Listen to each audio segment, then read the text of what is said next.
The Outlaw of Torn by Edgar Rice Burroughs. Chapter 1. Here is a story that has lain dormant for 700 years.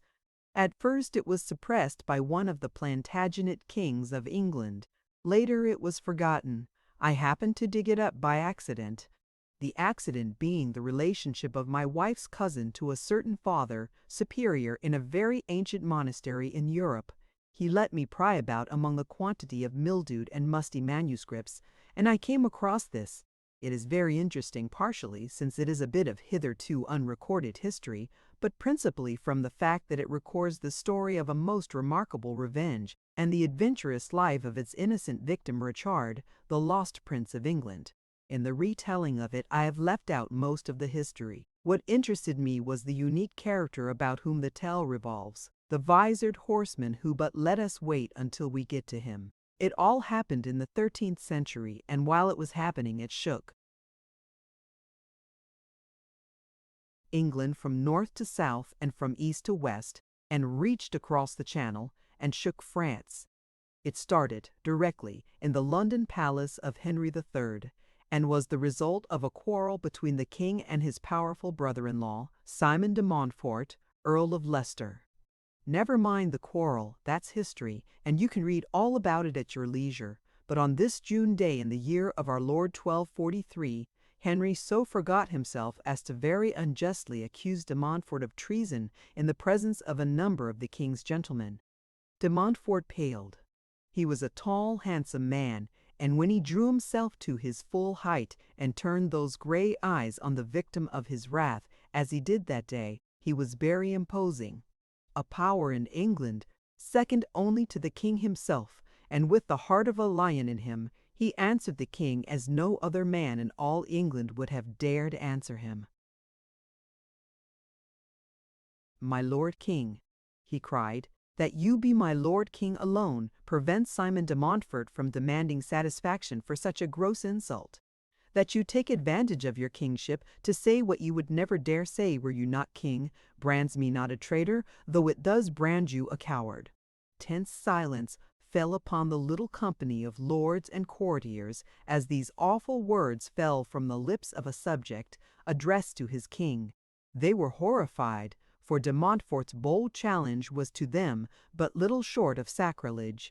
Henry, flushing in mortification and anger, rose to advance upon de Montfort. But suddenly recollecting the power which he represented, he thought better of whatever action he contemplated, and, with a haughty sneer, turned to his courtiers. "Come, my gentlemen," he said, "methought that we were to have a turn with the foils this morning. Already it waxeth late. Come, de Fulm, come." Lay born, and the king left the apartment, followed by his gentlemen, all of whom had drawn away from the Earl of Leicester when it became apparent that the royal displeasure was strong against him. As the arras fell behind the departing king, de Montfort shrugged his broad shoulders and, turning, left the apartment by another door. When the king, with his gentlemen, entered the armory, he was still smarting from the humiliation of de Montfort's reproaches, and as he laid aside his surcoat and plumed hat to take the foils with de Fulm, his eyes alighted on the master fence, Sir Jules de Bac, who was advancing with the king's foil and helmet. Henry felt in no mood for fencing with de Fulm, who, like the other sycophants that surrounded him, always allowed the king easily to best him in every encounter. De Bac he knew to be too jealous of his fame as a swordsman to permit himself to be overcome by aught but superior skill, and this day Henry felt that he could best the devil himself. The armory was a great room on the main floor of the palace, off the guard-room. It was built in a small wing of the building, so that it had light from three sides. In charge of it was the lean, grizzled, leather-skinned Sir Jules de Vac, and it was he whom Henry commanded to face him in mimic combat with the foils, for the king wished to go with hammer and tongs at someone to vent his suppressed rage. So he let de Vac assume to his mind's eye the person of the hated de Montfort, and it followed that de Vac was nearly surprised into an early and mortifying defeat by the king's sudden and clever attack. Henry III had always been accounted a good swordsman, But that day he quite outdid himself and, in his imagination, was about to run the pseudo-D. Montfort through the heart to the wild acclaim of his audience. For this fell purpose he had backed the astounded Devac twice around the hall when, with a clever feint and backward step, the master of fence drew the king into the position he wanted him, and with the suddenness of lightning, a little twist of his foil sent Henry's weapon clanging across the floor of the armory. For an instant, the king stood as tense and white as though the hand of death had reached out and touched his heart with its icy fingers. The episode meant more to him than being bested in play by the best swordsman in England, for that surely was no disgrace to Henry. It seemed prophetic of the outcome of a future struggle when he should stand face to face with the real de Montfort, and then, seeing in Devac only the creature of his imagination with which he had vested the likeness of his powerful brother-in-law, Henry did what he should like to have done to the real Leicester. Drawing off his gauntlet, he advanced close to Devac. "Dog," he hissed, and struck the master of fence a stinging blow across the face and spat upon him. Then he turned on his heel and strode from the armory. Devac had grown old in the service of the kings of England, but he hated all things English and all Englishmen. The dead King John, though hated by all others, he had loved, but with the dead king's bones. Devac's loyalty to the house he served had been buried in the Cathedral of Worcester. During the years he had served as master of fence at the English court, the sons of royalty had learned to thrust and parry and cut as only Devac could teach the art, and he had been as conscientious in the discharge of his duties as he had been in his unswerving hatred and contempt for his pupils. And now the English king had put upon him such an insult as might only be wiped out by blood.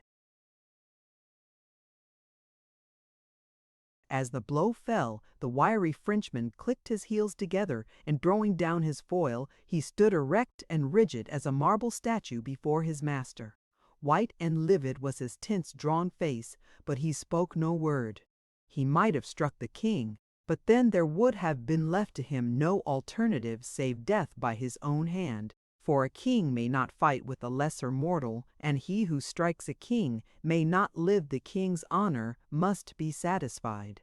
Had a French king struck him, Devac would have struck back and gloried in the fate which permitted him to die for the honor of France. But an English king, pooh! A dog, and who would die for a dog?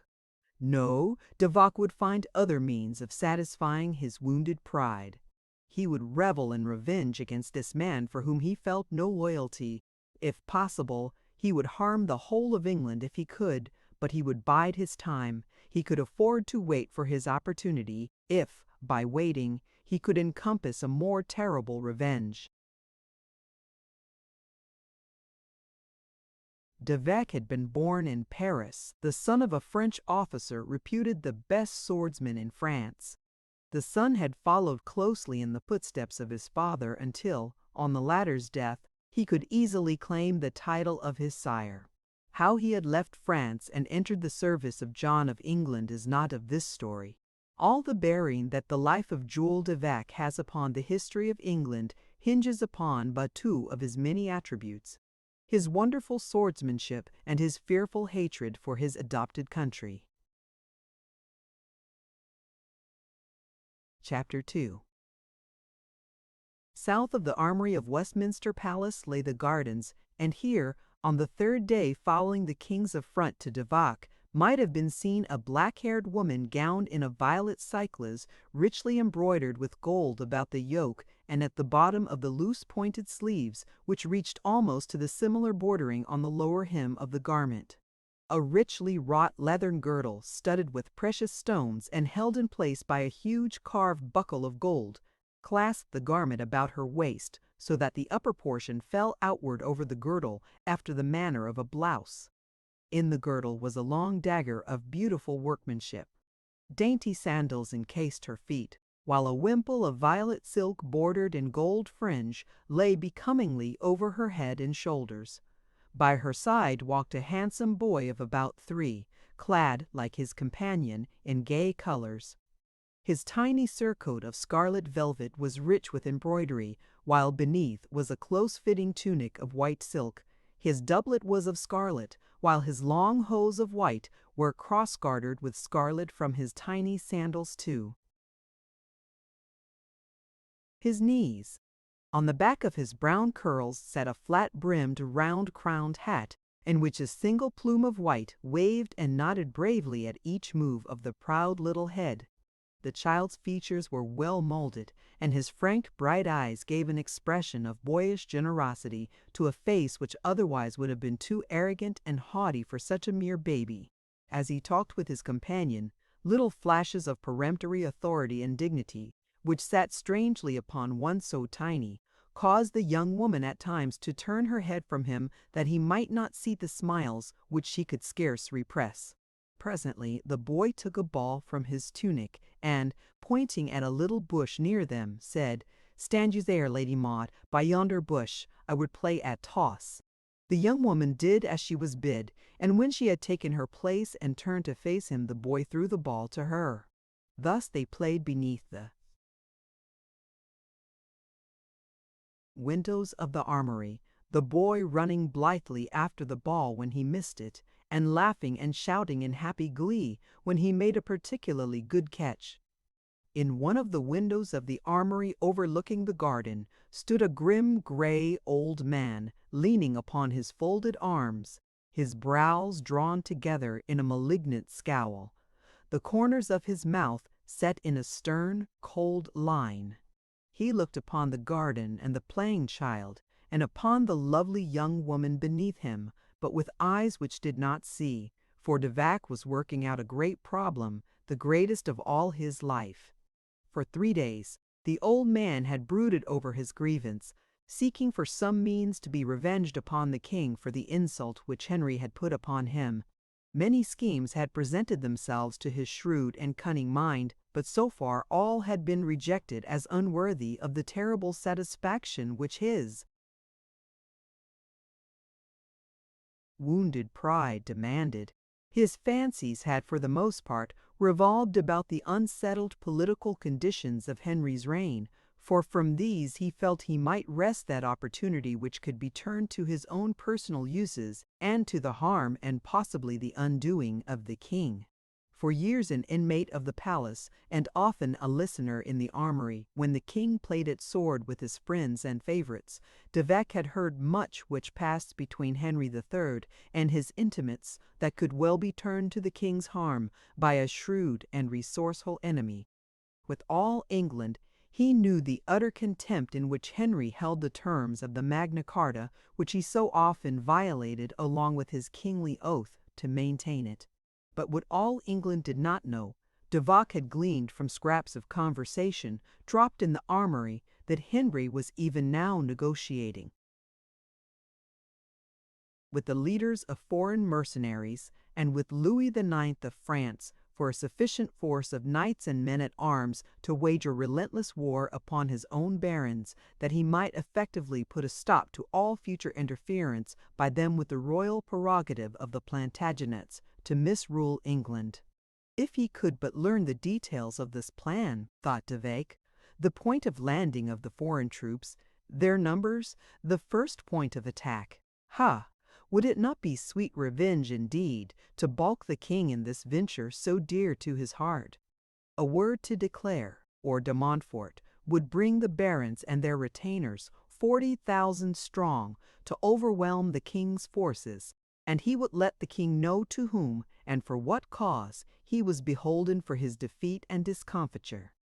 Possibly the barons would depose Henry and place a new king upon England's throne, and then Devac would mock the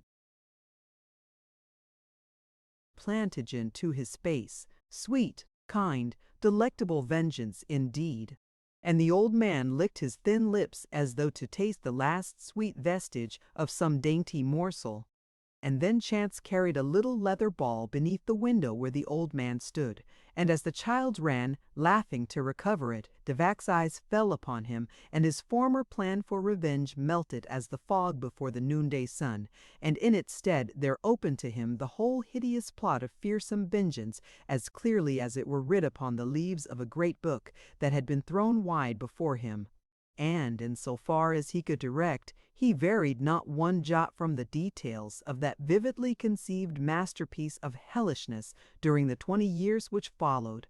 The little boy who so innocently played in the garden of his royal father was Prince Richard, the 3-year-old son of Henry III of England. No published. History mentions this little lost prince. Only the secret archives of the kings of England tell the story of his strange and adventurous life. His name has been blotted from the records of men, and the revenge of Devac has passed from the eyes of the world, though in his time it was a real and terrible thing in the hearts of the English. Chapter 3. For nearly a month, the old man haunted the palace and watched in the gardens for the little prince until he knew the daily routine of his tiny life with his nurses and governesses. He saw that when the Lady Maud accompanied him, they were wont to repair to the farthermost extremities of the palace grounds, where, by a little postern gate, she admitted a certain officer of the guards to whom the queen had forbidden the privilege of the court. There, in a secluded bower, the two lovers whispered their hopes and plans, unmindful of the royal charge playing neglected among the flowers and shrubbery of the garden. Toward the middle of July, Devac had his plans well laid. He had managed to coax old Bruce, the gardener, into letting him have the key to the little postern gate on the plea that he wished to indulge in a midnight escapade, hinting broadly of a fair lady who was to be the partner of his adventure, and, what was more to the point with Bruce, at the same time slipping a couple of golden zecchins into the gardener's palm. Bruce, like the other palace servants, considered Devac a loyal retainer of the house of Plantagenet. Whatever else of mischief Devac might be up to, Bruce was quite sure that in so far as the king was concerned, the key to the postern gate was as safe in Devac's hands as though Henry himself had it. The old fellow wondered a little that the morose old master of Finch should, at his time in life, indulge in frivolous escapades, more befitting the younger sprigs of gentility. But then, what concern was it of his? Did he not have enough to think about to keep the garden so that his royal master and mistress might find pleasure in the shaded walks, the well-kept sward, and the gorgeous beds of foliage plants and blooming flowers which he set with such wondrous precision in the formal garden? Further, 2 gold zecchins were not often come by so easily as this, and if the dear Lord Jesus saw fit, in his infinite wisdom, to take this means of rewarding his poor servant, it ill became such a worm as he to ignore the divine favor. So Bruce took the gold zecchins, and Devac the key, and the little prince played happily among the flowers of his royal father's garden, and all were satisfied, which was as it should have been. That night, Devac took the key to a locksmith on the far side of London, one who could not possibly know him or recognize the key as belonging to the palace. Here he had a duplicate made, waiting impatiently while the old man fashioned it with the crude instruments of his time. From this little shop, Devac threaded his way through the dirty lanes and alleys of ancient London, lighted at far intervals by an occasional smoky lantern, until he came to a squalid tenement but a short distance from the palace. A narrow alley ran past the building, ending abruptly at the bank of the Thames in a mouldering wooden dock, beneath which the inky waters of the river rose and fell, lapping the decaying piles and surging far beneath the dock to the remote fastnesses inhabited by the great fierce dock rats and their fiercer human antitypes. Several times Devac paced the length of this black alley in search of the little doorway of the building he sought. At length he came upon it, and after repeated pounding with the pommel of his sword, it was opened by a slatternly old hag. "What would ye of a decent woman at such an ungodly hour?" she grumbled. "Ah, 'tis you, my lord," she added hastily, as the flickering rays of the candle she bore lighted up Devak's face. "Welcome, my lord, thrice welcome. The daughter of the devil welcomes her brother." "Silence, old hag," cried Devak.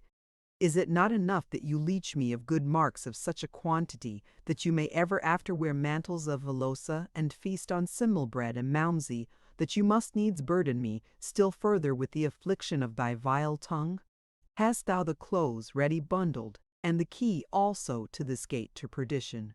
And the room, did set to rights the furnishings I had delivered here, and sweep the century-old accumulation of filth and cobwebs from the floor and rafters? Why, the very air reeked of the dead Romans who builded London 1200 years ago.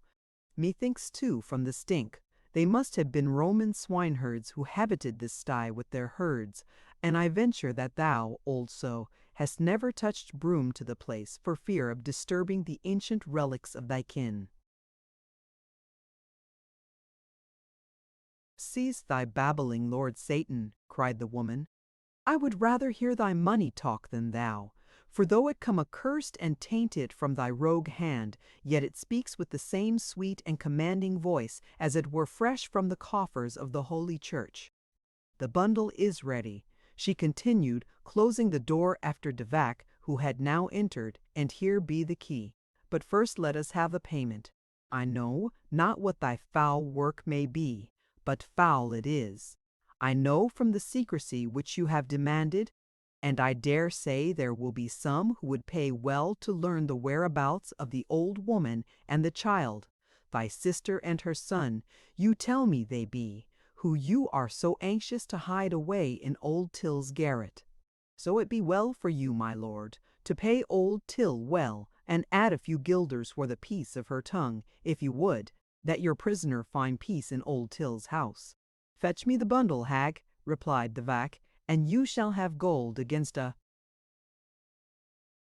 final settlement, more even than we bargained for if all goes well and thou holdest thy vile tongue."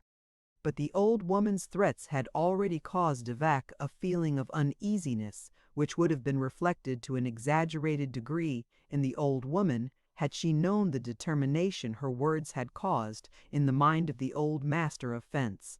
His venture was far too serious, and the results of exposure too fraught with danger, to permit of his taking any chances with a disloyal fellow conspirator.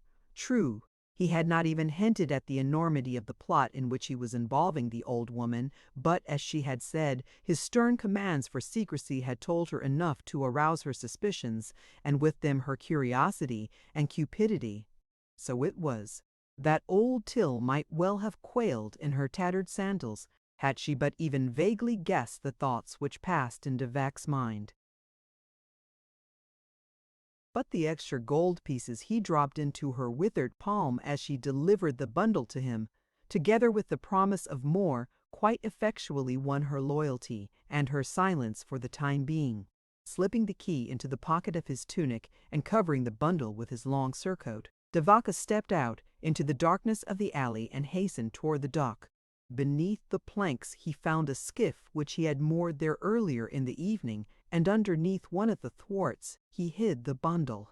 Then, casting off, he rowed slowly up the Thames until, below the palace walls, he moored near to the little postern gate which let into the lower end of the garden. Hiding the skiff as best he could in some tangled bushes which grew to the water's edge, set there by order of the king to add to the beauty of the aspect from the riverside, Devak crept warily to the postern and, unchallenged, entered and sought his apartments in the palace. The next day he returned the original key to Bruce, telling the old man that he had not used it after all, since mature reflection had convinced him of the folly of his contemplated adventure, especially in one whose youth was past, and in whose joints the night damp of the Thames might find lodgment for rheumatism. "Hock, Sir Jules," laughed the old gardener, "virtue and vice be twin sisters who come running to do the bidding of the same Father Desire. Were there no desire, there would be no virtue. And because one man desires what another does not, who shall say whether the child of his desire be vice or virtue? Or on the other hand, if my friend desires his own wife, and if that be virtue, then if I also desire his wife, is not that likewise virtue, since we desire the same thing? But if to obtain our desire it be necessary to expose our joints to the Thames's fog, then it were virtue to remain at home. Right you sound, old mole, said Devak, smiling. Would that I might learn to reason by your wondrous logic. Methinks it might stand me in good stead before I be much older. The best sword arm in all Christendom needs no other logic than the sword, I should think, said Bruce, returning to his work. That afternoon, Devak stood in a window of the armory, looking out upon the beautiful garden which spread before him to the river wall 200 yards away. In the foreground were box-bordered walks, smooth, sleek lawns, and formal beds of gorgeous flowering plants, while here and there marble statues of wood nymph and satyr gleamed, sparkling in the brilliant sunlight, or half shaded by an overhanging bush, took on a semblance of life from the riotous play of light and shadow as the leaves above them moved to and fro in the faint breeze. Farther in the distance, the river wall was hidden by more closely massed bushes, and the formal geometric precision of the nearer view was relieved by a background of vine-colored bowers and a profusion of small trees and flowering shrubs arranged in studied disorder. Through the seeming jungle ran tortuous paths, and the carved stone benches of the open garden gave place to rustic seats and swings suspended from the branches of fruit trees. Toward this enchanting spot slowly were walking the Lady Maud and her little charge, Prince Richard, all ignorant of the malicious watcher in the window behind them. A great peacock strutted proudly across the walk before them, and, as Richard ran, childlike, after it, Lady Maud hastened on to the little postern gate, which she quickly unlocked, admitting her lover, who had been waiting without. Relocking the gate, the two strolled arm in arm to the little bower which was their trysting place. As the lovers talked, all self-engrossed, the little prince played happily about among the trees and flowers, and none saw the stern, determined face which peered through the foliage at a little distance from the playing boy. Richard was devoting his royal energies to chasing an elusive butterfly which fate led nearer and nearer to the cold, hard watcher in the bushes. Closer and closer came the little prince, and in another moment he had burst through the flowering shrubs and stood facing the implacable master of fence. "Your Highness," said Devak, bowing to the little fellow, "let old Devak help you catch the pretty insect."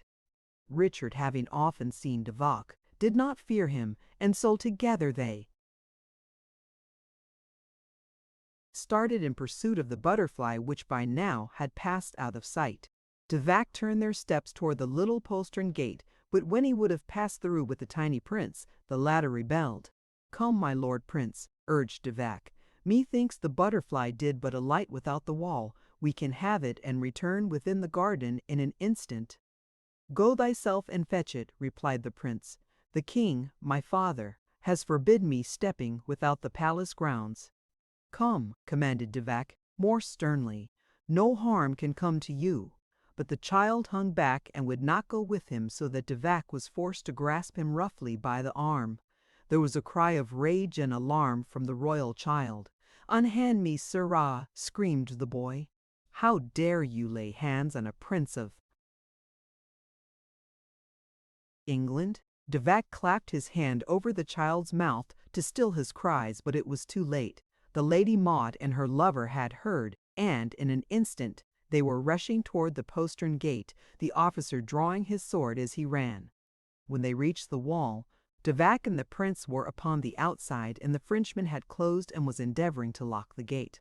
But, handicapped by the struggling boy, he had not time to turn the key before the officer threw himself against the panels and burst out before the master of fence, closely followed by the Lady Maud. Devak dropped the key and, still grasping the now thoroughly affrighted prince with his left hand, drew his sword and confronted the officer. There were no words. There was no need of words. Devak's intentions were too plain to necessitate any parley, so the two fell upon each other with grim fury, the brave officer facing the best swordsman that France had ever produced in a futile attempt to rescue his young prince. In a moment, de Vac had disarmed him. But, contrary to the laws of chivalry, he did not lower his point until it had first plunged through the heart of his brave antagonist. Then, with a bound, he leaped between Lady Maud and the gate, so that she could not retreat into the garden and give the alarm. Still grasping the trembling child in his iron grip, he stood facing the lady-in-waiting, his back against the door. "Mon Dieu, Sir Jules," she cried, "hast thou gone mad?" "No, my lady," he answered, "but I had not thought to do the work which now lies before me. Why didst thou not keep a still tongue in thy head and let his patron saint look after the welfare of this princeling? Your rashness has brought you to a pretty pass, for it must be either you or I, my lady, and it cannot be I. Say thy prayers and compose thyself for death." Henry III, King of England, sat in his council chamber surrounded by the great lords and nobles who composed his suite. He awaited Simon de Montfort, Earl of Leicester, whom he had summoned that he might heap still further indignities upon him, with the intention of degrading and humiliating him, that he might leave England forever. The king feared this mighty kinsman, who so boldly advised him against the weak follies which were bringing his kingdom to a condition of revolution. What the outcome of this audience would have been none may say, for Leicester had but just entered and saluted his sovereign when there came an interruption which drowned the petty wrangles of king and courtier in a common affliction that touched the hearts of all. There was a commotion at one side of the room, the arras parted, and Eleanor, Queen of England, staggered toward the throne, tears streaming down her pale cheeks. "Oh, my lord, my lord, my lord," she cried, "Richard, our son, has been assassinated and thrown into the Thames." In an instant all was confusion and turmoil, and it was with the greatest difficulty that the king finally obtained a coherent statement from his queen. It seemed that when the Lady Maud had not returned to the palace with Prince Richard at the proper time, the queen had been notified, and an immediate search had been instituted, a search which did not end for over 20 years. But the first fruits of it turned the hearts of the court to stone, for there, beside the linces, open postern gate, lay the dead bodies of Lady Maud and a certain officer of the guards. But nowhere was there a sign or trace of Prince Richard, second son of Henry III of England, and at that time the youngest prince of the realm. It was 2 days before the absence of de Vac was noted, and then it was that one of the lords in waiting to the king reminded his majesty of the episode of the fencing bout, and a motive for the abduction of the king's little son became apparent. An edict was issued requiring the examination of every child in England, for on the left breast of the little prince was a birthmark which closely resembled a lily, and when after a year no child was found bearing such a mark, and no trace of de Vac uncovered, the search was carried into France, nor was it ever wholly relinquished at any time for more than 20 years. The first theory of assassination was quickly abandoned when it was subjected to the light of reason, for it was evident that an assassin could have dispatched the little prince at the same time that he killed the Lady Maud and her lover, had such been his desire. The most eager factor in the search for Prince Richard was Simon de Montfort, Earl of Leicester, whose affection for his royal nephew had always been so marked as to have been commented upon by the members of the king's household. Thus, for a time, the rupture between de Montfort and his king was healed, and although the great nobleman was divested of his authority in Gascony, he suffered little further oppression at the hands of his royal master. Chapter 4. As de Vac drew his sword from the heart of the Lady Maud, he winced, for merciless though he was, he had shrunk from this cruel task. Too far he had gone, however, to back down now, and, had he left the Lady Maud alive, the whole of the palace guard and all the city of London would have been on his heels in 10 minutes. There would have been no escape. The little prince was now so terrified that he could but tremble and whimper in his fright. So fearful was he of the terrible Devak that a threat of death easily stilled his tongue, and so the grim old man led him to the boat hidden deep in the dense bushes. Devak did not dare remain in this retreat until dark, as he had first intended. Instead, he drew a dingy, ragged dress from the bundle beneath the thwart, and in this disguised himself as an old woman, drawing a cotton wimple low over his head and forehead to hide his short hair, concealing the child beneath the other articles of clothing. He pushed off from the bank and, rowing close to the shore, hastened down the Thames toward the old dock where, the previous night, he had concealed his skiff. He reached his destination unnoticed and, running in beneath the dock, worked the boat far into the dark recess of the cave-like retreat. Here he determined to hide until darkness had fallen, for he knew that the search would be on for the little lost prince at any moment, and that none might traverse the streets of London without being subject to the closest scrutiny. Taking advantage of the forced wait, Devak undressed the prince and clothed him in other garments which had been wrapped in the bundle hidden beneath the thwart: a little red cotton tunic with hose to match, a black doublet, and a tiny leather jerkin and leather cap. The discarded clothing of the prince he wrapped about a huge stone torn from the disintegrating masonry of the river wall, and consigned the bundle to the voiceless river. The prince had by now regained some of his former assurance, and, finding that Devak seemed not to intend harming him, the little fellow commenced questioning his grim companion, his childish wonder at this strange adventure getting the better of his former apprehension. "What do we here, Sir Jules?" he asked. "Take me back to the king's, my father's palace. I like not this dark hole, nor the strange garments you have placed upon me." "Silence, boy," commanded the old man. "Sir Jules be dead, nor are you a king's son. Remember these two things well, nor ever again let me hear you speak the name Sir Jules, or call yourself a prince." The boy went silent, again cowed by the fierce tone of his captor.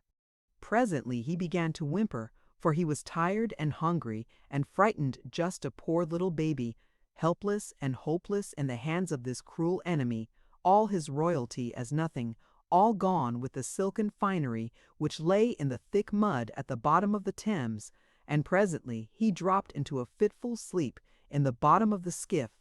When darkness had settled, Devak pushed the skiff outward to the side of the dock and, gathering the sleeping child in his arms, stood listening, preparatory to mounting to the alley which led to Old Till's place. As he stood thus, a faint sound of clanking armor came to his attentive ears. Louder and louder it grew until there could be no doubt but that a number of men were approaching. Devak resumed his place in the skiff and again drew it far beneath the dock. Scarcely had he done so ere a party of armored knights and men-at-arms clanked out upon the planks above him from the mouth of the dark alley. Here they stopped as though for consultation, and plainly could the listener below hear every word of their conversation. "De Montfort," said one, "what thinkest thou of it? Can it be that the Queen is right and that Richard lies dead beneath these black waters?" "No, declare," replied a deep voice, which Devat recognized as that of the Earl of Leicester. The hand that could steal the prince from out of the very gardens of his sire without the knowledge of Lady Maud or her companion, which must evidently have been the case, could more easily and safely have dispatched him within the gardens had that been the object of this strange attack. I think, my lord, that presently we shall hear from some bold adventurer who holds the little prince for ransom. God give that such may be the case, for of all the winsome and affectionate little fellows I have ever seen, not even excepting mine own dear son, the little Richard was the most to be beloved. Would that I might get my hands upon the foul devil who has done this horrid deed." Beneath the planks, not 4 feet from where Leicester stood, lay the object of his search. The clanking armor, The heavy, spurred feet and the voices above him had awakened the little prince, and, with a startled cry, he sat upright in the bottom of the skiff. Instantly, Devac's iron hand clapped over the tiny mouth, but not before a single faint wail had reached the ears of the men above. "Hark! What was that, my lord?" cried one of the men-at-arms. In tense silence, they listened for a repetition of the sound, and then de Montfort cried out, "What hole below there? Who is it beneath the dock? Answer, in the name of the king." Richard, recognizing the voice of his favorite uncle, struggled to free himself, but Devac's ruthless hand crushed out the weak efforts of the babe, and all was quiet as the tomb, while those above stood listening for a repetition of the sound. "Dock rats," said de Clare, and then, as though the devil guided them to protect his own, two huge rats scurried upward from between the loose boards and ran squealing up the dark alley. "Right you are," said de Montfort, "but I could have sworn 'twas a child's feeble wail had I not seen the two filthy rodents with mine own eyes. Come, let us to the next vile alley. We have met with no success here, though that old hag who called herself Till seemed over-anxious to bargain for the future information she seemed hopeful of being able to give us." As they moved off, their voices grew fainter in the ears of the listeners beneath the dock, and soon were lost in the distance.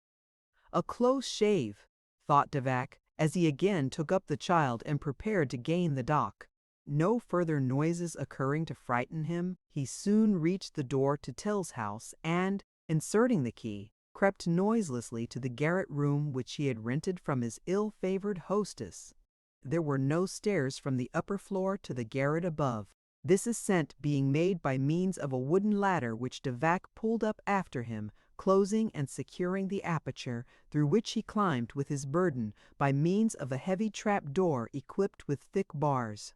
The apartment which they now entered extended across the entire east end of the building and had windows upon 3 sides. These were heavily curtained. The apartment was lighted by a small cresset hanging from a rafter near the center of the room. The walls were unplastered and the rafters unceiled, the whole bearing a most barn-like and unhospitable appearance. In one corner was a huge bed, and across the room a smaller cot. A cupboard, a table, and 2 benches completed the furnishings. These articles Devac had purchased for the room against the time when he should occupy it with his little prisoner. On the table were a loaf of black bread, an earthenware jar containing honey, a pitcher of milk, and 2 drinking horns. To these Devac immediately gave his attention, commanding the child to partake of what he wished. Hunger for the moment overcame the little prince's fears, and he set to with avidity upon the strange rough fare made doubly coarse by the rude utensils and the bare surroundings, so unlike the royal magnificence of his palace apartments. While the child ate, Devac hastened to the lower floor of the building in search of Till, whom he now thoroughly mistrusted and feared. The words of de Montfort, which he had overheard at the dock, convinced him that here was one more obstacle to the fulfillment of his revenge which must be removed, as had the Lady Maud. But in this instance there was neither youth nor beauty to plead the cause of the intended victim, or to cause the grim executioner a pang of remorse. When he found the old hag, she was already dressed to go upon the street. In fact, he intercepted her at the very door of the building. Still clad as he was in the mantle and wimple of an old woman, Till did not at first recognize him, and when he spoke she burst into a nervous cackling laugh, as one caught in the perpetration of some questionable act. Nor did her manner escape the shrewd notice of the wily master of fence. "Whither, old hag?" he asked. "To visit Magtunk at the alley's end, by the river, my lord," she replied, with more respect than she had been wont to accord him. "Then I will accompany you part way, my friend, and perchance you can give me a hand with some packages I left behind me in the skiff I have moored there." And so the two walked together through the dark alley to the end of the rickety, dismantled dock. the one thinking of the vast reward the king would lavish upon her for the information she felt sure she alone could give, the other feeling beneath his mantle for the hilt of a long dagger which nestled there. As they reached the water's edge, Devac was walking with his right shoulder behind his companion's left. In his hand was gripped the keen blade and, as the woman halted on the dock, the point that hovered just below her left shoulder. Blade plunged, soundless, into her heart at the same instant that Devac's left hand swung up and grasped her throat in a grip of steel. There was no sound, barely a struggle of the convulsively stiffening old muscles, and then, with a push from Devac, the body lunged forward into the Thames, where a dull splash marked the end of the last hope that Prince Richard might be rescued from the clutches of his nemesis. Chapter 5. For 3 years following the disappearance of Prince Richard, a bent old woman lived in the heart of London, within a stone's throw of the king's palace. In a small back room she lived, high up in the attic of an old building, and with her was a little boy, who never went abroad alone, nor by day. And upon his left breast was a strange mark which resembled a lily. When the bent old woman was safely in her attic room, with bolted door behind her, she was wont to straighten up and discard her dingy mantle for more comfortable and becoming doublet and hose. For years she worked assiduously with the little boy's education. There were 3 subjects in her curriculum: French, swordsmanship, and hatred of all things English, especially the reigning house of England. The old woman had made a tiny foil and had commenced teaching the little boy the art of fence when he was but 3 years old. "You will be the greatest swordsman in the world when you are 20, my son," she was wont to say, "and then you shall go out and kill many Englishmen. Your name shall be hated and cursed the length and breadth of England, and when you finally stand with the halter about your neck, aha, then will I speak. Then shall they know." The little boy did not understand it all. He only knew that he was comfortable, and had warm clothing and all he required to eat, and that he would be a great man when he learned to fight with a real sword, and had grown large enough to wield one. He also knew that he hated Englishmen, but why, he did not know.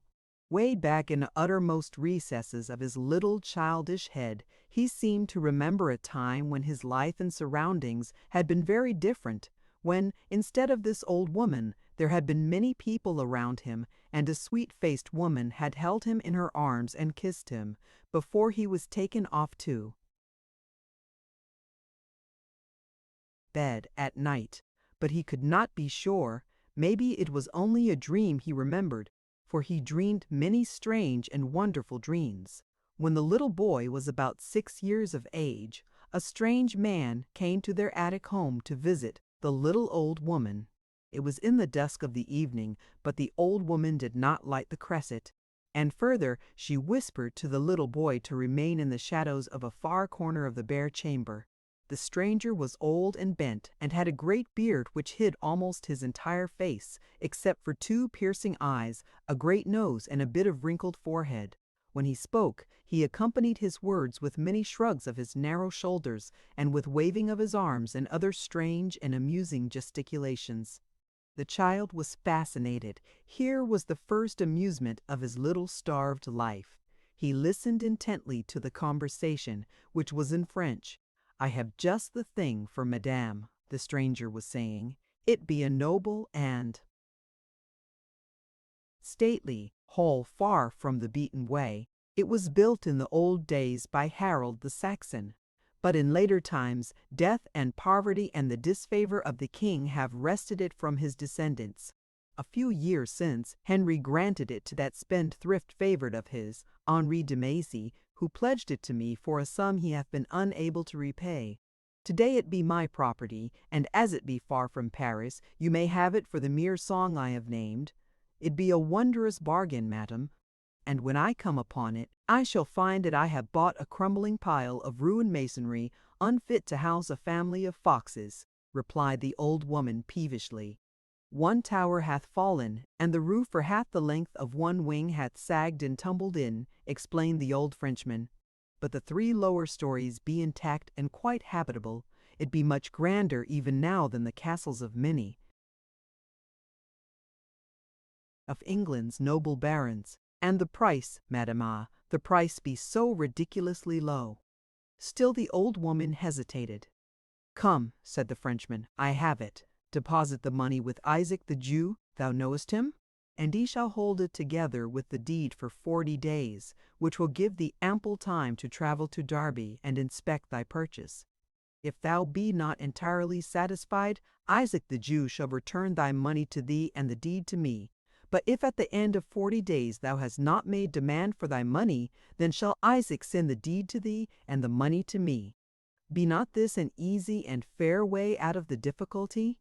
The little old woman thought for a moment, and at last conceded that it seemed quite a fair way to arrange the matter, and thus it was accomplished. Several days later, the little old woman called the child to her. We start tonight upon a long journey to our new home. Thy face shall be wrapped in many rags, for thou hast a most grievous toothache. Dost understand? But I have no toothache. My teeth do not pain me at all. I expostulated the child. Tut, tut, interrupted the little old woman. Thou hast a toothache, and so thy face must be wrapped in many rags. And listen, should any ask thee upon the way why thy face be so wrapped, thou art to say that thou hast a toothache. And thou do not do as I say. The king's men will take us, and we shall be hanged, for the king hateth us. If thou hatest the English king and lovest thy life, do as I command. I hate the king, replied the little boy. For this reason I shall do as thou sayest. So it was that they set out that night upon their long journey north toward the hills of Derby. For many days they traveled, riding upon 2 small donkeys. Strange sights filled the days for the little boy who remembered nothing outside the bare attic of his London home and the dirty London alleys that he had traversed only by night. They wound across beautiful park-like meadows and through dark, forbidding forests, and now and again they passed tiny hamlets of thatched huts. Occasionally they saw armored knights upon the highway, alone or in small parties. But the child's companion always managed to hasten into cover at the roadside until the grim riders had passed. Once, as they lay in hiding in a dense wood beside a little open glade across which the road wound, the boys saw 2 knights enter the glade from either side. For a moment they drew rein and eyed each other in silence, and then one, a great black-mailed knight upon a black charger, cried out something to the other which the boy could not catch. The other knight made no response other than to rest his lance upon his thigh, and with lowered point ride toward his ebon adversary. For a dozen paces their great steeds trotted slowly toward one another, but presently the knights urged them into full gallop, and when the 2 iron men on their iron-trapped chargers came together in the center of the glade, it was with all the terrific impact of full charge. The lance of the Black Knight smote full upon the linden shield of his foeman. The staggering weight of the mighty black charger hurtled upon the gray, who went down with his rider into the dust of the highway. The momentum of the black carried him 50 paces beyond the fallen horseman before his rider could rein him in. Then the Black Knight turned to view the havoc he had wrought. The gray horse was just staggering dizzily to his feet, but his mailed rider lay quiet and still where he had fallen. With raised visor, the Black Knight rode back to the side of his vanquished foe. There was a cruel smile upon his lips as he leaned toward the prostrate form. He spoke tauntingly, but there was no response. Then he prodded the fallen man with the point of his spear. Even this elicited no movement. With a shrug of his ironclad shoulders, the Black Knight wheeled and rode on down the road until he had disappeared from sight within the gloomy shadows of the encircling forest. The little boy was spellbound. Naught like this had he ever seen or dreamed. "Some day thou shalt go and do likewise, my son," said the little old woman.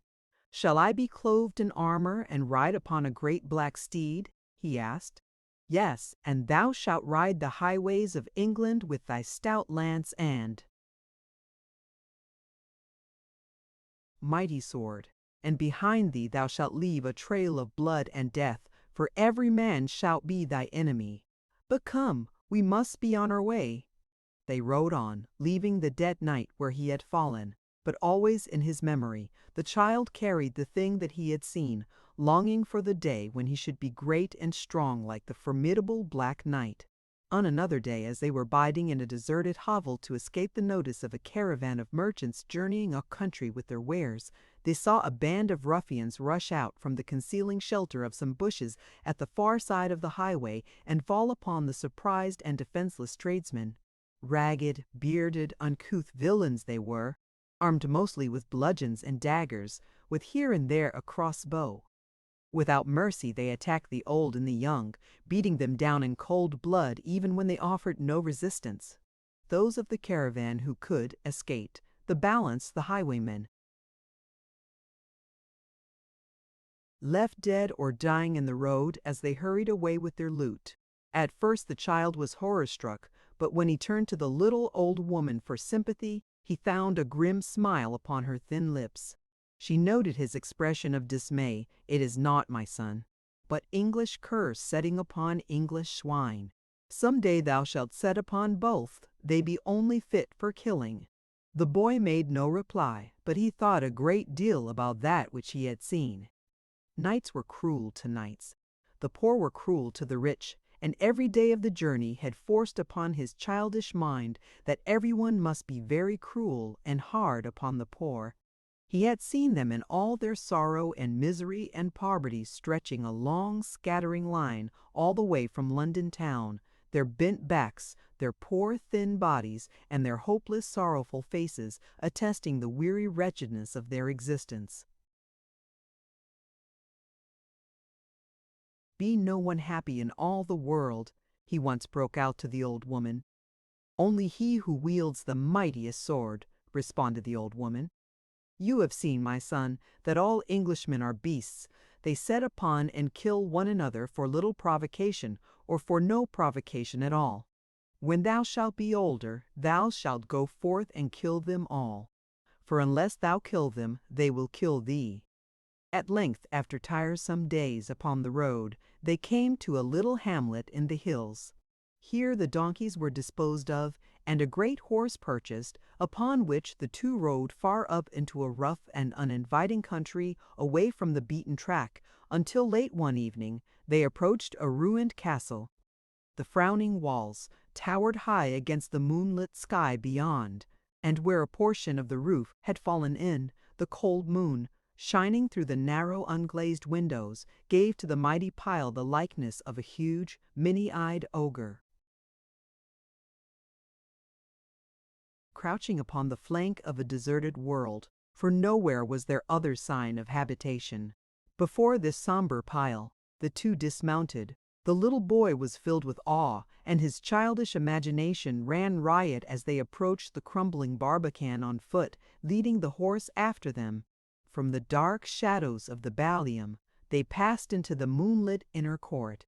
At the far end, the old woman found the ancient stables, and here, with decaying planks, she penned the horse for the night, pouring a measure of oats upon the floor for him from a bag which had hung across his rump. Then she led the way into the dense shadows of the castle, lighting their advance with a flickering pine knot. The old planking of the floors, long unused, groaned and rattled beneath their approach. There was a sudden scamper of clawed feet before them, and a red fox dashed by in a frenzy of alarm toward the freedom of the outer night. Presently they came to the great hall. The old woman pushed open the great doors upon their creaking hinges and lit up dimly the mighty, cavernous interior with the puny rays of their feeble torch. As they stepped cautiously within, an impalpable dust arose in little spurts from the long rotted rushes that crumbled beneath their feet. A huge bat circled wildly with loud fluttering wings in evident remonstrance at this rude intrusion. Strange creatures of the night scurried or wriggled across wall and floor, but the child was unafraid. Fear had not been a part of the old woman's curriculum. The boy did not know the meaning of the word, nor was he ever in his afterlife to experience the sensation. With childish eagerness, he followed his companion as she inspected the interior of the chamber. It was still an imposing room. The boy clapped his hands in delight at the beauties of the carved and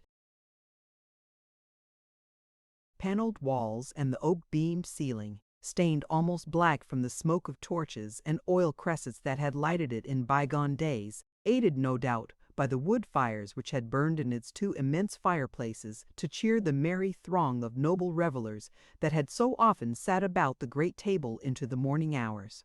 Here they took up their abode. But the bent old woman was no longer an old woman. She had become a straight, wiry, active old man. The little boy's education went on French, swordsmanship, and hatred of the English, the same thing year after year, with the addition of horsemanship after he was 10 years old. At this time, the old man commenced teaching him to speak English, but with a studied and very marked French accent. During all his life now, he could not remember of having spoken to any living being other than his guardian, whom he had been taught to address as father, nor did the boy have any name. He was just my son. His life in the Derby Hills was so filled with the hard, exacting duties of his education that he had little time to think of the strange loneliness of his existence, nor is it probable that he missed that companionship of others of his own age, of which, never having had experience in it, he could scarce be expected to regret or yearn for. At 15, the youth was a magnificent swordsman and horseman, and with an utter contempt for pain or danger, a contempt which was the result of the heroic methods adopted by the little old man in the training of him. Often the two practiced with razor-sharp swords, and without armor or other protection of any description. Thus only, the old man was wont to say, mayest thou become the absolute master of thy blade. Of such a nicety must be thy handling of the weapon that thou mayst touch an antagonist at will, and so lightly, shouldst thou desire, that thy point, wholly under the control of a master hand, mayst be stopped before it inflicts so much as a scratch. But in practice there were many accidents, and then one or both of them would nurse a punctured skin for a few days. So, while blood was often let on both sides, the training produced a fearless swordsman, who was so truly the master of his point that he could stop a thrust within a fraction of an inch of the spot he sought. At 15, he was a very strong and straight and handsome lad, bronzed and hardy from his outdoor life. A few words, for there was none that he might talk with save the taciturn old man. Hating the English, for that he was taught as thoroughly as swordsmanship. Speaking French fluently and English poorly, and waiting impatiently for the day when the old man should send him out into the world with clanking armor and lance and shield to do battle with the knights of England. It was about this time that there occurred the first important break in the monotony of his existence.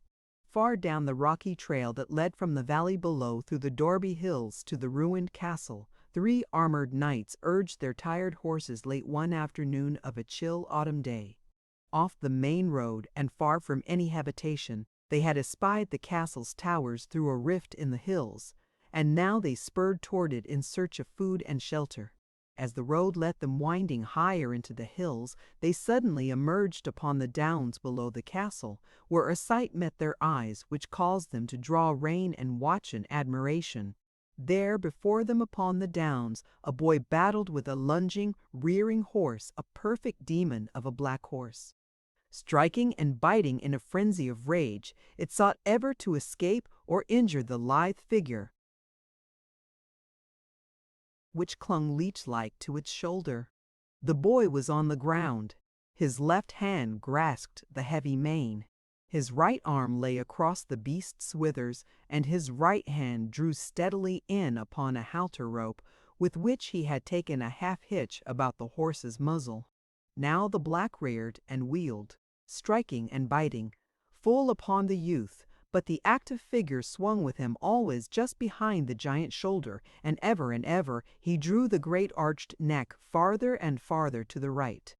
As the animal plunged hither and thither in great leaps, he dragged the boy with him, but all his mighty efforts were unavailing to loosen the grip upon mane and withers.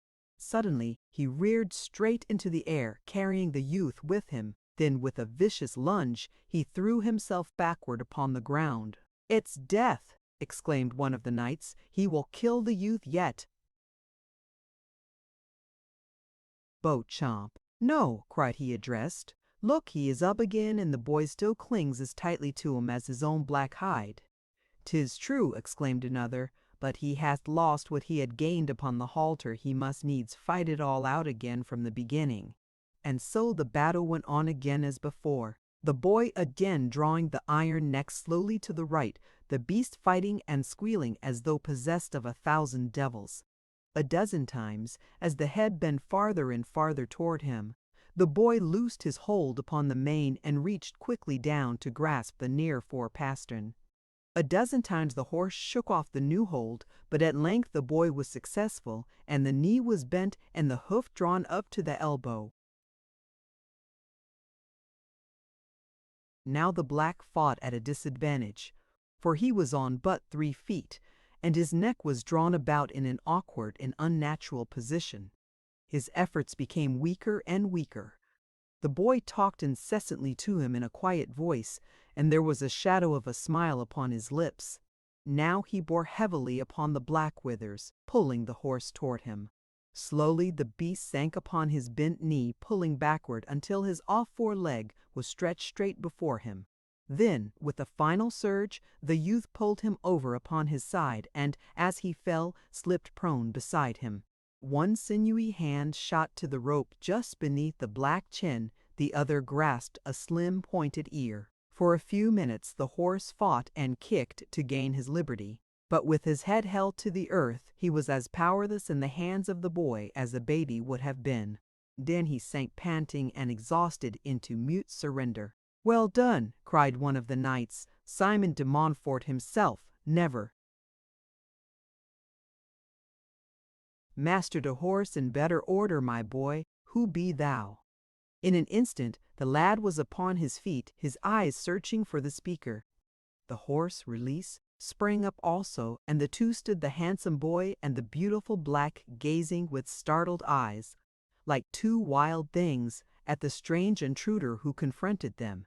"Come, Sir Mortimer," cried the boy, and turning, he led the prancing but subdued animal toward the castle and through the ruined barbican into the court beyond. "What hold there, lad?" shouted Paul of Merely. "We would not harm thee, come. We but ask the way to the castle of D'Estouteville." The 3 knights listened, but there was no answer. "Come, sir knights," spoke Paul of Merly, "we will ride within and learn what manner of churls inhabit this ancient rookery." As they entered the great courtyard, magnificent even in its ruined grandeur, they were met by a little grim old man who asked them in no gentle tones what they would of them there. "We have lost our way in these devilish Derby hills of thine, old man," replied Paul of Merely. "We seek the castle of Sir John d'Estouteville. Ride down straight to the river road, keeping the first trail to the right, and when thou hast come there, turn again to thy right, and ride north beside the river. Thou canst not miss the way, it be plain as the nose before thy face." And with that the old man turned to enter the castle. "Hold, old fellow," cried the spokesman. "It be nigh unto sunset now, and we care not to sleep out again this night as we did the last. We will tarry with you then till morn, that we may take up our journey refreshed upon rested steeds." The old man grumbled, and it was with poor grace that he took them in to feed and house them overnight. But there was nothing else for it, since they would have taken his hospitality by force had he refused to give it voluntarily. From their guests the 2 learned something of the conditions outside their Derby hills. The old man showed less interest than he felt, but to the boy, notwithstanding that the names he heard meant nothing to him, it was like unto a fairy tale to hear of the wondrous doings of earl and baron, bishop and king. "If the king does not mend his ways," said one of the knights, "we will drive his whole accursed pack of foreign bloodsuckers into the sea." De Montfort has told him as much a dozen times, and now that all of us, both Norman and Saxon barons, have already met together and formed a pact for our mutual protection, the king must surely realize that the time for temporizing be past, and that unless he would have a civil war upon his hands, he must keep the promises he so glibly makes, instead of breaking them the moment de Montfort's back be turned. "He fears his brother-in-law," interrupted another of the knights, "even more than the devil fears holy water. I was in attendance on his majesty some weeks since, when he was going down the Thames upon the royal barge. We were overtaken by as severe a thunderstorm as I have ever seen, of which the king was in such abject fear that he commanded that we land at the Bishop of Durham's palace, opposite which we then were." De Montfort, who was residing there, came to meet Henry with all due respect, observing, "What do you fear now, sire? The tempest has passed." "And what thinkest thou?" old waxen heart replied. "Why, still trembling," he said, "I do indeed fear thunder and lightning much, but, by the hand of God, I tremble before you more than for all the thunder in heaven." "I surmise," interjected the grim old man, "that de Montfort has in some manner gained an ascendancy over the king. Think you he looks so high as the throne itself?" "Not so," cried the oldest of the knights. "Simon de Montfort works for England's weal alone, and methinks, nay, no, that he would be first to spring to arms to save the throne for Henry. He but fights the king's rank and covetous advisers, and though he must needs seem to defy the king himself, it be but to save his tottering power from utter collapse. But gad, how the king hates him! For a time it seemed that there might be a permanent reconciliation when, for years after the disappearance of the little Prince Richard, de Montfort devoted much of his time and private fortune to prosecuting a search through all the world for the little fellow, of whom he was inordinately fond. This self-sacrificing interest on his part won over the king and queen for many years, but of late his unremitting hostility to their continued extravagant waste of the national resources has again hardened them toward him. The old man, growing uneasy at the turn the conversation threatened, sent the youth from the room on some pretext, and himself left to prepare supper. As they were sitting at the evening meal, one of the nobles eyed the boy intently, for he was indeed good to look upon. His bright, handsome face, clear, intelligent gray eyes, and square, strong jaw, framed in a mass of brown waving hair, banged at the forehead and falling about his ears, where it was again cut square at the sides and back, after the fashion of the times. His upper body was clothed in a rough under tunic of wool, stained red, over which he wore a short leathern jerkin, while his doublet was also of leather, a soft and finely tanned piece of undressed duskin. His long hose, fitting his shapely legs as closely as another layer of skin, were of the same red wool as his tunic, while his strong leather sandals were cross-gartered halfway to his knees with narrow bands of leather. A leather girdle about his waist supported a sword and a dagger, and a round skull cap of the same material, to which was fastened a falcon's wing, completed his picturesque and becoming costume. "Your son?" he asked, turning to the old man. "Yes," was the growling response. "He favors you but little, old fellow, except in his cursed French accent. S. blood, Beauchamp," he continued, turning to one of his companions, "and were he set down in court, I wager our gracious queen would he hard put to it to tell him from the young Prince Edward. Didst ever see so strange a likeness? Now that you speak of it, my lord, I see it plainly. It is indeed a marvel," answered Beauchamp. Had they glanced at the old man during this colloquy, they would have seen a blanched face, drawn with inward fear and rage. Presently, the oldest member of the party of 3 knights spoke in a grave, quiet tone. "And how old might you be, my son?" he asked the boy. "I do not know." "And your name?" "I do not know what you mean. I have no name. My father calls me son, and no other ever before addressed me." At this juncture the old man arose and left the room, saving he would fetch more food from the kitchen, but he turned immediately he had passed the doorway and listened from without.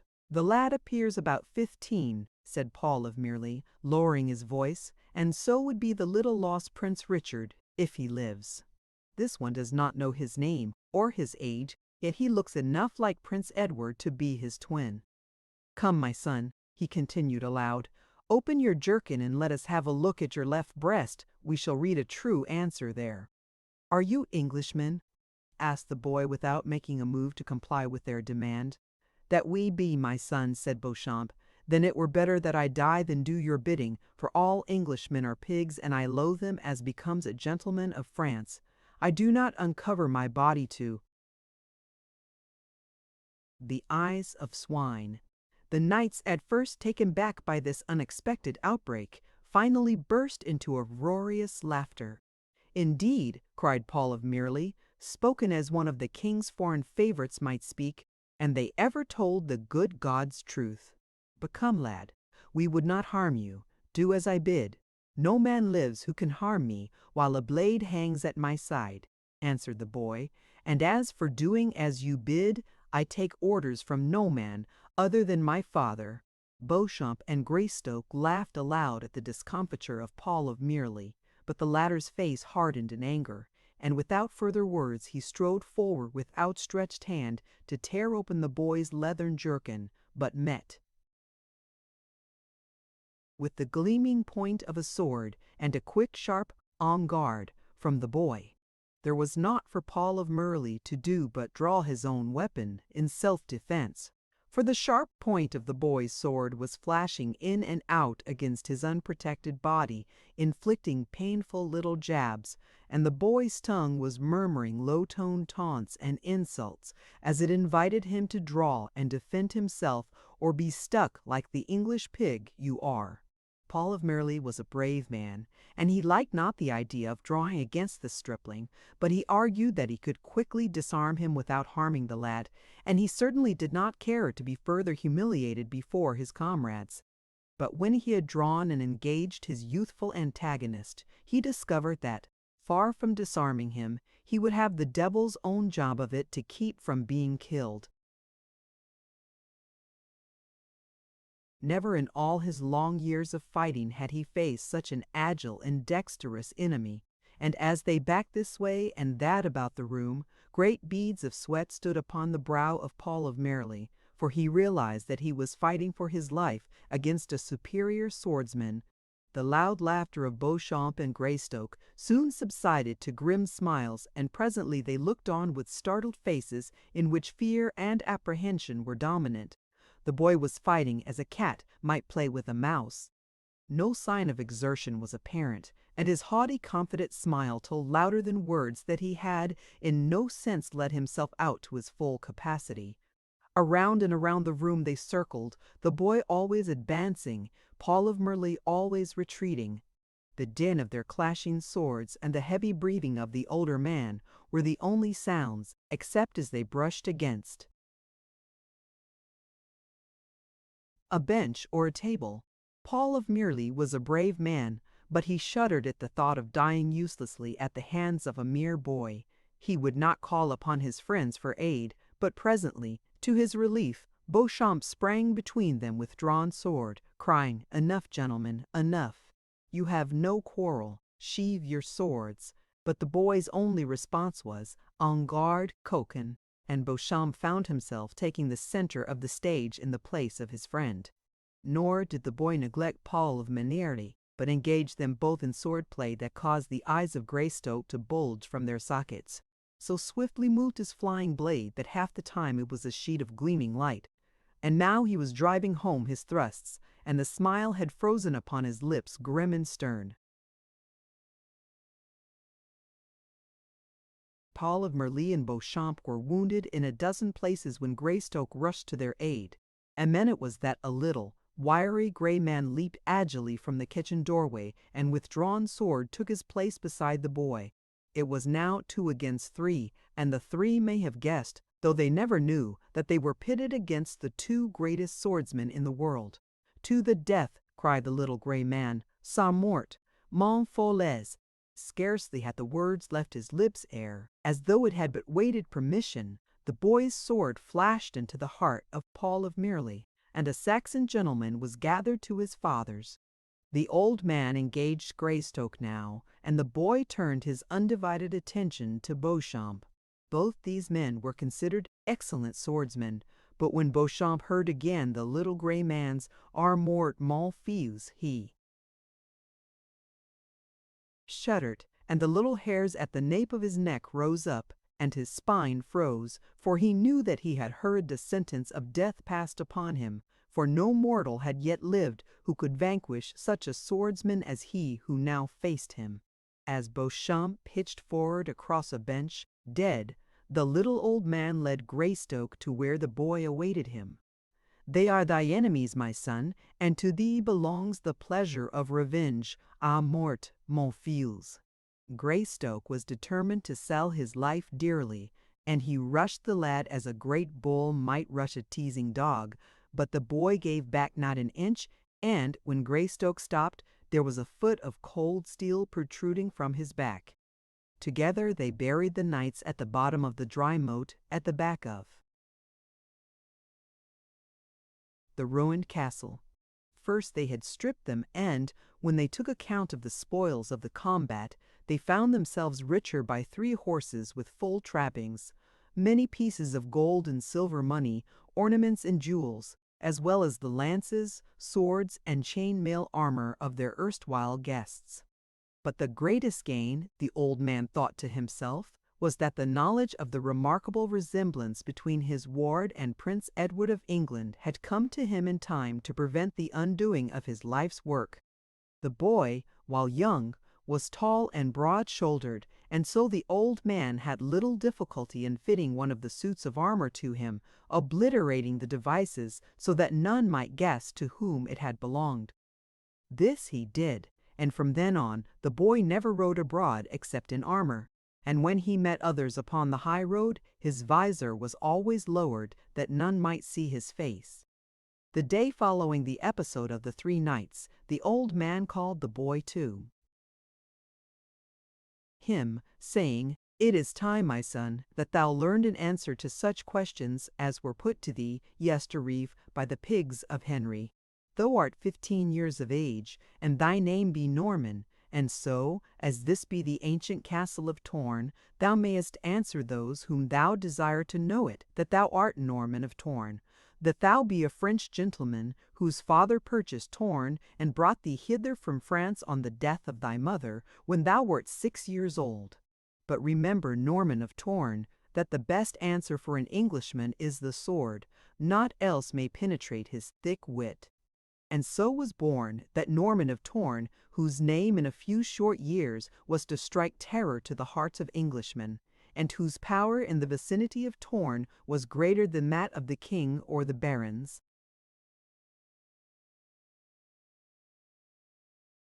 Chapter 6. From now on, the old man devoted himself to the training of the boy in the handling of his lance and battle-axe, but each day also a period was allotted to the sword, until, by the time the youth had turned 16, even the old man himself was as but a novice by comparison with the marvelous skill of his pupil. During these days, the boy rode Sir Mortimer abroad in many directions, until he knew every bypath within a radius of 50 miles of Tarn. Sometimes the old man accompanied him, but more often he rode alone. On one occasion he chanced upon a hut at the outskirts of a small hamlet not far from Torn, and, with the curiosity of boyhood, determined to enter and have speech with the inmates, for by this time the natural desire for companionship was commencing to assert itself. In all his life he remembered only the company of the old man, who never spoke except when necessity required. The hut was occupied by an old priest, and as the boy in armor pushed in,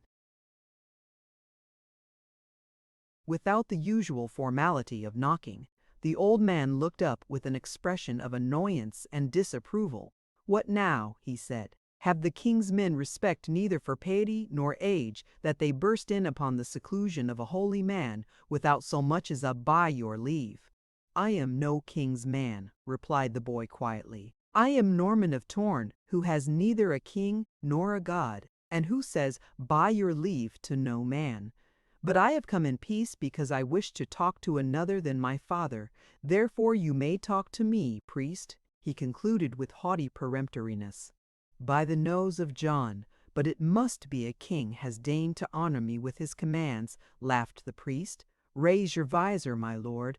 I would fain look upon the countenance from which issue the commands of royalty." The priest was a large man with beaming, kindly eyes and a round, jovial face. There was no bite in the tones of his good-natured retort, and so, smiling, the boy raised his visor. "By the ear of Gabriel!" cried the good father. "A child in armor!" "A child in years, mayhap," replied the boy, "but a good child to own as a friend if one has enemies who wear swords." "Then we shall be friends, Norman of Torn, for albeit I have few enemies, no man has too many friends, and I like your face and your manner, though there be much to wish for in your manners. Sit down and eat with me, and I will talk to your heart's content, for be there one other thing I more love than eating, it is talking." With the priest's aid, the boy laid aside his armor, for it was heavy and uncomfortable, and together the two sat down to the meal that was already partially on the board. Thus began a friendship which lasted during the lifetime of the good priest. Whenever he could do so, Norman of Torn visited his friend, Father Claude. It was he who taught the boy to read and write in French, English, and Latin at a time when but few of the nobles could sign their own names. French was spoken almost exclusively at court and among the higher classes of society, and all public documents were inscribed either in French or Latin. Although about this time the first proclamation written in the English tongue was issued by an English king to his subjects. Father Claude taught the boy to respect the rights of others, to espouse the cause of the poor and weak, to revere God, and to believe that the principal reason for man's existence was to protect woman, all of virtue and chivalry and true manhood, which his old guardian had neglected to inculcate in the boy's mind. The good priest planted there, but he could not eradicate his deep-seated hatred for the English, or his belief that the real test of manhood lay in a desire to fight to the death with a sword. An occurrence which befell during one of the boy's earlier visits to his new friend rather decided the latter that no arguments he could bring to bear could ever overcome the bald fact that to this very belief of the boy's, and his ability to back it up with acts, the good father owed a great deal, possibly his life. As they were seated in the priest's hut one afternoon, a rough knock fell upon the door, which was immediately pushed open, to admit as disreputable a band of ruffians as ever polluted the sight of man. 6 of them there were, clothed in dirty leather, and wearing swords and daggers at their sides. The leader was a mighty fellow with a great shock of coarse black hair and a red, bloated face, almost concealed by a huge matted black beard. Behind him pushed another giant with red hair and a bristling mustache, while the third was marked by a terrible scar across his left cheek and forehead, and from a blow which had evidently put out his left eye, for that socket was empty, and the sunken eyelid but partly covered the inflamed red of the hollow where his eye had been. "Aha, my hearties!" roared the leader, turning to his motley crew. "Fine pickings here indeed! A swine of God fattened upon the sweat of such poor honest devils as we, and a young shote who, by his looks, must have pieces of gold in his belt.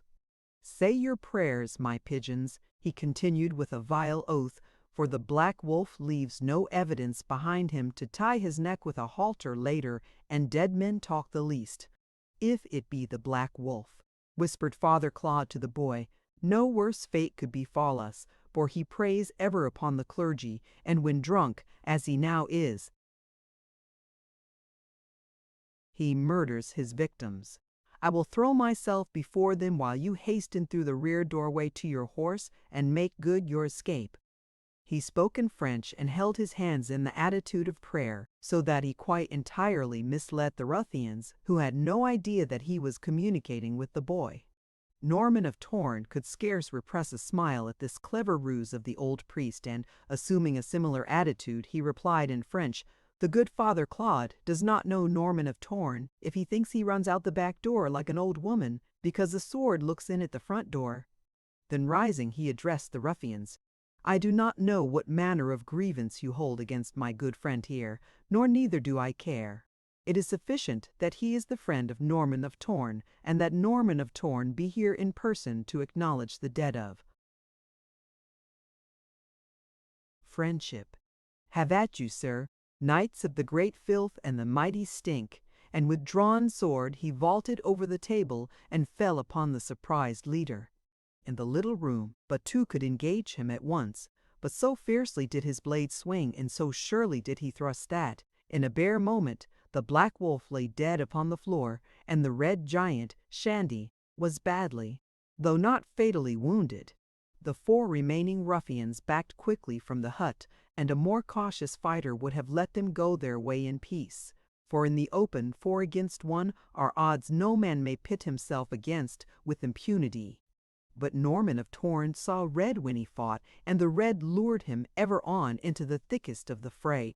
Only once before had he fought to the death, but that once had taught him the love of it, and ever after until his death it marked his manner of fighting, so that men who loathed and hated and feared him were as one with those who loved him, in acknowledging that never before had God joined in the human frame absolute supremacy with the sword, and such utter fearlessness.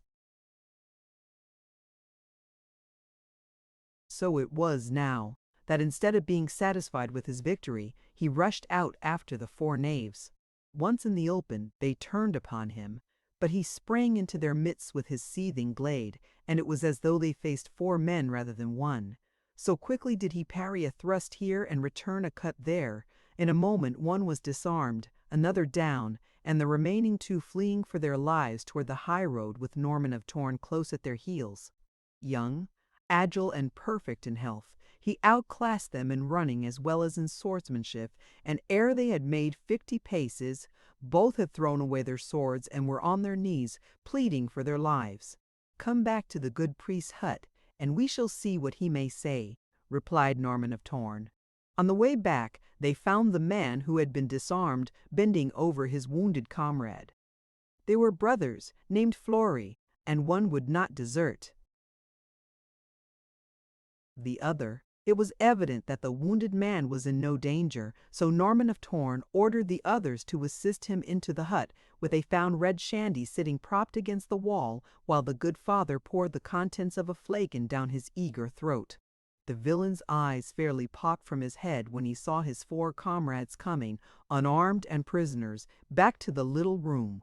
The Black Wolf dead, Red Shandy and John Flory wounded, James Flory, One-Eye Canty, and Peter the Hermit prisoners. He ejaculated, "Man or devil!" by the Pope's hind leg. "Who and what be ye?" he said, turning to Norman of Torn. "I be your master, and ye be my men," said Norman of Torn. "Me ye shall serve in fairer work than you have selected for yourselves, but with fighting aplenty, and good reward." The sight of this gang of ruffians banded together to prey upon the clergy had given rise to an idea in the boy's mind, which had been revolving in a nebulous way within the innermost recesses of his subconsciousness since his vanquishing of the 3 knights had brought him so easily such riches in the form of horses, arms, armor, and gold. As was always his wont in his afterlife, to think was to act. With the Black Wolf dead, and may the devil pull out his eyes with red-hot tongs, we might look farther and fare worse, mates, in search of a chief, spoke Red Shandy, eyeing his fellows, for verily any man, be he but a stripling, who can vanquish 6 such as we, be fit to command us. But what be the duties, said he whom they called Peter the Hermit, to follow Norman of Torn where he may lead, to protect the poor and the weak, to lay down your lives in defense of woman, and to prey upon rich Englishmen and harass the King of England. The last 2 clauses of these articles of faith appealed to the ruffians so strongly that they would have subscribed to anything, even daily mass and a bath, had that been necessary to admit them to the service of Norman of Torn. "Aye, aye," they cried, "we be your men indeed." "Wait," said Norman of Torn, "there is more. You are to obey my every command on pain of instant death, and 1/2 of all your gains are to be mine. On my side I will clothe and feed you, furnish you with mounts and armor and weapons and a roof to sleep under, and fight for and with you, with a sword arm which you know to be no mean protector. Are you satisfied?" "That we are, and long live Norman of Torn, and hews to the chief of the Torn signified the ready assent of the burly cutthroats. "Then swear it as ye kiss the hilt of my sword, and this token," pursued Norman of Torn, catching up a crucifix from the priest's table. With these formalities was born the clan Torn, which grew in a few years to number 1,000 men, and which defied a king's army and helped to make Simon de Montfort virtual ruler of England. Almost immediately commenced that series of outlaw acts upon neighboring barons and chance members of the gentry who happened to be caught in the open by the outlaws, that filled the coffers of Norman of Torn with many pieces of gold and silver, and placed a price upon his head ere he had scarce turned 18. That he had no fear of or desire to avoid responsibility for his acts he grimly evidenced by marking with a dagger's point upon the foreheads of those who fell before his own sword the initials N.T. As his following and wealth increased, he rebuilt and enlarged the grim castle of Torn, and again dammed the little stream which had furnished the moat with water in bygone days. Through all the length and breadth of the country that witnessed his activities, his very name was worshipped by poor and lowly and oppressed. The money he took from the king's tax-gatherers he returned to the miserable peasants of the district, and once when Henry III sent a little expedition against him, he surrounded and captured the entire force, and, stripping them, gave their clothing to the poor, and escorted them, naked, back to the very gates of London. By the time he was 20, Norman the Devil, as the king himself had dubbed him, was known by reputation throughout all England, though no man had seen his face and lived other than his friends and followers. He had become a power to reckon with in the fast culminating quarrel between King Henry and his foreign favorites on one side and the Saxon and Norman barons on the other. Neither side knew which way his power might be turned, for Norman of Torn had preyed almost equally upon royalist and insurgent. Personally, he had decided to join neither party, but to take advantage of the turmoil of the times, to prey without partiality upon both. As Norman of Torn approached his grim castle home with his 5 filthy, ragged cutthroats on the day of his first meeting with them, the old man of Torn stood watching the little party from one of the small towers of the Barbican. Halting beneath this outer gate, the youth winded the horn which hung at his side in mimicry of the custom of the times. "What ho without there?" challenged the old man, entering grimly into the spirit of the play. "'Tis Sir Norman of Torn," spoke up Red Shandy, "with his great host of noble knights and men-at-arms and squires and lackeys and sumpter beasts. Open in the name of the good right arm of Sir Norman of Torn." "What means this, my son?" said the old man as Norman of Torn dismounted within the ballium. The youth narrated the events of the morning, concluding with, These, then, be my men, father, and together we shall fare forth upon the highways and into the byways of England, to collect from the rich English pigs that living, which you have ever taught me was owing us. 'Tis well, my son, and even as I myself would have it, together we shall ride out. And where we ride, a trail of blood shall mark our way. From now henceforth the name and fame of Norman of Torn shall grow in the land, until even the king shall tremble when he hears it, and shall hate and loathe ye as I have even taught ye to hate and loathe as I have even taught ye to hate and loathe him. All England shall curse ye, and the blood of Saxon and Norman shall never dry upon your blade. As the old man walked away toward the great gate of the castle after this outbreak, Shandy, turning to Norman of Torn with a wide grin, said, "By the Pope's hind leg, but thy amiable father loveth the English, there should be great riding after such as he." "You ride after varlet," cried Norman of Torn, "and lest you should forget again so soon who be thy master, take that as a reminder." And he struck the red giant full upon the mouth with his clenched fist, so that the fellow tumbled heavily to the earth. He was on his feet in an instant, spitting blood, and in a towering rage. As he rushed, bull-like, toward Norman of Torn, the latter made no move to draw. He but stood with folded arms, eyeing Shandy with cold, level gaze, his head held high, haughty face marked by an arrogant sneer of contempt. The great ruffian paused, then stopped. Slowly a sheepish smile overspread his countenance, and, going upon one knee, he took the hand of Norman of Torn and kissed it, as some great and loyal noble knight might have kissed his king's hand in proof of his love and fealty. There was a certain rude, though chivalrous grandeur in the act, and it marked not only the beginning of a lifelong devotion and loyalty on the part of Shandy toward his young master, but was prophetic of the attitude which Norman of Torn was to inspire in all the men who served him. During the long years that saw thousands pass the barbicans of Torn to crave a position beneath his grim banner, as Shandy rose, one by one, John Flory, James, his brother, One-Eye Canty, and Peter the Hermit knelt before their young lord and kissed his hand. From the great court beyond, a little, grim gray old man had watched this scene, a slight smile upon his old malicious face. "'Tis to transcend even my dearest dreams," he muttered. "As death, but he be more a king than Henry himself. God speed the day of his coronation, when, before the very eyes of the Plantagenet hound, a black cap shall be placed upon his head for a crown. Beneath his feet, the platform of a wooden gibbet for a throne." Chapter 7. It was a beautiful spring day in May 1262 that Norman of Torn rode alone down the narrow trail that led to the pretty cottage with which he had replaced the hut of his old friend, Father Claude. As was his custom, he rode with lowered visor, and nowhere upon his person or upon the trappings of his horse were sign or insignia of rank or house.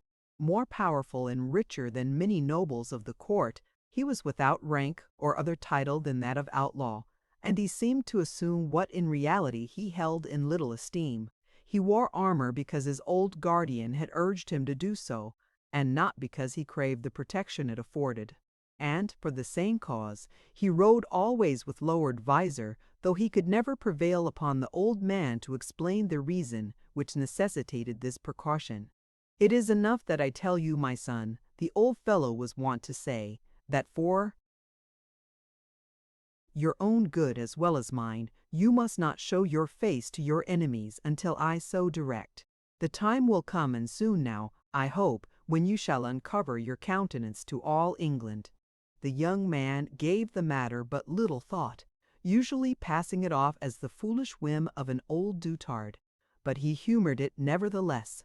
Behind him, as he rode down the steep declivity that day, loomed a very different Torn from that which he had approached 16 years before, when, as a little boy, he had ridden through the darkening shadows of the night, perched upon a great horse behind the little old woman, whose metamorphosis to the little grim, gray old man of Torn their advent to the castle had marked.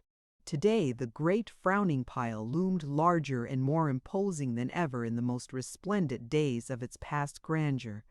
The original keep was there with its huge, buttressed Saxon towers, whose mighty 15-foot walls were pierced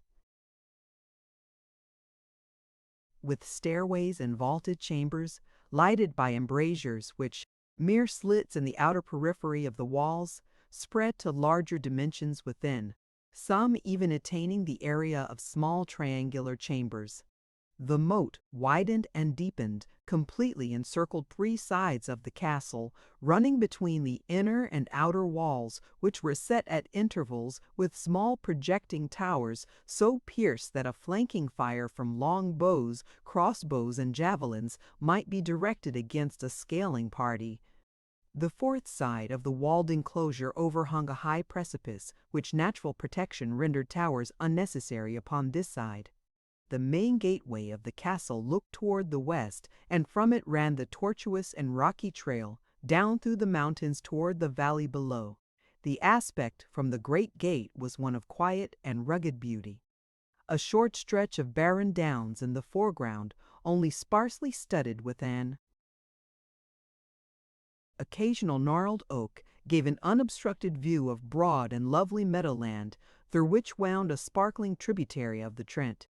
2 more gateways led into the great fortress, one piercing the north wall and one the east. All 3 gates were strongly fortified with towered and buttressed barbicans, which must be taken before the main gates could be reached.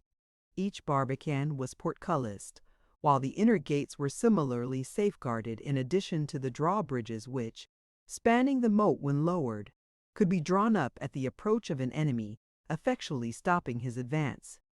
The new towers and buildings added to the ancient keep under the direction of Norman of Torn, and the grim, old man whom he called Father, were of the Norman type of architecture. The windows were larger, the carving more elaborate, the rooms lighter and more spacious.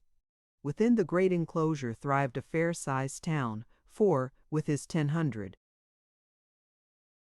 fighting men, the Outlaw of Torn required many squires, lackeys, cooks, scullions, armorers, smithies, farriers, hostlers, and the like to care for the wants of his little army.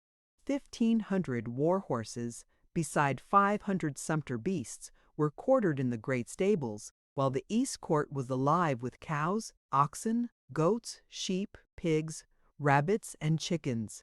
Great wooden carts drawn by slow, plodding oxen were daily visitors to the grim pile, fetching provender for man and beast from the neighboring farmlands of the poor Saxon peasants, to whom Norman of Torn paid good gold for their crops. These poor serfs, who were worse than slaves to the proud barons who owned the land they tilled, were forbidden by royal edict to sell or give a penny's worth of provisions to the Outlaw of Torn upon pain of death, but nevertheless his great carts made their trips regularly and always returned full laden. And though the husbandmen told sad tales to their overlords of the awful raids of the Devil of Torn, in which he seized upon their stuff by force, their tongues were in their cheeks as they spoke, and the devil's gold in their pockets. And so, while the barons learned to hate him the more, the peasants' love for him increased. Them he never injured. Their fences, their stock, their crops, their wives and daughters were safe from molestation, even though the neighboring castle of their lord might be sacked from the wine cellar to the ramparts of the loftiest tower. Nor did anyone dare ride roughshod over the territory which Norman of Torn patrolled. A dozen bands of cutthroats he had driven from the Derby hills, and though the barons would much rather have had all the rest than he, the peasants worshipped him as a deliverer from the low-born murderers who had been wont to despoil the weak and lowly, and on whose account the women of the huts and cottages had never been safe. Few of them had seen his face, and fewer still had spoken with him. but they loved his name and his prowess, and in secret they prayed for him to their ancient god Woden, and the lesser gods of the forest and the meadow and the chase, for though they were confessed Christians, still in the hearts of many beat a faint echo of the old superstitions of their ancestors. And while they prayed also to the Lord Jesus and to Mary, yet they felt it could do no harm to be on the safe side with the others. If the others, a poor, degraded, downtrodden, ignorant, superstitious people, they were, accustomed for generations to the heel of first one invader and then another, and in the interims, when there were any, the heels of their feudal lords and their rapacious monarchs. No wonder then that such as these worship the Outlaw of Torn, for since their fierce Saxon ancestors had come, themselves as conquerors, to England, no other hand had ever been raised to shield them from oppression. On this policy of his toward the serfs and freedmen, Norman of Torn and the grim old man whom he called father had never agreed. The latter was for carrying his war of hate against all Englishmen, but the young man would neither listen to it nor allow any who rode out from Torn to molest the lowly. A ragged tunic was a surer defense against this wild horde than a stout lance or an emblazoned shield. So, as Norman of Torn rode down from his mighty castle to visit Father Claude, the sunlight playing on his clanking armor and glancing from the copper boss of his shield, the sight of a little group of woodmen kneeling uncovered by the roadside as he passed was not so remarkable after all. Entering the priest's study, Norman of Torn removed his armor and lay back moodily upon a bench with his back against a wall and his strong lithe legs stretch out before him. "What ails you, my son?" asked the priest, "that you look so disconsolate on this beautiful day?" "I do not know, father," replied Norman of Torn, "unless it be that I am asking myself the question, what it is all for. Why did my father train me ever to prey upon my fellows? I like to fight, but there is plenty of fighting which is legitimate, and what good may all my stolen wealth avail me if I may not enter the haunts of men to spend it? Should I stick my head into London town, it would doubtless stay there, held by a hempen necklace. What quarrel have I with the king or the gentry? They have quarrel enough with me, it is true, but napless, I do not know why I should have hated them so before I was old enough to know how rotten they really are. So it seems to me that I am but the instrument of an old man's spite, not even knowing the grievance to the avenging of which my life has been dedicated by another. And at times, Father Claude, as I grow older, I doubt much that the nameless old man of Torn is my father, so little do I favor him. And never in all my life have I heard a word of fatherly endearment or felt a caress, even as a little child. What think you, Father Claude? "I have thought much of it, my son," answered the priest. "It has ever been a sore puzzle to me, and I have my suspicions, which I have held for years, but which even the thought of so frightens me that I shudder to speculate upon the consequences of voicing them aloud. Norman of Torn, if you are not the son of the old man you call father, may God forfend that England ever guesses your true parentage. More than this, I dare not say, except that, as you value your peace of mind and your life, keep your visor down and keep out of the clutches of your enemies." "Then you know why I should keep my visor down." "I can only guess, Norman of Torn, because I have seen another whom you resemble." The conversation was interrupted by a commotion from without, the sound of horses' hoofs, the cries of men, and the clash of arms. In an instant, both men were at the tiny unglazed window. Before them, on the high road, 5 knights in armor were now engaged in furious battle with a party of 10 or a dozen other steel-clad warriors, while crouching breathless on her palfrey, a young woman sat a little apart from the contestants. Presently, one of the knights detached himself from the melee and rode to her side with some word of command, at the same time grasping roughly at her bridle rein. The girl raised her riding whip and struck repeatedly but futilely against the iron headgear of her assailant while he swung his horse up the road. and, dragging her palfrey after him, galloped rapidly out of sight. Norman of Torn sprang to the door, and, reckless of his unarmored condition, leaped to Sir Mortimer's back and spurred swiftly in the direction taken by the girl and her abductor. The great black was fleet, and unencumbered by the usual heavy armor of his rider, soon brought the fugitives to view. Scarce a mile had been covered ere the knight, turning to look for pursuers, saw the face of Norman of Torn not 10 paces behind him. With a look of mingled surprise, chagrin, and incredulity, the knight reined in his horse, exclaiming as he did so, "Mon Dieu, Edward!" "Draw and defend yourself," cried Norman of Torn. "But, your highness," stammered the knight. "Draw, or I stick you as I have stuck 100 other English pigs," cried Norman of Torn. The charging steed was almost upon him, and the knight looked to see the rider draw rein, but, like a black bolt, the mighty Sir Mortimer struck the other horse full upon the shoulder, and man and steed rolled in the dust of the roadway.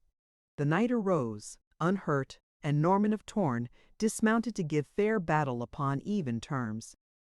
Though handicapped by the weight of his armor, the knight also had the advantage of its protection, so that the two fought furiously for several minutes without either gaining an advantage.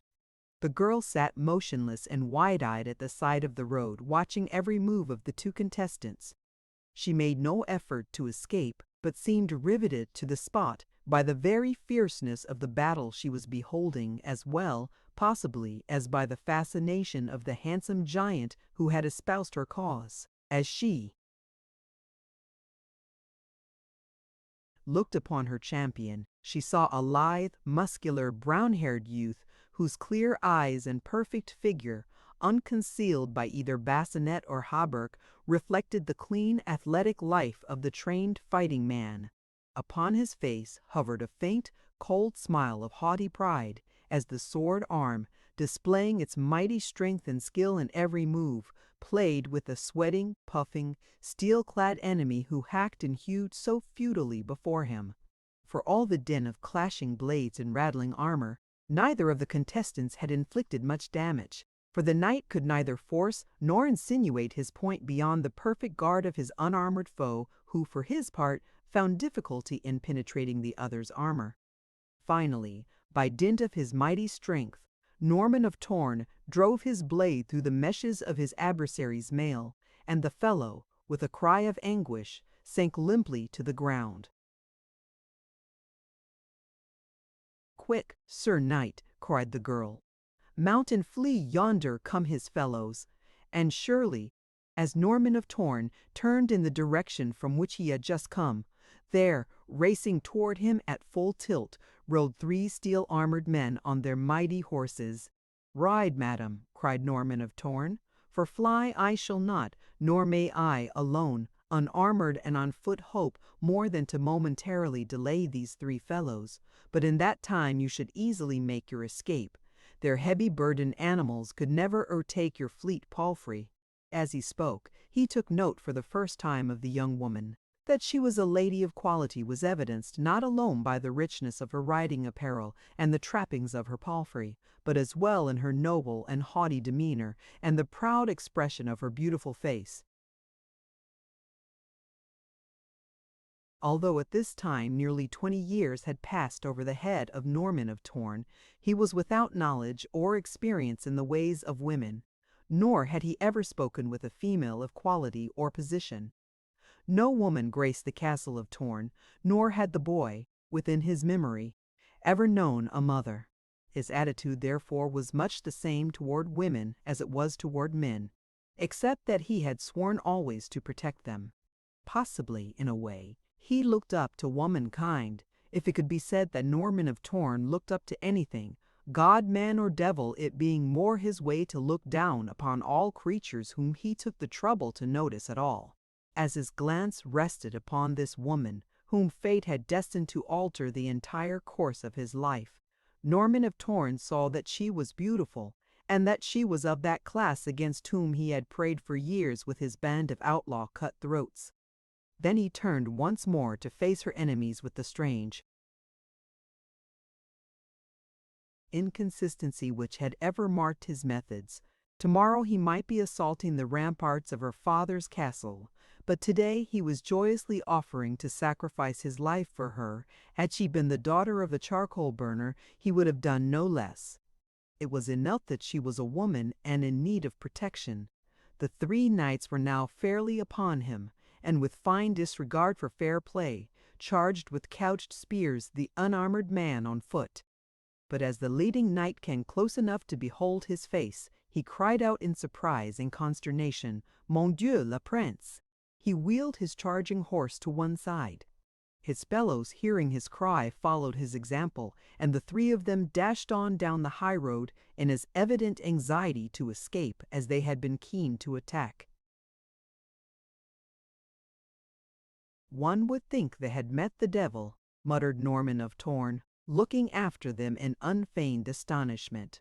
"What means it, lady?" he asked, turning to the damsel, who had made no move to escape.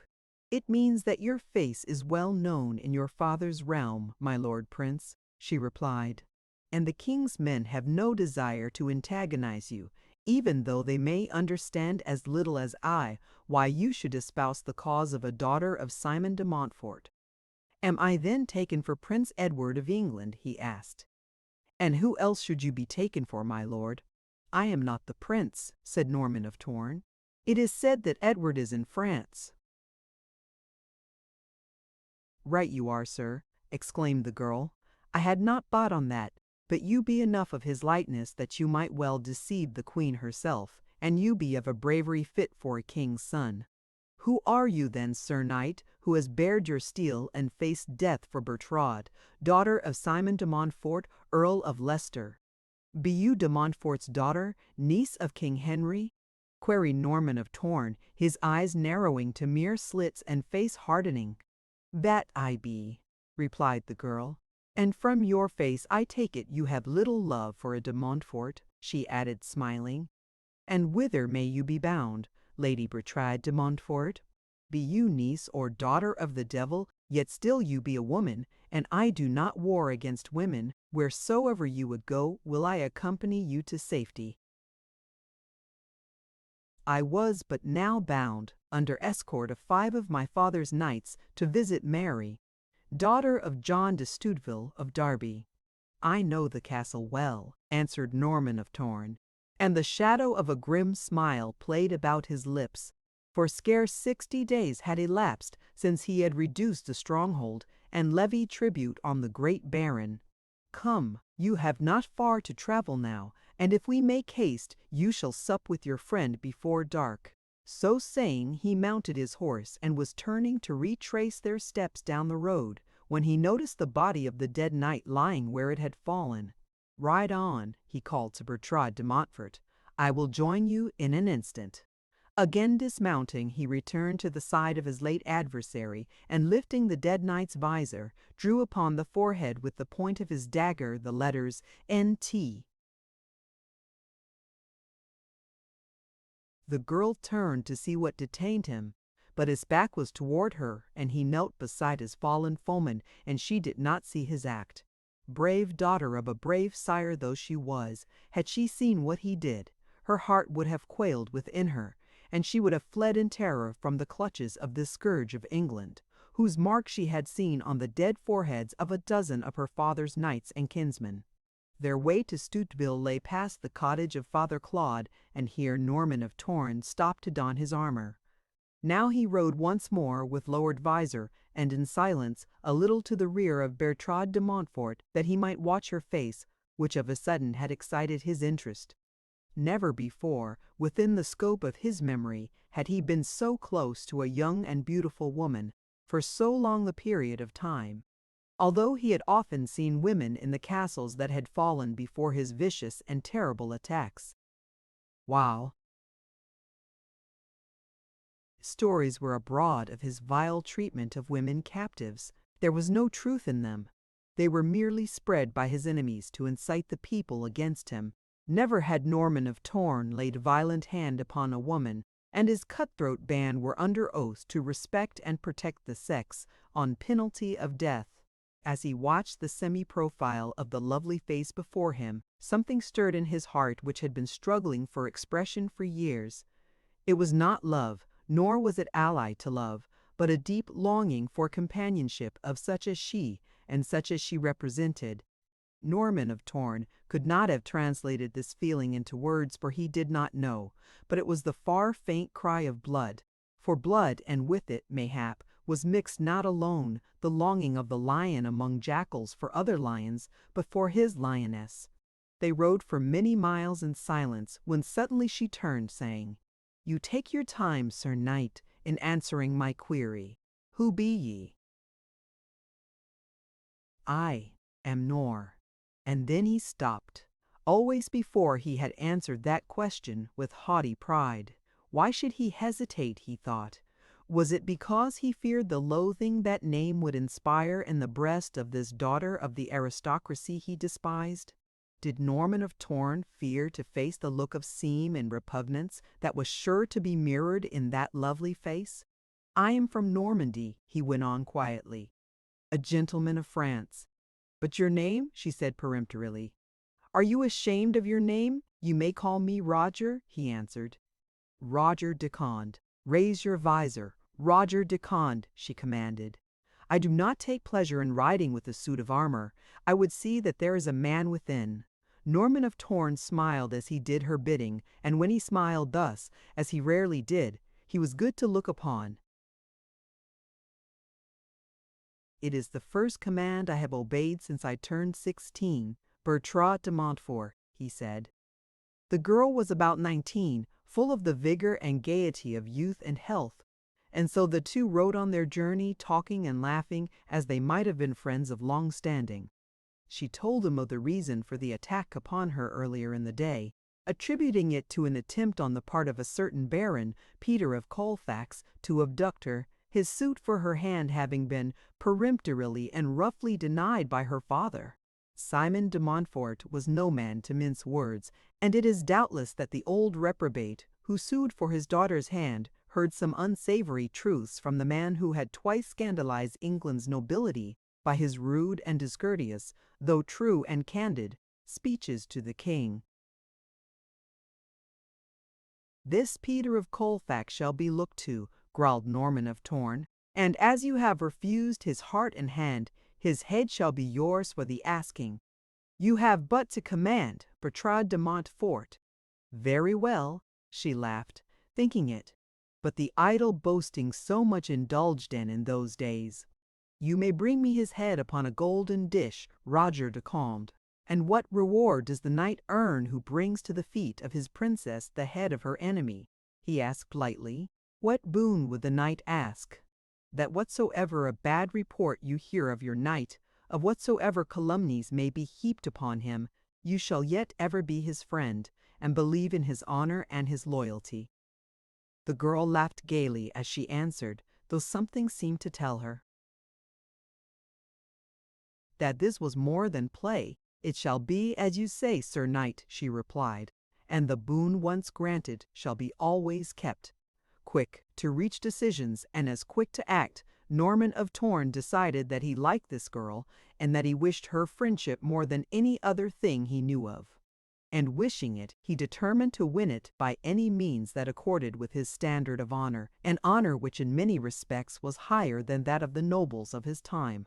They reached the castle of de Stuteville late in the afternoon, and there Norman of Torn was graciously welcomed and urged to accept the baron's hospitality overnight. The grim humor of the situation was too much for the outlaw, and when added to his new desire to be in the company of Bertrand de Montfort, he made no effort to resist, but hastened to accept the warm welcome. At the long table upon which the evening meal was spread sat the entire household of the baron, and here and there among the men were evidences of painful wounds, but barely healed, while the host himself still wore his sword arm in a sling. "We have been through grievous times," said Sir John, noticing that his guest was glancing at the various evidences of conflict. "That fiend, Norman the Devil, with his filthy pack of cut-throats, besieged us for 10 days, and then took the castle by storm and sacked it. Life is no longer safe in England, with the king spending his time and money with foreign favorites and buying alien soldiery to fight against his own barons instead of ensuring the peace and protection which is the right of every Englishman at home. But, he continued, this outlaw devil will come to the end of a short halter when once our civil strife is settled, for the barons themselves have decided upon an expedition against him, if the king will not subdue him. And he may send the barons naked home as he did the king's soldiers, laughed Bertrade de Montfort. I should like to see this fellow. What may he look like from the appearance of yourself, Sir John, and many of your men-at-arms? There should be no few here but have met him. Not once did he raise his visor while he was among us, replied the baron. But there are those who claim they had a brief glimpse of him, and that he is of horrid countenance, wearing a great yellow beard, and having one eye gone, and a mighty red scar from his forehead to his chin. A fearful apparition, murmured Norman of Torn. No wonder he keeps his helm closed. But such a swordsman, spoke up a son of de Stuteville. Never in all the world was there such swordplay as I saw that day in the courtyard. I, too, have seen some wonderful swordplay, said Bertrade de Montfort, and that today. Oh, he! She cried, laughing gleefully. Verily do I believe I have captured the wild Norman of Torn for this very night, who styles himself Roger de Conde, fights as I ne'er saw man fight before, and he rode with his visor down until I chid him for it. Norman of Torn led in the laugh which followed, and of all the company he most enjoyed the joke. And speaking of the devil, said the baron, how think you? He will side should the king eventually force war upon the barons. With his 1,000 hell hounds, the fate of England might well be in the palm of his bloody hand. He loves neither king nor baron, spoke Mary de Stuteville, and I rather lean to the thought that he will serve neither, but rather plunder the castles of both rebel and royalist, whilst their masters be absent at war. It be more to his liking to come while the master be home to welcome him, said de Stuteville ruthfully, but yet I am always in fear for the safety of my wife and daughters when I be away from Derby for any time. May the good God soon deliver England from this devil of Torn. I think you may have no need of fear on that score, spoke Mary. For Norman of Torn offered no violence to any woman within the wall of Stuteville. And when one of his men laid a heavy hand upon me, it was the great outlaw himself who struck the fellow such a blow with his mailed hand as to crack the ruffian's helm, saying at the time, "Know you, fellow Norman of Torn does not war upon women." Presently the conversation turned to other subjects, and Norman of Torn heard no more of himself during that evening. His stay at the castle of Stuteville was drawn out to 3 days, and then, on the 3rd day, as he sat with Bertrade de Montfort in an embrasure of the south tower of the old castle, he spoke once more of the necessity for leaving, and once more she urged him to remain. "To be with you, Bertrade of Montfort," he said boldly, "I would forego any other pleasure, and endure any privation, or face any danger, but there are others who look to me for guidance, and my duty calls me away from you.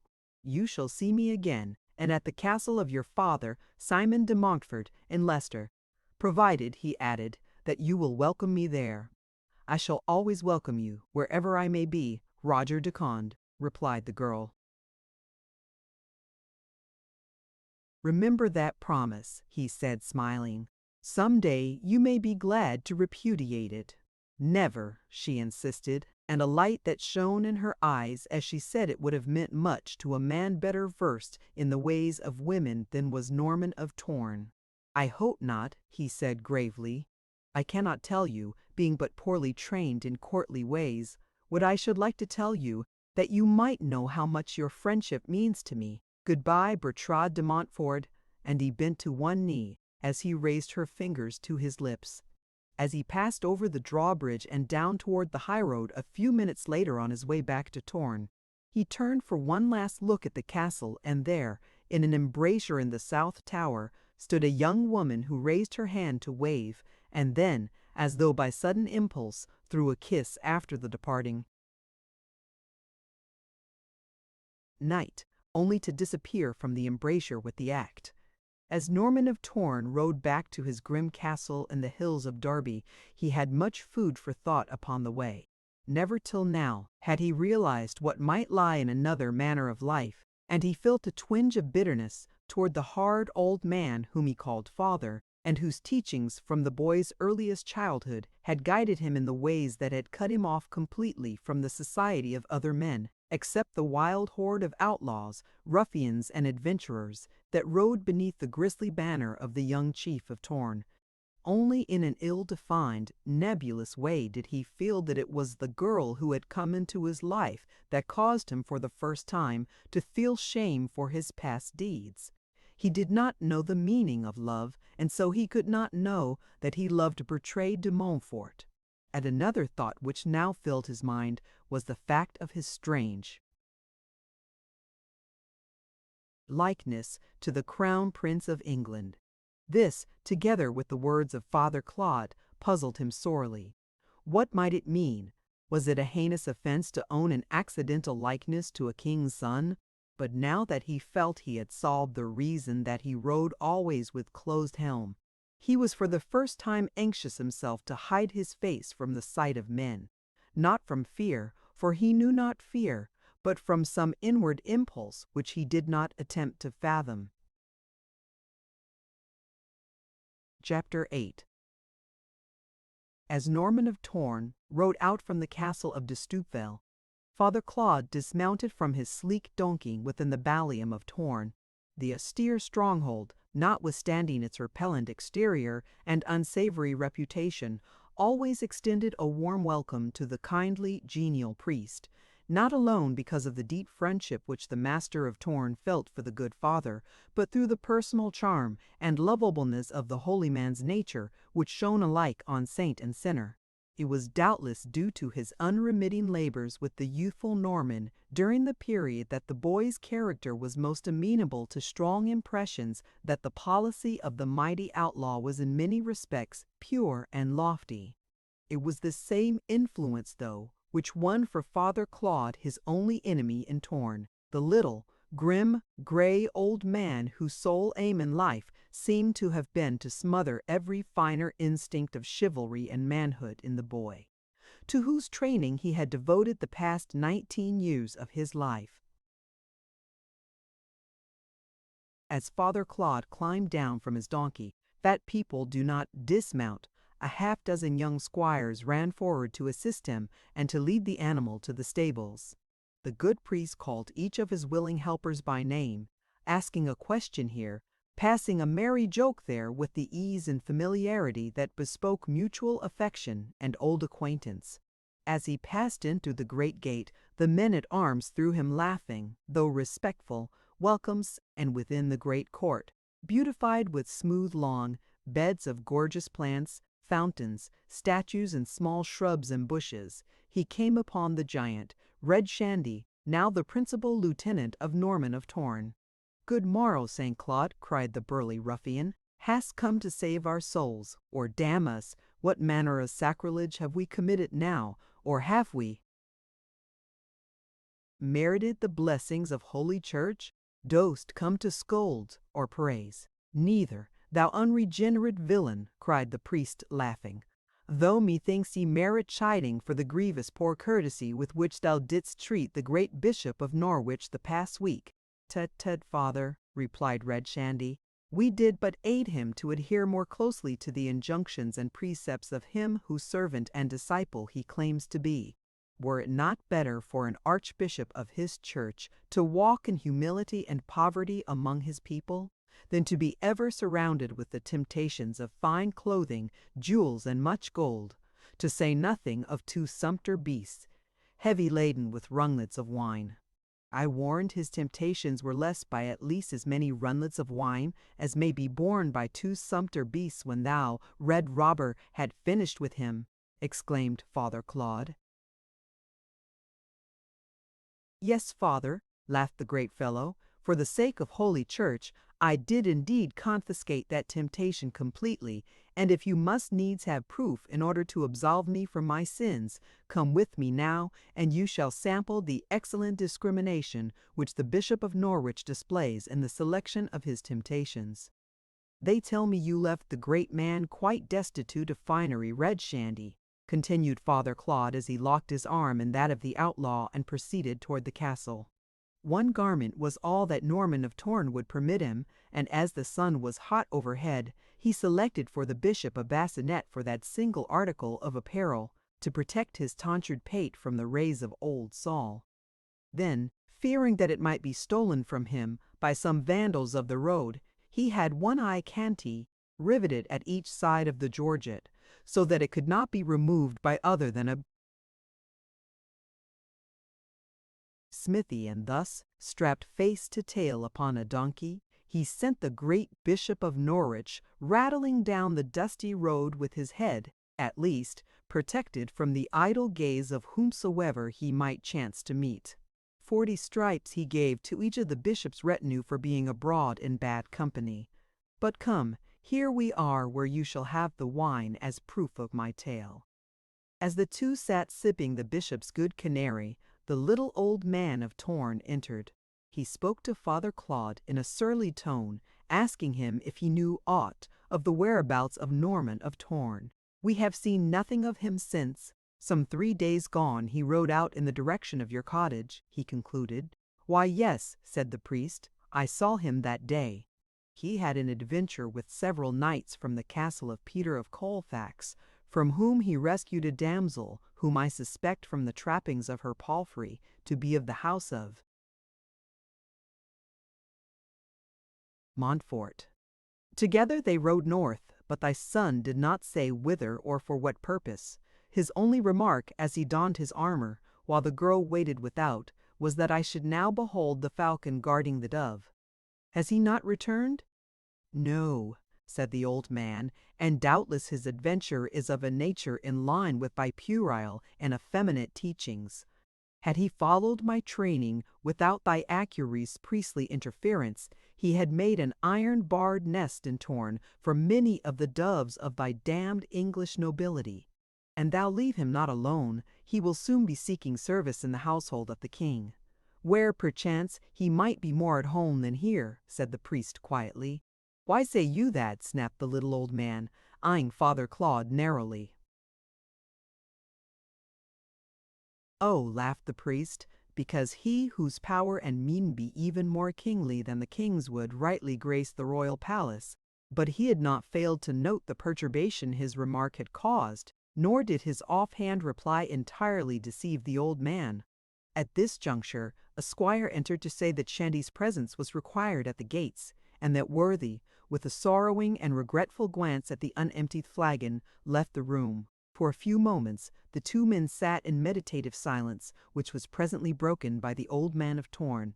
Priest, he said, thy ways with my son are, as you know, not to my liking. It were needless that he should have wasted so much precious time from sword play to learn the useless art of letters. Of what benefit may a knowledge of Latin be to one whose doom looms large before him? It may be years, and again, it may be but months. But as sure as there be a devil in hell, Norman of Torn will swing from a king's gibbet, and thou knowest it, and he too as well as I. The things which thou hast taught him be above his station, and the hopes and ambitions they inspire will but make his end the bitterer for him. Of late, I have noted that he rides upon the highway with less enthusiasm than was his wont, but he has gone too far ever to go back now, nor is there where to go back to. What has he ever been other than outcast and outlaw? What hopes could you have engendered in his breast, greater than to be hated and feared among his blood enemies? I know not thy reasons, old man, replied the priest, for devoting thy life to the ruining of his, and what I guess at be such as I dare not voice. But let us understand each other once and for all. For all thou dost and hast done to blight and curse the nobleness of his nature, I have done and shall continue to do all in my power to controvert, As thou hast been his bad angel, so shall I try to be his good angel. And when all is said and done, and Norman of Torn swings from the king's gibbet, as I only too well fear he must, there will be more to mourn his moss than there be to curse him. His friends are from the ranks of the lowly, but so too were the friends and followers of our dear Lord Jesus. So that shall be more greatly to his honor than had he preyed upon the already unfortunate. Women have never been his prey. That also will be spoken of to his honor when he is gone, and that he has been cruel to men will be forgotten in the greater glory of his mercy to the weak. Whatever be thy object, whether revenge or the natural bent of a cruel and degraded mind, I know not. But if any be cursed because of the Outlaw of Torn, it will be thou. I had almost said, unnatural father, but I do not believe a single drop of thy debased blood flows in the veins of him thou callest son. The grim old man of Torn had sat motionless throughout this indictment. His face, somewhat pale, was drawn into lines of malevolent hatred and rage, but he permitted Father Claude to finish without interruption. "Thou hast made thyself and thy opinions quite clear," he said bitterly, "but I be glad to know just how thou standeth.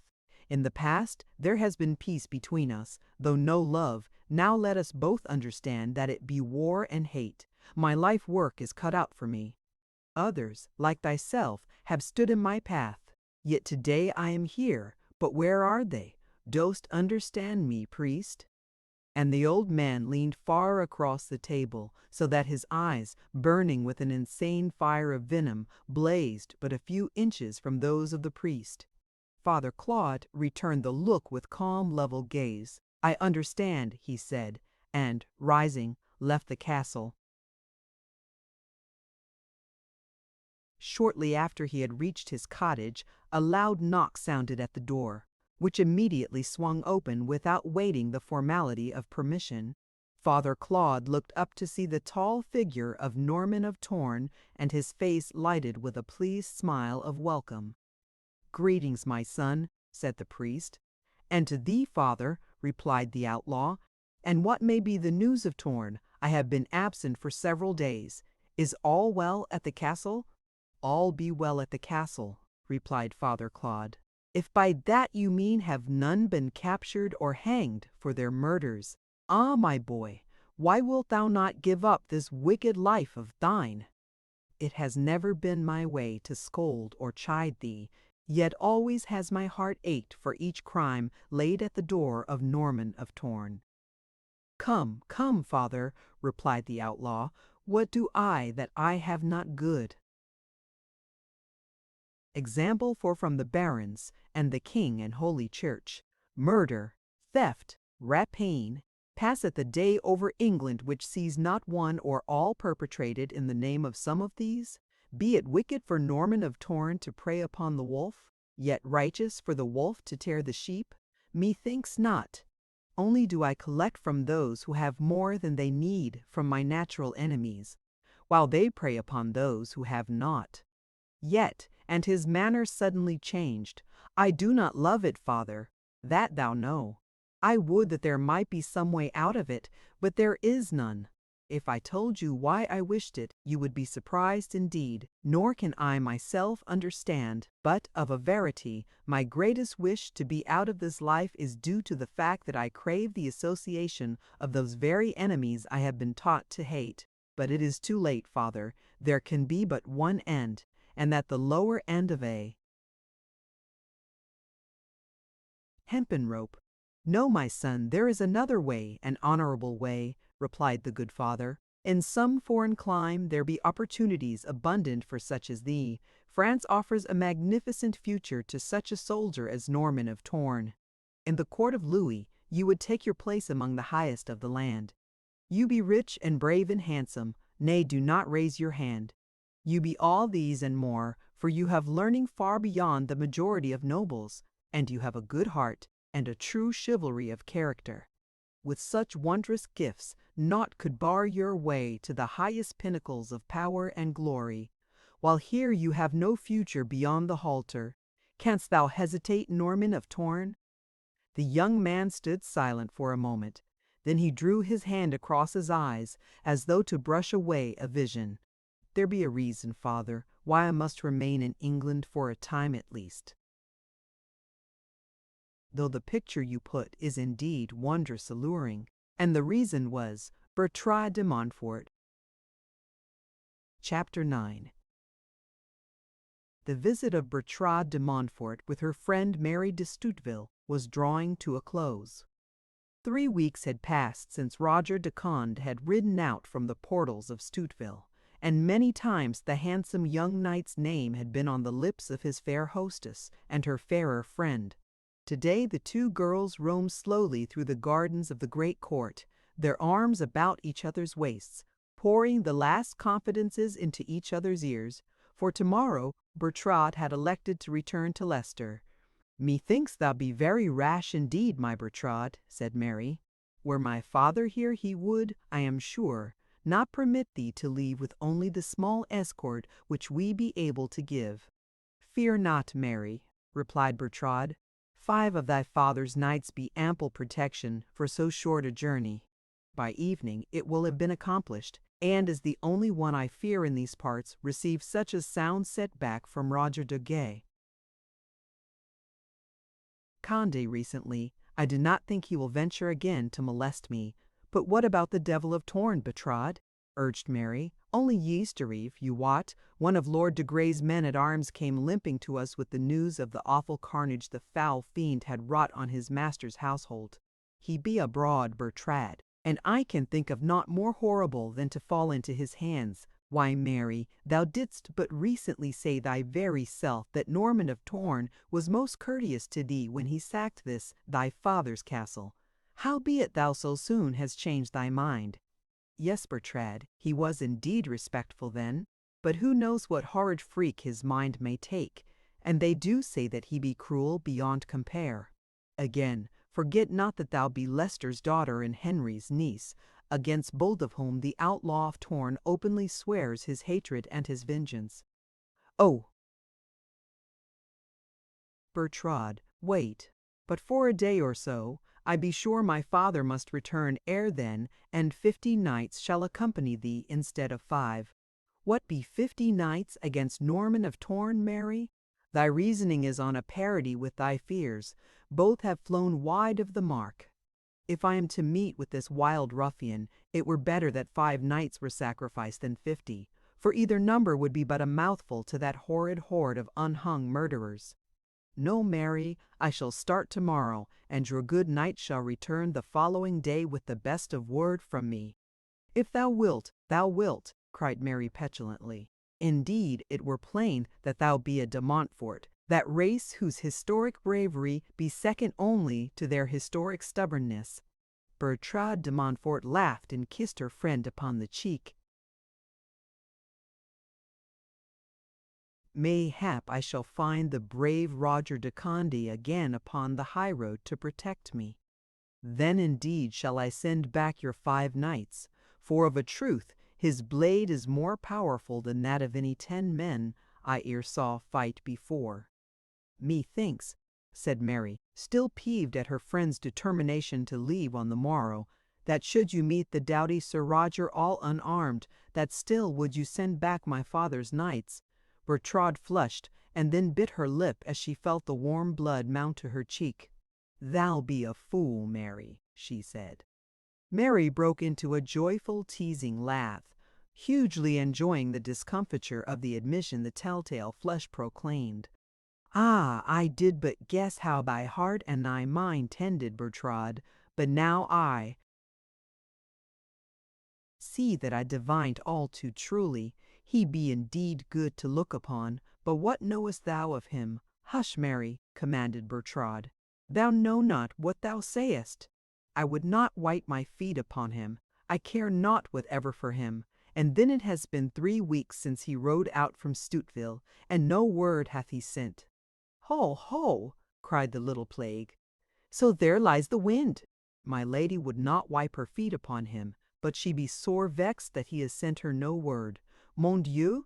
"But thou hast strange notions, Bertrade. I will not talk with you, Mary," cried Bertrade, stamping her sandaled foot, and with a toss of her pretty head she turned abruptly toward the castle. In a small chamber in the castle of Colfax, two men sat at opposite sides of a little table. The one, Peter of Colfax, was short and very stout. His red, bloated face, bleary eyes, and bulbous nose bespoke the manner of his life, while his thick lips, the lower hanging large and flabby over his receding chin, indicated the base passions to which his life had been given. His companion was a little, grim, gray man, but his suit of armor and closed helm gave no hint to his host of whom his guest might be. It was the little armored man who was speaking. "Is it not enough that I offer to aid you, Sir Peter," he said, "that you must have my reasons? Let it go that my hate of Leicester be the passion which moves me. Thou failed in thy attempt to capture the maiden. Give me 10 knights, and I will bring her to you." "How knowest thou she rides out tomorrow for her father's castle?" asked Peter of Colfax. "That again be no concern of thine, my friend, but I do know it, and, if thou wouldst have her, be quick, for we should ride out tonight, that we may take our positions by the highway in ample time tomorrow." Still Peter of Colfax hesitated. He feared this might be a ruse of Leicester's to catch him in some trap. He did not know his guest. The fellow might want the girl for himself, and be taking this method of obtaining the necessary assistance to capture her. "Come," said the little armored man irritably. "I cannot bide here forever. Make up thy mind. It be nothing to me other than my revenge, and if thou wilt not do it, I shall hire the necessary ruffians, and then not even thou shalt see Bertrade de Montfort more." This last threat decided the Baron. "It is agreed," he said. "The men shall ride out with you in half an hour. Wait below in the courtyard." When the little man had left the apartment, Peter of Colfax summoned his squire, whom he had sent to him at once, one of his faithful henchmen. "Guy," said Peter of Colfax as the man entered, "ye made a rare fizzle of a piece of business some weeks ago. Ye wot of which I speak?" "Yes, my lord." "It chances that on the morrow ye may have opportunity to retrieve thy blunder. Ride out with 10 men, where the stranger who waits in the courtyard below shall lead ye, and come not back without that which ye lost to a handful of men before. You understand?" "Yes, my lord." "And Guy, I half mistrust this fellow who hath offered to assist us. At the first sign of treachery, fall upon him with all thy men and slay him. Tell the others that these be my orders." "Yes, my lord. When do we ride?" "At once. You may go." The morning that Bertrade de Montfort had chosen to return to her father's castle dawned grey and threatening. In vain did Mary de Stuteville plead with her friend to give up the idea of setting out upon such a dismal day, and without sufficient escort, but Bertrade de Montfort was firm. "Already have I overstayed my time 3 days, and it is not likely that even I, his daughter, fail in obedience to Simon de Montfort. I shall have enough to account for as it be. Do not urge me to add even 1 more day to my excuses. And again, perchance, my mother and my father may be sore distressed by my continued absence. No, Mary, I must ride today." And so she did with the 5 knights that could be spared from the castle's defense. Scarcely half an hour had elapsed before a cold drizzle set in, so that they were indeed a sorry company that splashed along the muddy road, wrapped in mantle and surcoat. As they proceeded, the rain and wind increased in volume until it was being driven into their faces in such blinding gusts that they must needs keep their eyes closed and trust to the instincts of their mounts. Less than half the journey had been accomplished. They were winding across a little hollow toward a low ridge covered with dense forest, into the somber shadows of which the road wound. There was a glint of armor among the drenched foliage, but the rain-buffeted eyes of the riders saw it not. On they came, their patient horses plodding slowly through the sticky road and hurtling storm.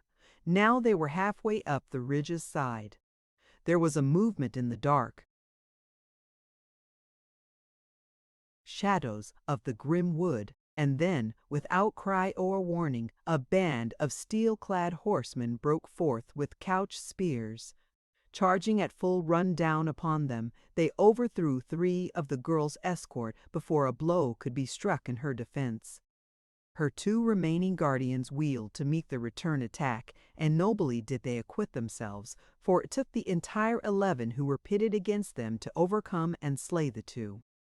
In the melee, none had noticed the girl, but presently one of her assailants, a little, grim, gray man, discovered that she had put spurs to her palfrey and escaped. Calling to his companions, he set out at a rapid pace in pursuit. Reckless of the slippery road and the blinding rain, Bertrade de Montfort urged her mount into a wild run, for she had recognized the arms of Peter of Colfax on the shields of several of the attacking party. Nobly, the beautiful Arab bent to her call for speed, the great beasts of her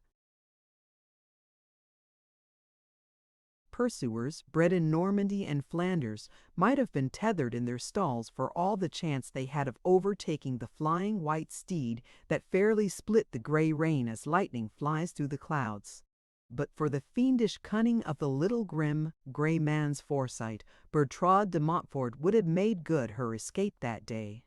As it was, however, her fleet mount had carried her but 200 yards ere, in the midst of the dark wood, she ran full upon a rope stretched across the roadway between 2 trees.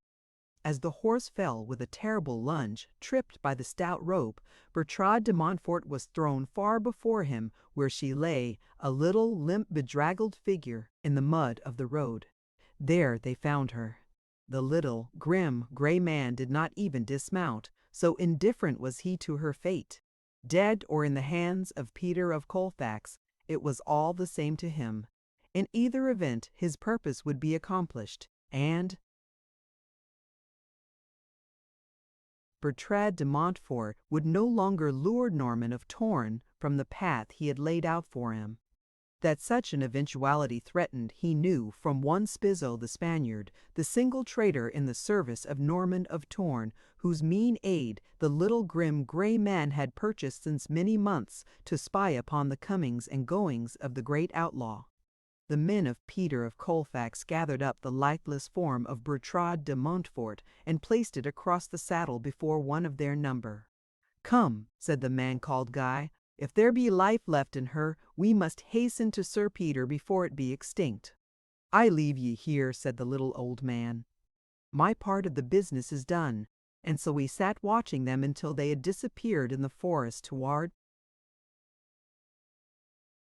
the castle of Colfax. Then he rode back to the scene of the encounter where lay the 5 knights of Sir John de Stuteville. 3 were already dead, the other 2, sorely but not mortally wounded, lay groaning by the roadside. The little grim gray man dismounted as he came abreast of them and, with his long sword, silently finished the 2 wounded men. Then, drawing his dagger, he made a mark upon the dead foreheads of each of the 5, and mounting, rode rapidly toward Torn. "And if one fact be not enough," he muttered, "that mark upon the dead will quite effectually stop further intercourse between the houses of Torn and Leicester." Henry de Montfort, son of Simon, rode fast and furious at the head of a dozen of his father's knights on the road to Stuteville. Bertrade de Montfort was so long overdue that the Earl and Princess Eleanor, his wife, filled with grave apprehensions, had posted their oldest son off to the castle of John de Stuteville to fetch her home. With the wind and rain at their backs, the little party rode rapidly along the muddy road until late in the afternoon they came upon a white palfrey standing huddled beneath a great oak, his arched back toward the driving storm. "By God!" cried de Montfort, "'tis my sister's own Abdul. There be something wrong here indeed." But a rapid search of the vicinity and loud calls brought no further evidence of the girl's whereabouts, so they pressed on toward Stuteville. Some 2 miles beyond the spot where the white palfrey had been found, they came upon the dead bodies of the 5 knights who had accompanied Bertrade from Stuteville. Dismounting, Henry de Montfort examined the bodies of the fallen men. The arms upon shield and helm confirmed his first fear that these had been Bertrade's escort from Stuteville. As he bent over them to see if he recognized any of the knights, there stared up into his face from the foreheads of the dead men the dreaded sign, N.T., scratched there with a dagger's point. "The curse of God be on him," cried de Montfort. "It be the work of the devil of Torn, my gentlemen," he said to his followers. "Come, we need no further guide to our destination," and, remounting, the little party spurred back toward Torn. When Bertrade de Montfort regained her senses, she was in bed in a strange room, and above her bent an old woman, a repulsive, toothless old woman whose smile was but a fangless snarl. "Ho, ho!" she croaked. "The bride waketh. I told my lord that it would take more than a tumble in the mud to kill a de Montfort. Come, come now, arise and clothe thyself, for the handsome bridegroom can scarce restrain his eager desire to fold thee in his arms." Below in the great hall he paces to and fro, the red blood mantling his beauteous countenance. "Who be ye?" cried Bertrade de Montfort, her mind still dazed from the effects of her fall. "Where am I?" And then, "Oh mon Dieu!" as she remembered the events of the afternoon, and the arms of Colfax upon the shields of the attacking party. In an instant she realized the horror of her predicament, its utter hopelessness. Beast though he was, Peter of Colfax stood high in the favor of the king, and the fact that she was his niece would scarce aid her cause with Henry, for it was more than counterbalanced by the fact that she was the daughter of Simon de Montfort, whom he feared and hated. In the corridor without, she heard the heavy tramp of approaching feet, and presently a man's voice at the door. Within their call, "Has the damsel awakened from her swoon?" "Yes, Sir Peter," replied the old woman. "I was but just urging her to arise and clothe herself, saying that you awaited her below." "Haste then, my Lady Bertrade," called the man. "No harm will be done thee if thou showest the good sense I give thee credit for. I will await thee in the great hall, or, if thou prefer, will come to thee here." The girl paled, more in loathing and contempt than in fear, but the tones of her answer were calm and level. "I will see thee below, Sir Peter, anon," and rising, she hastened to dress, while the receding footsteps of the Baron diminished down the stairway which led from the tower room in which she was imprisoned. The old woman attempted to draw her into conversation, but the girl would not talk. Her whole mind was devoted to weighing each possible means of escape. A half-hour later she entered the great hall of the castle of Peter of Colfax. The room was empty. Little change had been wrought in the apartment since the days of Ethelwolf. As the girl's glance ranged the hall in search of her jailer, it rested upon the narrow, unglazed windows beyond which lay freedom. Would she ever again breathe God's pure air outside these stifling walls? These grimy, hateful walls, black as the inky rafters and wainscot, except for occasional splotches, a few shades less begrimed, where repairs had been made. As her eyes fell upon the trophies of war and chase which hung there, her lips curled in scorn, for she knew that they were acquisitions by inheritance rather than by the personal prowess of the present master of Colfax. A single cresset lighted the chamber, while the flickering light from a small wood fire upon one of the 2 great hearths seemed rather to accentuate the dim shadows of the place. Bertrade crossed the room and leaned against a massive oak table, blackened by age and hard usage to the color of the beams above, dented and nicked by the pounding of huge drinking horns and heavy swords when wild and lusty brawlers had been moved to applause by the lay of some wandering minstrel or the sterner call of their mighty chieftains for the oath of fealty. Her wandering eyes took in the dozen benches and the few rude, heavy chairs which completed the rough furnishings of this rough room, and she shuddered. one little foot tapped sullenly upon the disordered floor, which was littered with a miscellany of rushes interspread with such bones and scraps of food as the dogs had rejected or overlooked. But to none of these surroundings did Bertrade de Montfort give but passing heed. She looked for the man she sought that she might quickly have the encounter over and learn what fate the future held in store for her.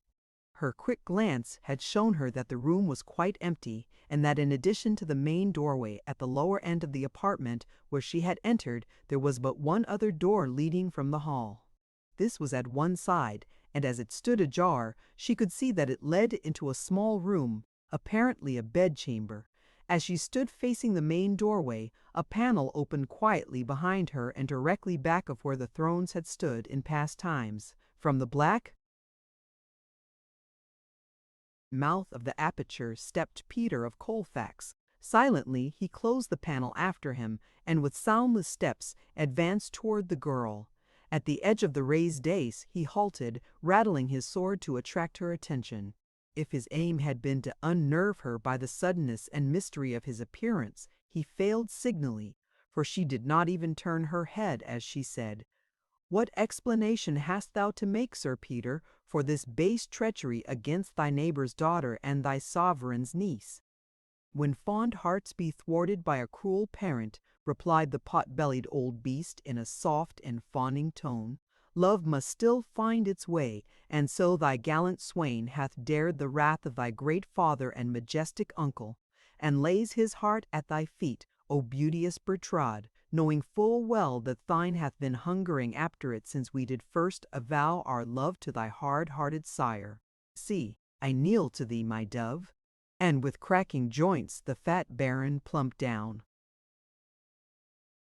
upon his marrow bones. Bertrade turned, and as she saw him her haughty countenance relaxed into a sneering smile. "Thou art a fool, Sir Peter," she said, "and, at that, the worst species of fool, an ancient fool. It is useless to pursue thy cause, for I will have none of thee. Let me hence, if thou be a gentleman, and no word of what hath transpired shall ever pass my lips. But let me go, 'tis all I ask, and it is useless to detain me, for I cannot give what you would have. I do not love you, nor ever can I." Her first words had caused the red of humiliation to mottle his already ruby visage to a semblance of purple, and now, as he attempted to rise with dignity, he was still further covered with confusion by the fact that his huge stomach made it necessary for him to go upon all fours before he could rise, so that he got up much after the manner of a cow, raising his stern high in air in a most ludicrous fashion. As he gained his feet, he saw the girl turn her head from him to hide the laughter on her face. "Return to thy chamber," he thundered. "I will give thee until tomorrow to decide whether thou wilt accept Peter of Colfax as thy husband, or take another position in his household, which will bar thee for all time from the society of thy kind." The girl turned toward him, the laugh still playing on her lips. "I will be wife to no buffoon, to no clumsy old clown, to no debauched, degraded parody of a man. And as for thy other rash threat, thou hast not the guts to put thy wishes into deeds, thou craven coward, for well ye know that Simon de Montfort would cut out thy foul heart with his own hand, if he ever suspected thou wert guilty of speaking of such to me, his daughter." And Bertrade de Montfort swept from the great hall and mounted to her tower chamber in the ancient Saxon stronghold of Colfax. The old woman kept watch over her during the night and until late the following afternoon, when Peter of Colfax summoned his prisoner before him once more. So terribly had the old hag played upon the girl's fears that she felt fully certain that the baron was quite equal to his dire threat, and so she had again been casting about for some means of escape or delay. The room in which she was imprisoned was in the west tower of the castle, fully 100 feet above the moat, which the single embrasure overlooked. There was therefore no avenue of escape in this direction.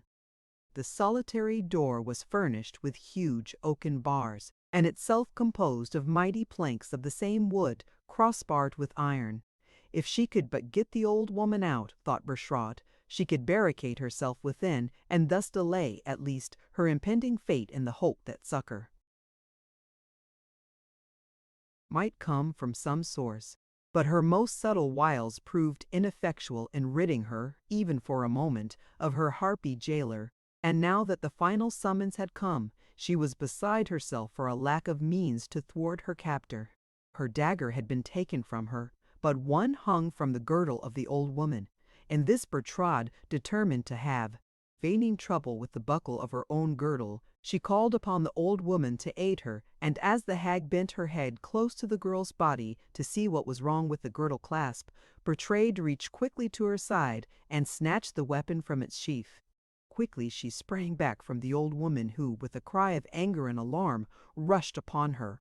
"Back!" cried the girl. "Stand back, old hag, or thou shalt feel the length of thine own blade." The woman hesitated and then fell to cursing and blaspheming in a most horrible manner, at the same time calling for help. Bertrade backed to the door, commanding the old woman to remain where she was, on pain of death, and quickly dropped the mighty bars into place. Scarcely had the last great bolt been slipped than Peter of Colfax, with a dozen servants and men-at-arms, were pounding loudly upon the outside. "What's wrong within, Cull?" cried the Baron. "The wench has wrested my dagger from me and is murdering me," shrieked the old woman. "And that I will truly do, Peter of Colfax," spoke Bertrade, "if you do not immediately send for my friends to conduct me from thy castle, for I will not step my foot from this room until I know that mine own people stand without." Peter of Colfax pled and threatened, commanded and coaxed, but all in vain. So passed the afternoon, and as darkness settled upon the castle, the Baron desisted from his attempts, intending to starve his prisoner out. Within the little room, Bertrade de Montfort sat upon a bench guarding her prisoner, from whom she did not dare move her eyes for a single second. All that long night she sat thus, and when morning dawned, it found her position unchanged, her tired eyes still fixed upon the hag. Early in the morning, Peter of Colfax resumed his endeavors to persuade her to come out. He even admitted defeat and promised her safe conduct to her father's castle. But Bertrade de Montfort was not one to be fooled by his lying tongue. "Then will I starve you out," he cried at length. "Gladly will I starve in preference to falling into thy foul hands," replied the girl. "But thy old servant here will starve first, for she be very old and not so strong as I. Therefore, how will it profit you to kill two, and still be robbed of thy prey?" Peter of Colfax entertained no doubt but that his fair prisoner would carry out her threat, and so he set his men to work with cold chisels, axes, and saws upon the huge door. For hours they labored upon that mighty work of defense, and it was late at night ere they made a little opening large enough to admit a hand and arm, but the first one intruded within the room to raise the bars was drawn quickly back with a howl of pain from its owner. Thus the keen dagger in the girl's hand put an end to all hopes of entering without completely demolishing the door. To this work the men without then set themselves diligently, while Peter of Colfax renewed his entreaties through the small opening they had made. Bertrade replied but once. "Seest thou this poniard?" she asked. "When that door falls, this point enters my heart. There is nothing beyond that door with thou, poltroon, to which death in this little chamber would not be preferable." As she spoke, she turned toward the man she was addressing, for the first time during all those weary, hideous hours, removing her glance from the old hag. It was enough.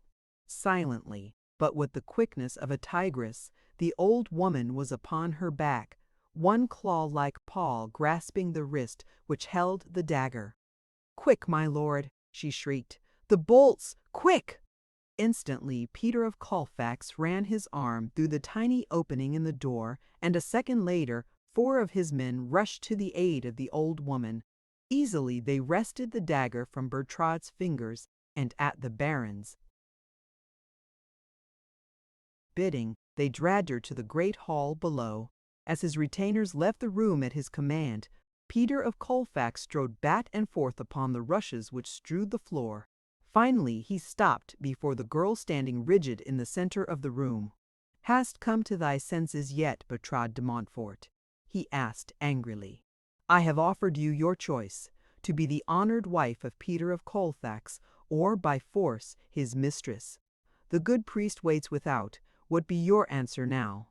"The same as it has been these past 2 days," she replied with haughty scorn. "The same that it shall always be. I will be neither wife nor mistress to a coward, a hideous, abhorrent pig of a man. I would die, it seems, if I felt the touch of your hand upon me. You do not dare to touch me, you craven. I, the daughter of an earl, the niece of a king, wed to the warty toad, Peter of Colfax."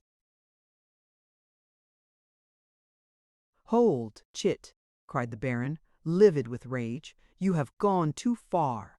Enough of this, and you love me not now. I shall learn you to love ere the sun rises."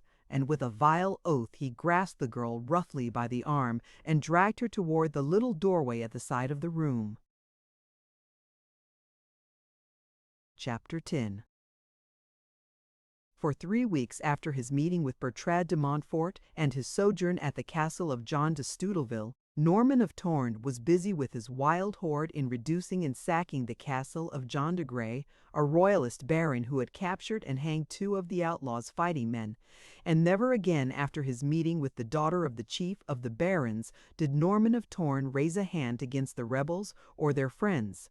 Shortly after his return to Torn, following the successful outcome of his expedition, the watch upon the tower reported the approach of a dozen armed knights. Norman sent Red Shandy to the outer walls to learn the mission of the party, for visitors seldom came to this inaccessible and unhospitable fortress, and he well knew that no party of a dozen knights would venture with hostile intent within the clutches of his great band of villains. The great red giant soon returned to say that it was Henry de Montfort, oldest son of the Earl of Leicester, who had come under a flag of truce and would have speech with the master of Torn. "Admit them, Shandy," commanded Norman of Torn. "I will speak with them here." When the party, a few moments later, was ushered into his presence, it found itself facing a mailed knight with drawn visor. Henry de Montfort advanced with haughty dignity until he faced the outlaw. "Be ye Norman of Torn?" he asked. And did he try to conceal the hatred and loathing which he felt? He was poorly successful. "They call me so," replied the visored knight. "And what may bring a de Montfort after so many years to visit his old neighbor?" "Well, you know what brings me, Norman of Torn," replied the young man. "It is useless to waste words, and we cannot resort to arms, for you have us entirely in your power. Name your price, and it shall be paid. Only be quick, and let me hence with my sister." "What wild words be these, Henry de Montfort? Your sister? What mean you?" "Yes, my sister Bertrade, whom you stole upon the high road 2 days since, after murdering the knights of John de Stoutenville, who were fetching her home from a visit upon the baron's daughter. We know that it was you, for the foreheads of the dead men bore your devil's mark." "Shandy!" roared Norman of Torn. "What means this? Who has been upon the road attacking women in my absence? You were here and in charge during my visit to my Lord de Grey. As you value your hide, Shandy, the truth. Since you laid me low in the hut of the good priest, I have served you well, Norman of Torn. You should know my loyalty by this time, and that never have I lied to you. No man of yours has done this thing, nor is it the first time that vile scoundrels have placed your mark upon their dead, that they might thus escape suspicion themselves." "Henry de Montfort," said Norman of Torn, turning to his visitor, "we of Torn bear no savory name, that I know full well, but no man may say that we unsheath our swords against women. Your sister is not here. I give you the word of honor of Norman of Torn. Is it not enough?" "They say you never lie," replied de Montfort. "Would to God I knew who had done this thing, or which way to search for my sister." Norman of Torn made no reply. His thoughts were in wild confusion, and it was with difficulty that he hid the fierce anxiety of his heart or his rage against the perpetrators of this dastardly act which tore his whole being. In silence de Montfort turned and left, nor had his party scarce passed the drawbridge ere the castle of Torn was filled with hurrying men and the noise and uproar of a sudden call to arms. Some 30 minutes later, 500 ironclad horses carried their mailed riders beneath the portcullis of the grim pile, and Norman the Devil, riding at their head, spurred rapidly in the direction of the castle of Peter of Colfax. The great troop, winding down the rocky trail from Torn's buttress gates, presented a picture of wild barbaric splendor. The armor of the men was of every style and metal, from the ancient banded mail of the Saxon to the richly ornamented plate armor of Milan. Gold and silver and precious stones, set in plumed crest and breastplate and shield, and even in the steel-spiked chamfrons of the horses' head armor, showed the rich loot which had fallen to the portion of Norman of Torn's wild raiders. Fluttering pennants streamed from 500 lance points, and the gray banner of Torn, with the black falcon's wing, flew above each of the 5 companies. The great linden wood shields of the men were covered with gray leather, and, in the upper right-hand corner of each, was the black falcon's wing. The surcoats of the riders were also uniform, being of dark gray velosa, faced with black wolf skin, so that notwithstanding the richness of the armor and the horse trappings, there was a grim, gray, warlike appearance to these wild companies that comported well with their reputation. Recruited from all ranks of society and from every civilized country of Europe, the great horde of Torn numbered in its 10 companies serf and noble, Briton, Saxon, Norman, Dane, German, Italian and French, Scot, Pict, and Irish. Here birth caused no distinctions. The escaped serf, with the gall marks of his brass collar still visible about his neck, rode shoulder to shoulder with the outlawed scion of a noble house. The only requisites for admission to the troop were willingness and ability to fight, and an oath to obey the laws made by Norman of Torn. The little army was divided into 10 companies of 100 men, each company captained by a fighter of proven worth and ability. Our old friends Red Shandy and John and James Flory led the first 3 companies, the remaining 7 being under command of other seasoned veterans of 1,000 fights. One-Eye Canty, owing to his early trade, held the always important post of chief armorer, while Peter the Hermit, the last of the 5 cutthroats whom Norman of Torn had bested that day, 6 years before, in the hut of Father Claude, had become major domo of the great castle of Torn, which post included also the vital functions of quartermaster and commissary. The old man of Torn attended to the training of serf and squire in the art of war, for it was ever necessary to fill the gaps made in the companies due to their constant encounters upon the highroad and their battles at the taking of some feudal castle, in which they did not always come off unscathed, though usually victorious. Today, as they wound west across the valley, Norman of Torn rode at the head of the cavalcade, which strung out behind him in a long column. Above his gray steel armor, a falcon's wing rose from his crest. It was the insignia which always marked him to his men in the midst of battle. Where it waved might always be found the fighting and the honors, and about it they were wont to rally. Beside Norman of Torn rode the grim gray old man, silent and taciturn, nursing his deep hatred in the depths of his malign brain. At the head of their respective companies rode the 5 captains, Red Shandy, John Flory, Edwild the Serf, Emilio Count de Gropello of Italy, and Sieur Ralph de la Campnie of France. The hamlets and huts which they passed in the morning and early afternoon brought forth men, women, and children to cheer and wave Godspeed to them. But as they passed farther from the vicinity of Torn, where the black falcon wing was known more by the ferocity of its name than by the kindly deeds of the great outlaw to the lowly of his neighborhood, they saw only closed and barred doors, with an occasional frightened face peering from a tiny window. It was midnight ere they sighted the black towers of Colfax silhouetted against the starry sky. Drawing his men into the shadows of the forest a half-mile from the castle, Norman of Torn rode forward with Shandy and some 50 men to a point as close as they could come without being observed. Here they dismounted, and Norman of Torn crept stealthily forward alone. Taking advantage of every cover, he approached to the very shadows of the great gate without being detected. In the castle, a light shone dimly from the windows of the great hall, but no other sign of life was apparent. To his intense surprise, Norman of Torn found the drawbridge lowered and no sign of watchman at the gate or upon the walls. As he had sacked this castle some 2 years since, he was familiar with its internal plan, and so he knew that through the scullery he could reach a small antechamber above, which led directly into the great hall.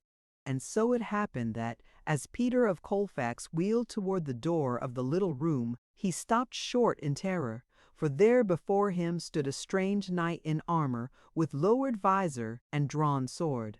The girl saw him too, and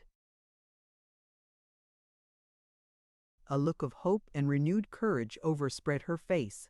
"Draw," commanded a low voice in English, "unless you prefer to pray, for you are about to die." "Who be ye, varlet?" cried the Baron. "Ho, John! Ho, John! Ho, Guy! To the rescue, quick!" he shrieked, and drawing his sword he attempted to back quickly toward the main doorway of the hall. But the man in armor was upon him and forcing him to fight ere he had taken 3 steps. It had been short shrift for Peter of Colfax that night, had not John and Guy and another of his henchmen rushed into the room with drawn swords. "Where, Sir Knight?" cried the girl, as she saw the 3 knaves rushing to the aid of their master. Turning to meet their assault, the knight was forced to abandon the terror stricken Baron for an instant, and again he had made for the doorway bent only on escape. But the girl had divined his intentions, and running quickly to the entrance, she turned the great lock and threw the key with all her might to the far corner of the hall. In an instant she regretted her act, for she saw that where she might have reduced her rescuer's opponents by at least 1, she had now forced the cowardly Baron to remain, and nothing fights more fiercely than a cornered rat. The knight was holding his own splendidly with the 3 retainers, and for an instant Bertrade de Montfort stood spellbound by the exhibition of swordsmanship she was witnessing. Fighting the 3 ultimately, in pairs and again all at the same time, the silent knight, though weighted by his heavy armor, forced them steadily back, his flashing blade seeming to weave a net of steel about them. Suddenly his sword stopped just for an instant, stopped in the heart of one of his opponents, and as the man lunged to the floor, it was flashing again close to the breasts of the 2 remaining men at arms. Another went down less than 10 seconds later, and then the girl's attention was called to the face of the horrified Baron. Peter of Colfax was moving slowly and cautiously. He was creeping from behind toward the visored knight, and in his raised hand flashed a sharp dagger. For an instant the girl stood frozen with horror, unable to move a finger or to cry out, but only for an instant, and then, regaining control of her muscles, she stooped quickly and, grasping a heavy footstool, hurled it full at Peter of Colfax. It struck him below the knees and toppled him to the floor just as the knight's sword passed through the throat of his final antagonist. As the Baron fell, he struck heavily upon a table which supported the only lighted cresset within the chamber. In an instant all was darkness. There was a rapid shuffling sound, as of the scurrying of rats, and then the quiet of the tomb settled upon the great hall. "Are you safe and unhurt, my Lady Bertrade?" asked a grave English voice out of the darkness.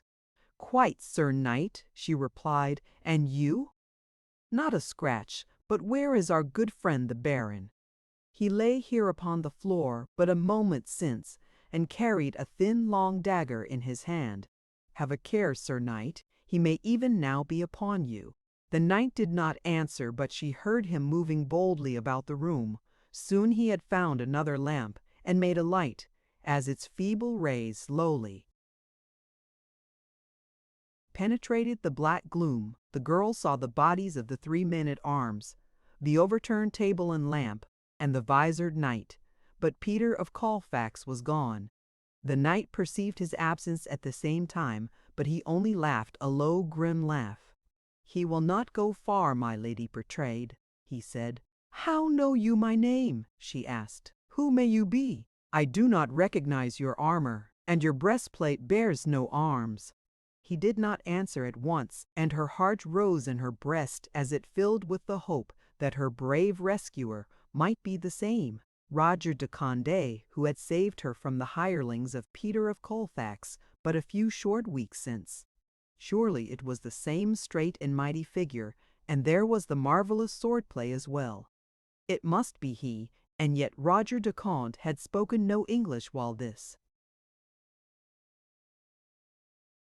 man spoke it well, though, it was true, with a slight French accent. "My lady Bertrade, I be Norman of Torn," said the visored knight with quiet dignity. The girl's heart sank, and a feeling of cold fear crept through her. For years, that name had been the symbol of fierce cruelty and mad hatred against her kind. Little children were frightened into obedience by the vaguest hint that the devil of Torn would get them, and grown men had come to whisper the name with grim, set lips. "Norman of Torn," she whispered. "May God have mercy on my soul." Beneath the visored helm, a wave of pain and sorrow surged across the countenance of the outlaw, and a little shudder, as of a chill of hopelessness, shook his giant frame. "You need not fear, my lady," he said sadly. "You shall be in your father's castle of Leicester ere the sun marks noon, and you will be safer under the protection of the hated devil of Torn than with your own mighty father or your royal uncle." "It is said that you never lie, Norman of Torn," spoke the girl, "and I believe you, but tell me why you thus befriend a de Montfort." "It is not for love of your father or your brothers, nor yet hatred of Peter of Colfax, nor neither for any reward whatsoever.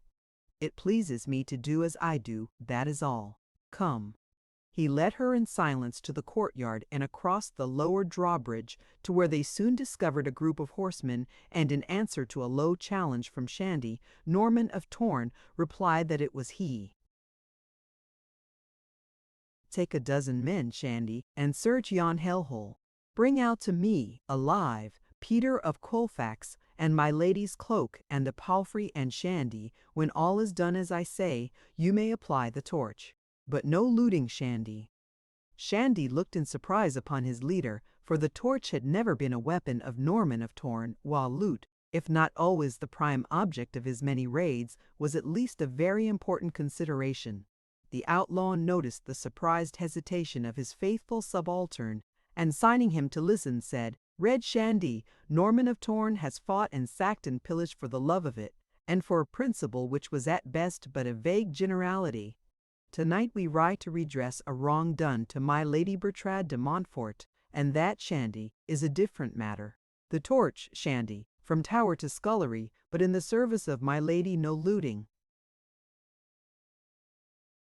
"Yes, my lord," answered Shandy, and departed with his little detachment. In a half-hour he returned with a dozen prisoners, but no Peter of Colfax. "He has flown, my lord," the big fellow reported, and indeed it was true. Peter of Colfax had passed through the vaults beneath his castle and, by a long subterranean passage, had reached the quarters of some priests without the lines of Norman of Torn. By this time he was several miles on his way to the coast and France, for he had recognized the swordsmanship of the outlaw and did not care to remain in England and face the wrath of both Norman of Torn and Simon de Montfort. "He will return," was the outlaw's only comment, when he had been fully convinced that the Baron had escaped. They watched until the castle had burst into flames in a dozen places. The prisoners huddled together in terror and apprehension, fully expecting a summary and horrible death. When Norman of Torn had assured himself that no human power could now save the doomed pile, he ordered that the march be taken up, and the warriors filed down the roadway behind their leader, Anne Bertrade de Montfort, leaving their erstwhile prisoners sorely puzzled, but unharmed and free. As they looked back, they saw the heavens red with the great flames that sprang high above the lofty towers. Immense volumes of dense smoke rolled southward across the skyline. Occasionally it would clear away from the burning castle for an instant to show the black walls pierced by their hundreds of embrasures, each lit up by the red of the raging fire within. It was a gorgeous, impressive spectacle, but one so common in those fierce, wild days that none thought it worthy of more than a passing backward glance. Varied emotions filled the breasts of the several riders who wended their slow way down the mud, slippery road. Norman of Torn was both elated and sad, elated that he had been in time to save this girl who awakened such strange emotions in his breast, sad that he was a loathsome thing in her eyes.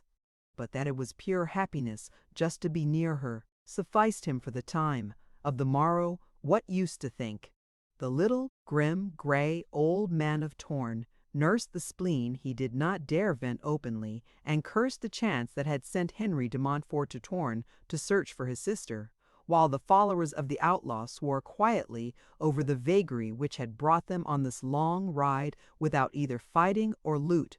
Bertrade de Montfort was befilled with wonder that she should owe her life and honor to this fierce, wild cut-throat who had sworn especial hatred against her family, because of its relationship to the house of Plantagenet. She could not fathom it, and yet he seemed fair-spoken for so rough a man. She wondered what manner of countenance might lie beneath that barred visor. Once the outlaw took his cloak from its fastenings at his saddle's cantle and threw it about the shoulders of the girl, for the night air was chilly, and again he dismounted and led her palfrey around a bad place in the road, lest the beast might slip and fall. She thanked him in her courtly manner for these services, but beyond that no word passed between them, and they came in silence about midday within sight of the castle of Simon de Montfort. The watch upon the tower was thrown into confusion by the approach of so large a party of armed men, so that by the time they were in hailing distance, the walls of the great structure were crowded with fighting men. Shandy rode ahead with a flag of truce, and when he was beneath the castle walls, Simon de Montfort called forth, "Who be ye, and what your mission, peace or war?" "It is Norman of Torn, come in peace, and in the service of a de Montfort," replied Shandy. "He would enter with one companion, my Lord Earl." "Dares Norman of Torn enter the castle of Simon de Montfort? Thinks he that I keep a robber's roost?" cried the fierce old warrior. "Norman of Torn dares ride where he will in all England," boasted the red giant. "Will you see him in peace, my lord?" "Let him enter," said de Montfort, "but no knavery. Now we are 1,000 men here, well armed and ready fighters." Shandy returned to his master with the reply, and together Norman of Torn and Bertrade de Montfort clattered across the drawbridge beneath the portcullis of the castle of the Earl of Leicester, brother-in-law of Henry III of England. The girl was still wrapped in the great cloak of her protector, for it had been raining, so that she rode beneath the eyes of her father's men without being recognized. In the courtyard they were met by Simon de Montfort and his sons Henry and Simon. The girl threw herself impetuously from her mount, and flinging aside the outlaw's cloak, rushed toward her astounded parent. "What means this?" cried de Montfort. "Has the rascal offered you harm or indignity?" "You craven liar," cried Henry de Montfort. "But yesterday you swore upon your honor that you did not hold my sister, and I, like a fool, believed." And with his words, the young man flung himself upon Norman of Torn with drawn sword. Quicker than the eye could see, the sword of the visored knight flew from its scabbard and, with a single lightning-like move, sent the blade of young de Montfort hurtling across the courtyard, and then, before either could take another step, Bertrade de Montfort had sprung between them and placing a hand upon the breastplate of the outlaw, stretched forth the other with palm out turned toward her kinsman as though to protect Norman of Torn from further assault. "Be he outlaw or devil," she cried, "he is a brave and courteous knight, and he deserves from the hands of the de Montforts the best hospitality they can give, and not cold steel and insults." Then she explained briefly to her astonished father and brothers what had befallen during the past few days. Henry de Montfort, with the fine chivalry that marked him, was the first to step forward with outstretched hand to thank Norman of Torn and to ask his pardon for his rude words and hostile act. The outlaw but held up his open palm as he said, "Let the de Montforts think well ere they take the hand of Norman of Torn. I give not my hand except in friendship, and not for a passing moment, but for life. I appreciate your present feelings of gratitude, but let them not blind you to the fact that I am still Norman the Devil, and that you have seen my mark upon the brows of your dead. I would gladly have your friendship, but I wish it for the man, Norman of Torn, with all his faults, as well as what virtues you may think him to possess." "You are right, sir," said the Earl. "You have our gratitude and our thanks for the service you have rendered the house of Montfort, and ever during our lives. You may command our favors. I admire your bravery and your candor, but while you continue the Outlaw of Torn, you may not break bread at the table of de Montfort as a friend would have the right to do." "Your speech is that of a wise and careful man," said Norman of Torn quietly. "I go, but remember that from this day I have no quarrel with the house of Simon de Montfort, and that should you need my arms, they are at your service, 1,000 strong. Goodbye." But as he turned to go, Bertrade de Montfort confronted him with outstretched hand. "You must take my hand in friendship," she said, "for to my dying day I must ever bless the name of Norman of Torn because of the horror from which he has rescued me." He took the little fingers in his mailed hand, and bending upon one knee raised them to his lips. To no other woman, man, king, god, or devil has Norman of Torn bent the knee. If ever you need him, my Lady Bertrade, remember that his services are yours for the asking." And turning, he mounted and rode in silence from the courtyard of the castle of Leicester. Without a backward glance, and with his 500 men at his back, Norman of Torn disappeared beyond a turning in the roadway. "A strange man," said Simon de Montfort, "both good and bad, but from today I shall ever believe more good than bad. Would that he were other than he be, for his arm would wield a heavy sword against the enemies of England, and he could be persuaded to our cause." "Who knows," said Henry de Montfort, "but that an offer of friendship might have won him to a better life." It seemed that in his speech was a note of wistfulness. "I wish, father, that we had taken his hand." Chapter 11. Several days after Norman of Torn's visit to the castle of Leicester, a young knight appeared before the Earl's gates demanding admittance to have speech with Simon de Montfort. The Earl received him, and as the young man entered his presence, Simon de Montfort sprang to his feet in astonishment. "My lord Prince," he cried, "what do ye here, and alone?" The young man smiled. "I be no prince, my lord," he said, "though some have said that I favor the king's son. I be Roger de Condé, whom it may have pleased your gracious daughter to mention. I have come to pay homage to Bertrade de Montfort." "Ah," said de Montfort, rising to greet the young knight cordially, "and you be that Roger de Conde who rescued my daughter from the fellows of Peter of Colfax. The arms of the de Montforts are open to you. Bertrade has had your name upon her tongue many times since her return. She will be glad indeed to receive you, as is her father. She has told us of your valiant espousal of her cause, and the thanks of her brothers and mother await you, Roger de Condé. She also told us of your strange likeness to Prince Edward, but until I saw you, I could not believe two men could be born of different mothers and yet be so identical." Come, we will seek out my daughter and her mother." De Montfort led the young man to a small chamber where they were greeted by Princess Eleanor, his wife, and by Bertrade de Montfort. The girl was frankly glad to see him once more and laughingly chid him because he had allowed another to usurp his prerogative and rescue her from Peter of Colfax. "And to think," she cried, "that it should have been Norman of Torn who fulfilled your duties for you. But he did not capture Sir Peter's head, my friend. That is still at large to be brought to me upon a golden dish." "I have not forgotten, Lady Bertrade," said Roger de Condé.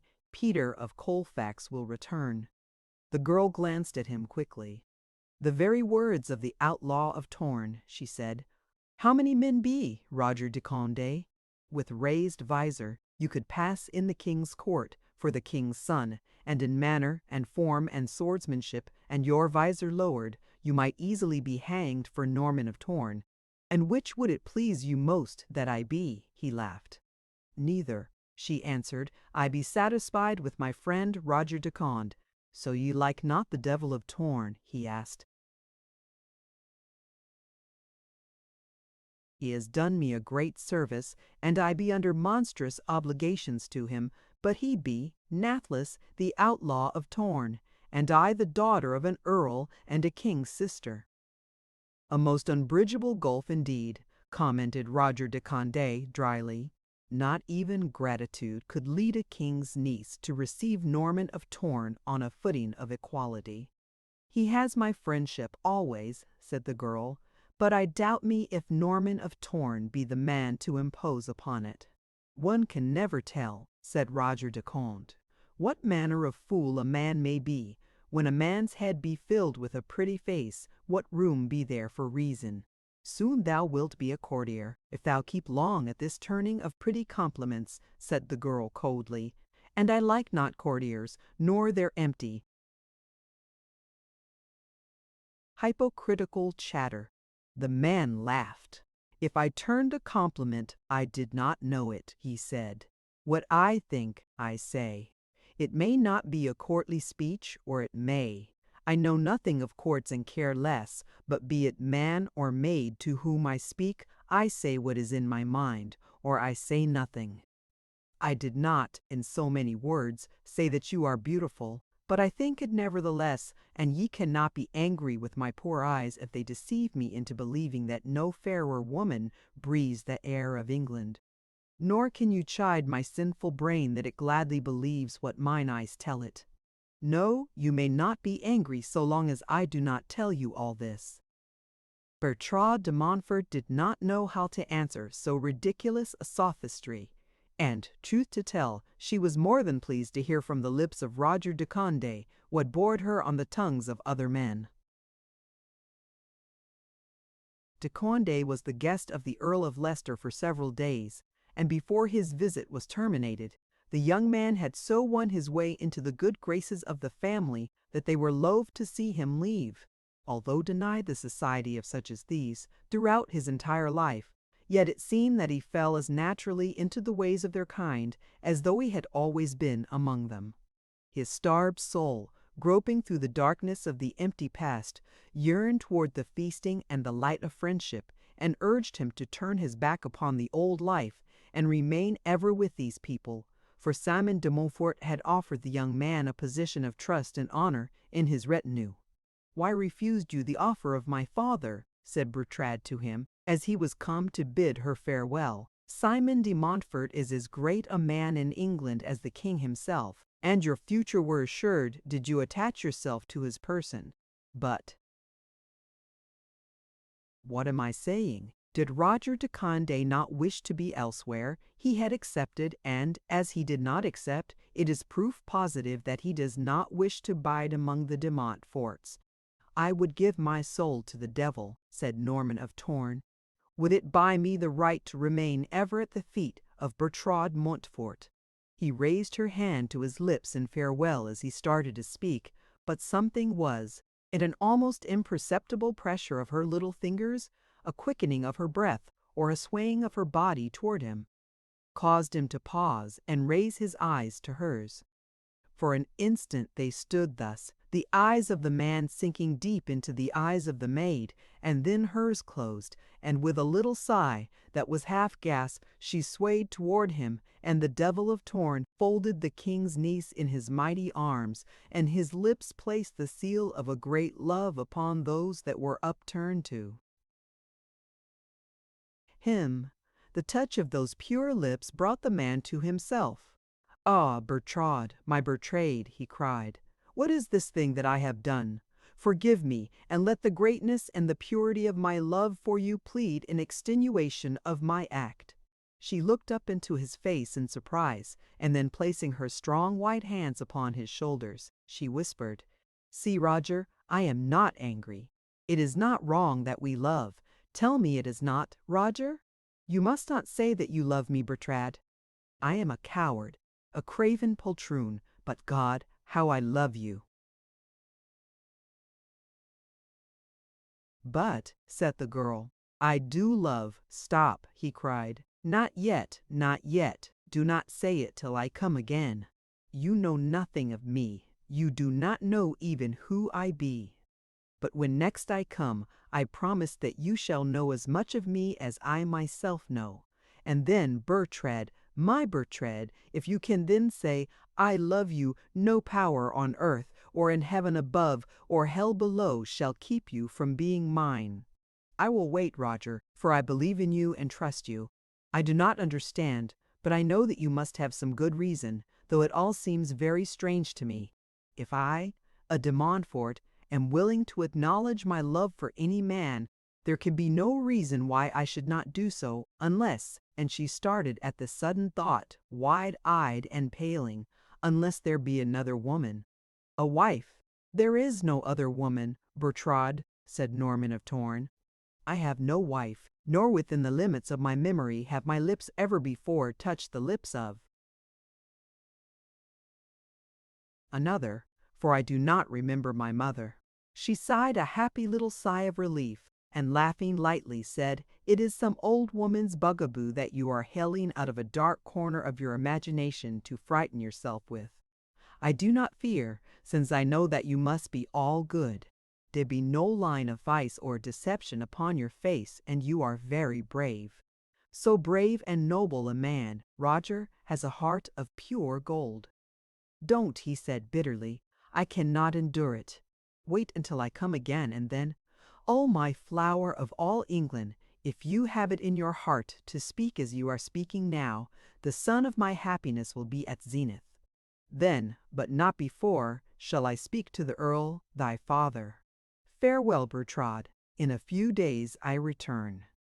"If you would speak to the Earl on such a subject, you insolent young puppy, you may save your breath," thundered an angry voice, and Simon de Montfort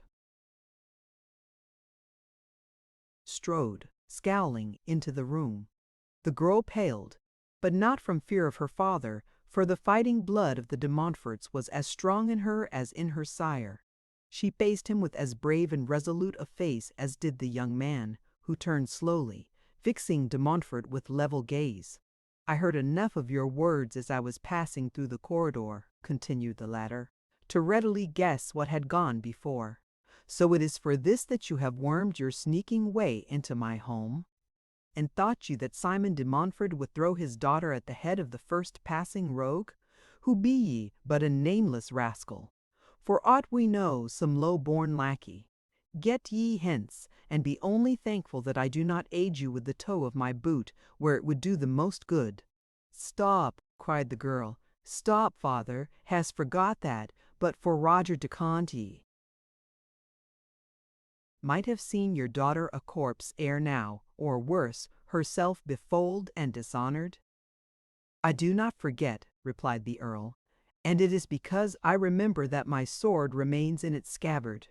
The fellow has been amply repaid by the friendship of de Montfort, but now this act of perfidy has wiped clean the score. And you would go in peace, sirrah, go quickly, ere I lose my temper." "There has been some misunderstanding on your part, my lord," spoke Norman of Torn, quietly and without apparent anger or excitement. "Your daughter has not told me that she loves me, nor did I contemplate asking you for her hand. When next I come, first shall I see her, And if she will have me, my lord, I shall come to you to tell you that I shall wed her. Norm Roger de Conde asks permission of no man to do what he would do.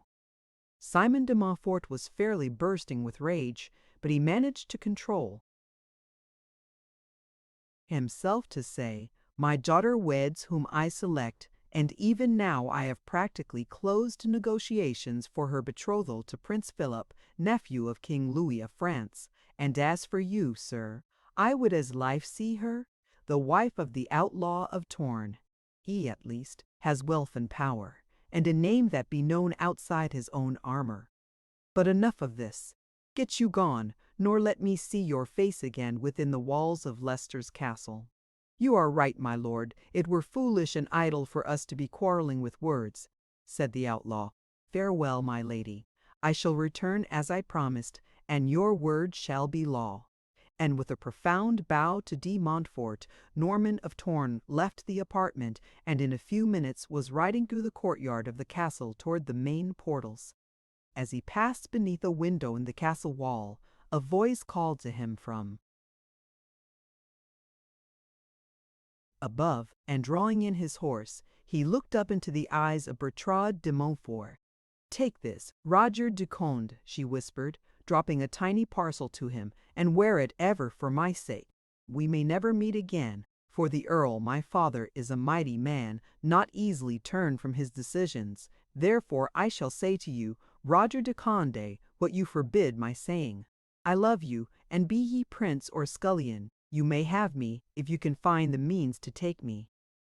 Wait, my lady, until I return, then shall you decide. And if ye be of the same mind as today, never fear but that I shall take ye. Again, farewell." And with the brave smile that hid a sad heart, Norman of Torn passed out of the castle yard. When he undid the parcel which Bertrade had tossed to him, he found that it contained a beautifully wrought ring set with a single opal. The Outlaw of Torn raised the little circlet to his lips and then slipped it upon the third finger of his left hand. Chapter 12. Norman of Torn did not return to the castle of Leicester in a few days, nor for many months, for news came to him that Bertrade de Montfort had been posted off to France in charge of her mother. From now on, the forces of Torn were employed in repeated attacks on royalist barons, encroaching ever and ever southward until even Berkshire and Surrey and Sussex felt the weight of the iron hand of the outlaw. Nearly a year had elapsed since that day when he had held the fair form of Bertrade de Montfort in his arms, and in all that time he had heard no word from her. He would have followed her to France, but for the fact that, after he had parted from her and the intoxication of her immediate presence had left his brain clear to think rationally, he had realized the futility of his hopes, and he had seen that the pressing of his suit could mean only suffering and mortification for the woman he loved. His better judgment told him that she, on her part, when freed from the subtle spell woven by the nearness and the newness of a first love, would doubtless be glad to forget the words she had spoken in the heat of a divine passion. He would wait, then, until fate threw them together, and should that ever chance, while she was still free, he would let her know that Roger de Conde and the Outlaw of Torn were one and the same. "If she wants me then," he thought, "but she will not. No, it is impossible. It is better that she marry her French prince than to live, dishonored, the wife of a common highwayman. For though she might love me at first, the bitterness and loneliness of her life would turn her love to hate."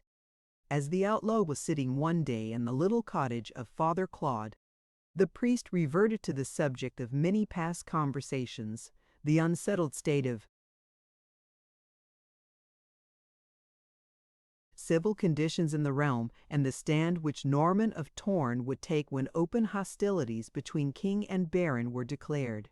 "It would seem that Henry," said the priest, "by his continued breaches of both the spirit and letter of the Oxford Statutes, is but urging the barons to resort to arms.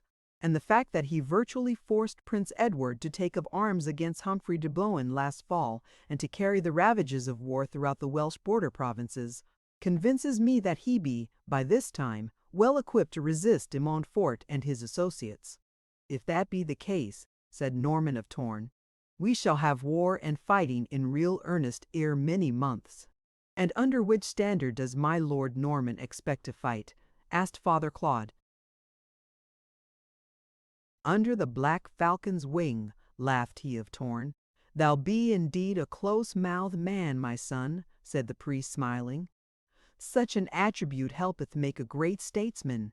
With thy soldierly qualities in addition, my dear boy, there be a great future for thee in the paths of honest men. Dost remember our past talk? Yes, father, well, and often have I thought on naught. I have one more duty to perform here in England, and then, it may be, that I shall act on thy suggestion, but only on one condition. What be that, my son? That wheresoe'er I go, thou must go also. Thou be my best friend. In truth, my father. None other have I ever known, for the little old man of Torn, even though I be the product of his loins, which I much mistrust, be no father to me. The priest sat looking intently at the young man for many minutes before he spoke. Without the cottage, a swarthy figure skulked beneath one of the windows, listening to such fragments of the conversation within as came to his attentive ears. It was Spizo, the Spaniard. He crouched entirely concealed by a great lilac bush, which many times before had hid his traitorous form. At length the priest spoke. Norman of Torn, he said, so long as thou remain in England, pitting thy great host against the Plantagenet king and the nobles and barons of his realm, thou be but serving as the cat's paw of another. Thyself hast said 100 times that thou knowest not the reason for thy hatred against them. Thou be too strong a man to so throw thy life uselessly away to satisfy the choler of another.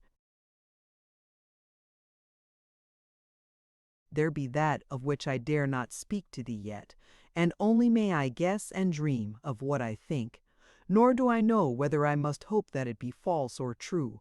But now, if ever, the time hath come for the question to be settled.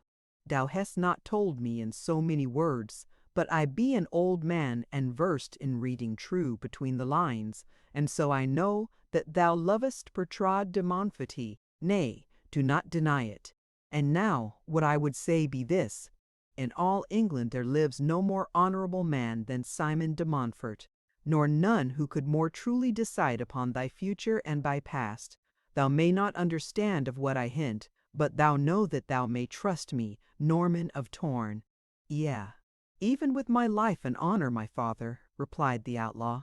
Then promise me that with the old man of Torn alone thou wilt come hither when I bids thee, and meet Simon de Montfort, and abide by his decision should my surmises concerning thee be correct. He will be the best judge of any in England, save two who must now remain nameless. I will come, father, but it must be soon, for on the 4th day we ride south. It shall be by the 3rd day or not at all, replied Father Claude, and Norman of Torn, rising to leave, wondered at the moving leaves of the lilac bush without the window, for there was no breeze. Spizo, the Spaniard, reached Torn several minutes before the outlaw chief, and had already poured his tale into the ears of the little, grim, gray, old man. As the priest's words were detailed to him, the old man of Torn paled in anger. The fool priest will upset the whole work to which I have devoted near 20 years, he muttered. If I find not the means to quiet his half-wit tongue, between priest and petticoat it be all but ruined now. Well then, so much the sooner must I act, and I know not but that now be as good a time as any, if we come near enough to the king's men on this trip south, the gibbet shall have its own, and a Plantagenet dog shall taste the fruits of his own tyranny. Then glancing up and realizing that Spizo, the Spaniard, had been a listener, the old man, scowling, cried, What said I, sirrah? What didst hear? "Not, my lord, thou didst but mutter incoherently," replied the Spaniard. The old man eyed him closely. "And did I more, Spizo? Thou heardst not but muttering, remember." "Yes, my lord." An hour later, the old man of Torn dismounted before the cottage of Father Claude and entered. "I am honored," said the priest, rising. "Priest," cried the old man, coming immediately to the point, "Norman of Torn tells me that thou wish him and me and Leicester to meet here. I know not what thy purpose may be, but for the boy's sake, carry not out thy design as yet. I may not tell thee my reasons, but it be best that this meeting take place after we return from the south." The old man had never spoken so fairly to Father Claude before, and so the latter was quite deceived and promised to let the matter rest until later. A few days after, in the summer of 1263, Norman of Torn rode at the head of his army of outlaws through the county of Essex, down toward London town. 1,000 fighting men there were, with squires and other servants, and 500 sumpter beasts to transport their tents and other impedimenta, and bring back the loot. But a small force of ailing men-at-arms and servants had been left to guard the castle of Torn under the able direction of Peter the Hermit. At the column's head rode Norman of Torn and the little grim grey old man, and behind them 9 companies of knights, followed by the catapult detachment. Then came the sumpter beasts. Horsan the Dane, with his company, formed the rear guard. 300 yards in advance of the column rode 10 men to guard against surprise and ambuscades. The pennons and the banners and the bugles, and the loud rattling of sword and lance and armor and iron-shod hoof carried to the eye and ear ample assurance that this great cavalcade of iron men was bent upon no peaceful mission. All his captains rode today with Norman of Torn. Beside those whom we have met, there was Don Pedro Castro y Pensilo of Spain, Baron of Cobarth of Germany, and Sir John Mandicott of England. Like their leader, each of these fierce warriors carried a great price upon his head, and the story of the life of anyone would fill a large volume with romance, war, intrigue, treachery, bravery, and death. Toward noon one day, in the midst of a beautiful valley of Essex, they came upon a party of 10 knights escorting 2 young women. The meeting was at a turn in the road, so that the 2 parties were upon each other before the 10 knights had an opportunity to escape with their fair wards. "What the devil be this?" cried one of the knights, as the main body of the outlaw horde came into view. "The king's army, or one of his foreign legions?" "It be Norman of Torn and his fighting men," replied the outlaw. The faces of the knights blanched, for they were 10 against 1,000, and there were 2 women with them. "Who be ye?" said the outlaw. "I am Richard de Tanny of Essex," said the oldest knight, he who had first spoken, "and these be my daughter and her friend, Mary de Stuteville. We are upon our way from London to my castle. What would you of us?" "Name your price. If it can be paid with honor, it shall be paid. Only let us go our way in peace. We cannot hope to resist the devil of Torn, for we be but 10 lances. If you must have blood, at least let the women go unharmed." "My Lady Mary is an old friend," said the outlaw. "I called at her father's home but little more than a year since. We are neighbors, and the lady can tell you that women are safer at the hands of Norman of Torn than they might be in the king's palace." "Right he is," spoke up Lady Mary. "Norman of Torn accorded my mother, my sister, and myself the utmost respect, though I cannot say as much for his treatment of my father," she added, half smiling. "I have no quarrel with you, Richard de Tanny," said Norman of Torn. "Ride on." The next day, a young man hailed the watch upon the walls of the castle of Richard de Tanny, telling him to bear word to Joan de Tanny that Roger de Conde, a friend of her guest Lady Mary de Stody, was without. In a few moments the great drawbridge sank slowly into place, and Norman of Torn trotted into the courtyard. He was escorted to an apartment where Mary de Stuteville and Joan de Tanny were waiting to receive him. Mary de Stuteville greeted him as an old friend and, The daughter of Ditani was no less cordial in welcoming her friend's friend to the hospitality of her father's castle. "Are all your old friends and neighbors come after you to Essex?" cried Joan Ditani, laughingly addressing Mary. "Today it is Roger de Conde, yesterday it was the Outlaw of Torn. Methinks Derby will soon be depopulated, unless you return quickly to your home." "I rather think it be for news of another that we owe this visit from Roger de Conde," said Mary, smiling. "For I have heard tales, and I see a great ring upon the gentleman's hand, a ring which I have seen before."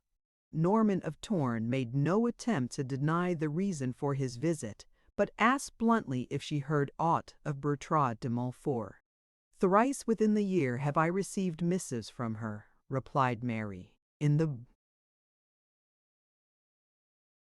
first two she spoke only of Roger de Conde, wondering why he did not come to France after her, but in the last she mentions not his name, but speaks of her approaching marriage with Prince Philip. Both girls were watching the countenance of Roger de Conde narrowly, but no sign of the sorrow which filled his heart showed itself upon his face. "I guess it be better so," he said quietly. "The daughter of a de Montfort could scarcely be happy with a nameless adventurer," he added, a little bitterly. "You wrong her, my friend," said Mary de Stuteville. "She loved you, and unless I know not the friend of my childhood as well as I know myself, she loves you yet. But Bertrade de Montfort is a proud woman, and what can you expect when she hears no word from you for a year? Thought you that she would seek you out and implore you to rescue her from the alliance her father has made for her?" "You do not understand," he answered, "and I may not tell you, but I ask that you believe me when I say that it was for her own peace of mind, for her own happiness, that I did not follow her to France. But let us talk of other things. The sorrow is mine, and I would not force it upon others. I cared only to know that she is well and, I hope, happy. It will never be given to me to make her or any other woman so. I would that I had never come into her life, but I did not know what I was doing. And the spell of her beauty and goodness was strong upon me, so that I was weak and could not resist what I had never known before in all my life, love." "You could not well be blamed," said Joan de Tany generously. "Bertrade de Montfort is all and even more than you have said. It be a benediction simply to have known her." As she spoke, Norman of Torn looked upon her critically for the first time, and he saw that Joan de Tany was beautiful, and that when she spoke, her face lighted with 100 little changing expressions of intelligence and character that cast a spell of fascination about her. Yes, Joan de Tany was good to look upon, and Norman of Torn carried a wounded heart in his breast that longed for surcease from its sufferings, for a healing balm upon its hurts and bruises. And so it came to pass that, for many days, the Outlaw of Torn was the daily visitor at the castle of Richard de Etany, and the acquaintance between the man and the two girls ripened into a deep friendship, and with one of them it threatened even more. Norman of Torn, in his ignorance of the ways of women, saw only friendship in the little acts of Joan de Tany. His life had been a hard and lonely one. The only ray of brilliant and warming sunshine that had entered it had been his love for Bertrade de Montfort and hers for him. His every thought was loyal to the woman who he knew was not for him, but he longed for the companionship of his own kind, and so welcomed the friendship of such as Joan de Tany and her fair guest. He did not dream that either looked upon him with any warmer sentiment than the sweet friendliness which was as new to him as love. How could he mark the line between, or foresee the terrible price of his ignorance? Mary de Stuteville saw, and she thought the man but fickle and shallow in matters of the heart. Many there were, she knew, who were thus.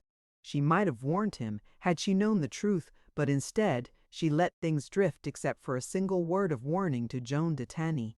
"Be careful of thy heart, Joan," she said, "lest it be getting away from thee into the keeping of one who seems to love no less quickly than he forgets." The daughter of de Tany flushed.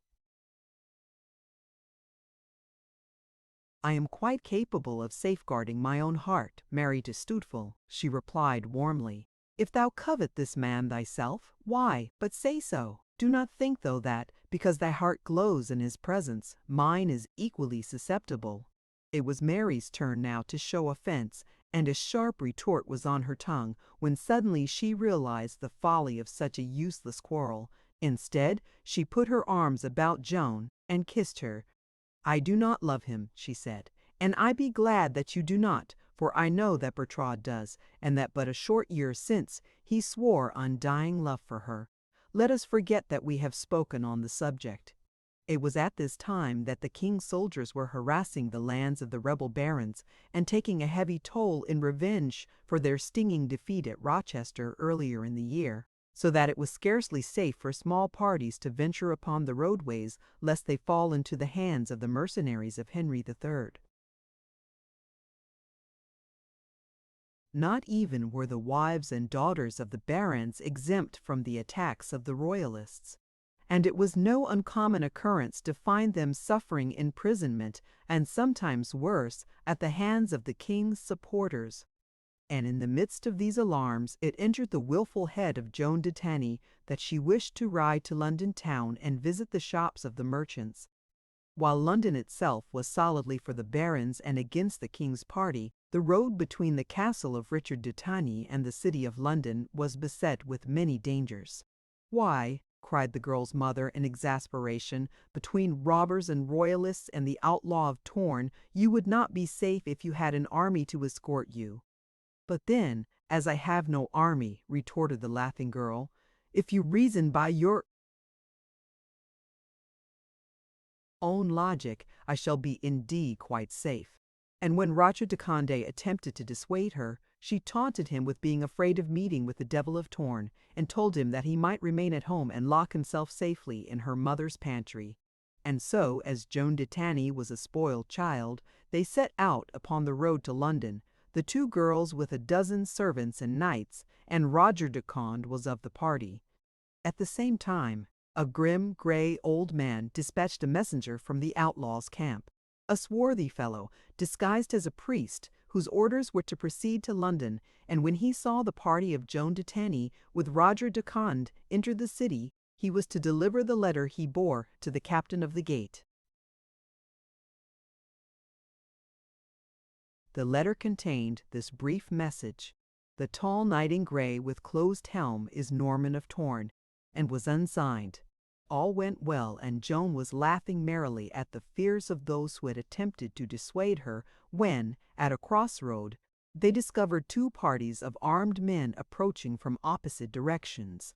The leader of the nearer party spurred forward to intercept the little band, and, reining in before them, cried brusquely, "Who be ye?" "A party on a peaceful mission to the shops of London," replied Norman of Torn. "I asked not your mission," cried the fellow. "I asked, who be ye? Answer, and be quick about it. I be Roger de Conde, gentleman of France, and these be my sisters and servants," lied the outlaw. "And were it not that the ladies be with me, your answer would be couched in steel, as you deserve for your boorish insolence." "There be plenty of room and time for that even now, you dog of a French coward," cried the officer, couching his lance as he spoke. Joan de Tanny was sitting her horse where she could see the face of Roger de Conde, and it filled her heart with pride and courage as she saw and understood the little smile of satisfaction that touched his lips as he heard the man's challenge and lowered the point of his own spear.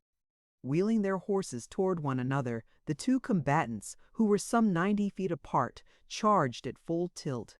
As they came together, the impact was so great that both horses were nearly overturned, and the two powerful war lances were splintered into 100 fragments as each struck the exact center of his opponent's shield.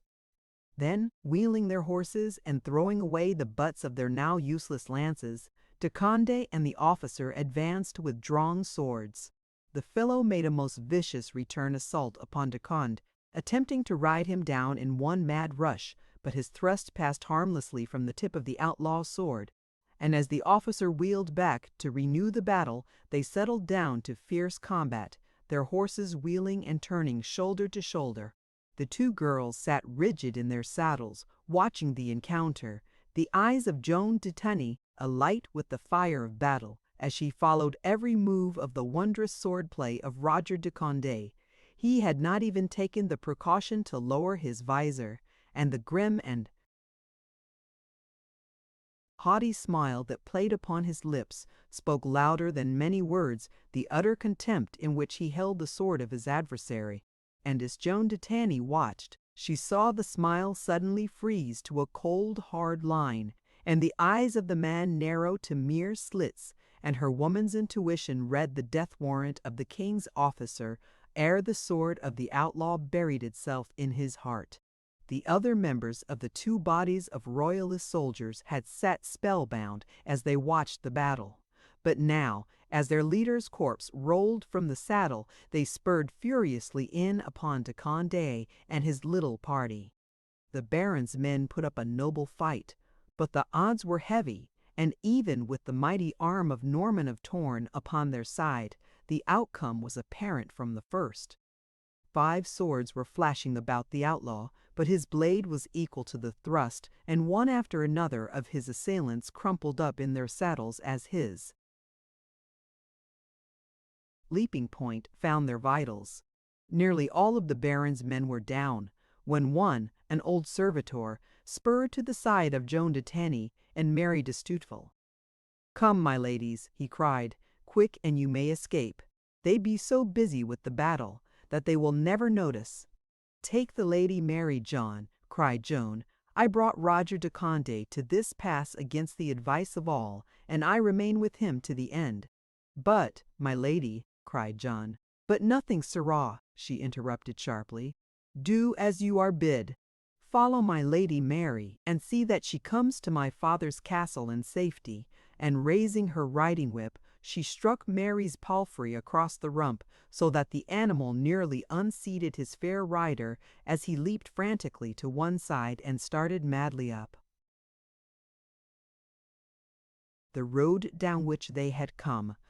"After her, John," commanded Joan peremptorily, "and see that you turn not back until she be safe within the castle walls. Then you may bring aid." The old fellow had been wont to obey the imperious little Lady Joan from her earliest childhood, and the habit was so strong upon him that he wheeled his horse and galloped after the flying palfrey of the Lady Mary de Stutevill. As Joan de Tunney turned again to the encounter before her, she saw fully 20 men surrounding Roger de Condé, and while he was taking heavy toll of those before him, he could not cope with the men who attacked him from behind. And even as she looked, she saw a battle-axe fall full upon his helm, and his sword drop from his nerveless fingers as his lifeless body rolled from the back of Sir Mortimer to the battle-tramped clay of the highroad. She slid quickly from her palfrey and ran fearlessly toward his prostrate form, reckless of the tangled mass of snorting, trampling, steel-clad horses and surging fighting men that surrounded him. And well it was for Norman of Torn that this brave girl was there that day, for even as she reached his side, the sword point of one of the soldiers was at his throat for the coup de grace. With a cry, Joan de Tunney threw herself across the outlaw's body, shielding him as best she could from the threatening sword. Cursing loudly, the soldier grasped her roughly by the arm to drag her from his prey, but at this juncture a richly armored knight galloped up and drew rein beside the party. The newcomer was a man of about 45 or 50, tall, handsome, black-mustached, and with the haughty arrogance of pride most often seen upon the faces of those who have been raised by unmerited favor to positions of power and affluence. He was John de Fulham, Earl of Buckingham, a foreigner by birth, and for years one of the king's favorites, the bitterest enemy of de Montfort and the barons. "What now?" he cried. "What goes on here?" The soldiers fell back, and one of them replied, "A party of the king's enemies attacked us, my lord Earl, but we routed them, taking these 2 prisoners.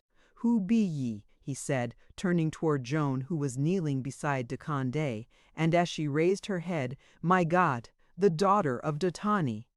A noble prize indeed, my men. And who be the knight? Look for yourself, my lord earl," replied the girl, removing the helm, which she had been unlacing from the fallen man. "Edward!" he ejaculated. "But no, it cannot be. I did but yesterday leave Edward in Dover." "I know not who he be," said Joan de Tanny, "except that he be the most marvellous fighter and the bravest man it has ever been given me to see. He called himself Roger de Condé, but I know nothing of him other than that he looks like a prince and fights like a devil. I think he has no quarrel with either side, my lord, and so as you certainly do not make war on women, you will let us go our way in peace, as we were when your soldiers wantonly set upon us. A Datani, madam, were a great and valuable capture in these troublous times," replied the earl, "and that alone were enough to necessitate my keeping you. But a beautiful Datani is yet a different matter, and so I will grant you at least one favor. I will not take you to the king, but a prisoner you shall be in mine own castle, for I am alone, and need the cheering company of a fair and loving lady." The girl's head went high as she looked the earl full in the eye. "Think you, John de Fulm, Earl of Buckingham, that you be talking to some comely scullery maid? Do you forget that my house is honored in England, even though it does not share the king's favors with his foreign favorites, and you owe respect to a daughter of a Datani?" "All be fair in war, my beauty," replied the earl. "Egad," he continued, "methinks all would be fair in hell were they like unto you. It has been some years since I have seen you, and I did not know the old fox Richard de Tawny kept such a package as this hid in his grimy old castle." "Then you refuse to release us," said Joan de Tawny. "Let us not put it thus harshly," countered the earl. "Rather let us say that it be so late in the day, and the way so beset with dangers, that the Earl of Buckingham could not bring himself to expose the beautiful daughter of his old friend to the perils of the road, and so let us have an end to such foolishness," cried the girl. "I might have expected not better from a turncoat foreign knave such as thee, who once joined in the councils of de Montfort, and then betrayed his friends to curry favor with the king." The earl paled with rage and pressed forward as though to strike the girl, but thinking better of it, he turned to one of the soldiers, saying, "Bring the prisoner with you. If the man lives, bring him also. I would learn more of this fellow who masquerades in the countenance of a crown prince." And turning, he spurred on towards the neighboring castle of a rebel baron which had been captured by the royalists and was now used as headquarters by de Fulm. Chapter 13. When Norman of Torn regained his senses, he found himself in a small tower room in a strange castle. His head ached horribly, and he felt sick and sore, but he managed to crawl from the cot on which he lay, and by steadying his swaying body with hands pressed against the wall, he was able to reach the door. To his disappointment, he found this locked from without, and in his weakened condition, he made no attempt to force it. He was fully dressed and in armor, as he had been when struck down, but his helmet was gone, as were also his sword and dagger. The day was drawing to a close, and as dusk fell and the room darkened, he became more and more impatient. Repeated pounding upon the door brought no response, and finally he gave up in despair. Going to the window, he saw that his room was some 30 feet above the stone-flagged courtyard, and also that it looked at an angle upon other windows in the old castle where lights were beginning to show. He saw men at arms moving about, and once he thought he caught a glimpse of a woman's figure, but he was not sure. He wondered what had become of Joan de Tawny and Mary de Stuteful. He hoped that they had escaped, and yet no, Joan certainly had not, for now he distinctly remembered that his eyes had met hers for an instant, just before the blow fell upon him, and he thought of the faith and confidence that he had read in that quick glance. Such a look would nerve a jackal to attack a drove of lions, thought the outlaw. What a beautiful creature she was, and she had stayed there with him during the fight. He remembered now. Mary de Stoutville had not been with her as he had caught that glimpse of her. No, she had been all alone. Ah, that was friendship indeed. What else was it that tried to force its way above the threshold of his bruised and wavering memory? Words, words of love, and lips pressed to his? No, it must be but a figment of his wounded brain. What was that which clicked against his breastplate? He felt, and found a metal bauble linked to a mesh of his steel armor by a strand of silken hair. He carried the little thing to the window, and in the waning light made it out to be a golden hair ornament set with precious stones, but he could not tell if the little strand of silken hair were black or brown. Carefully he detached the little thing, and winding the filmy tress about it, placed it within the breast of his tunic. He was vaguely troubled by it, yet why he could scarcely have told himself. Again turning to the window, he watched the lighted rooms within his vision, and presently his view was rewarded by the sight of a knight coming within the scope of the narrow casement of a nearby chamber. From his apparel, he was a man of position, and he was evidently in heated discussion with someone whom Norman of Torn could not see. The man, a great, tall, black-haired and mustached nobleman, was pounding upon a table to emphasize his words, and presently he sprang up as though rushing toward the one to whom he had been speaking. He disappeared from the watcher's view for a moment, and then, at the far side of the apartment, Norman of Torn saw him again just as he roughly grasped the figure of a woman who evidently was attempting to escape him. As she turned to face her tormentor, all the devil in the Devil of Torn surged in his aching head, for the face he saw was that of Joan de Tawny. With a muttered oath, the imprisoned man turned to hurl himself against the bolted door, but ere he had taken a single step, the sound of heavy feet without brought him to a stop, and the jingle of keys as one was fitted to the lock of the door sent him gliding stealthily to the wall beside the doorway, where the in-swinging door would conceal him. As the door was pushed back, a flickering torch lighted up, but dimly, the interior, so that until he had reached the center of the room, the visitor did not see that the cot was empty. He was a man at arms, and at his side hung a sword. That was enough for the Devil of Torn. It was a sword he craved most.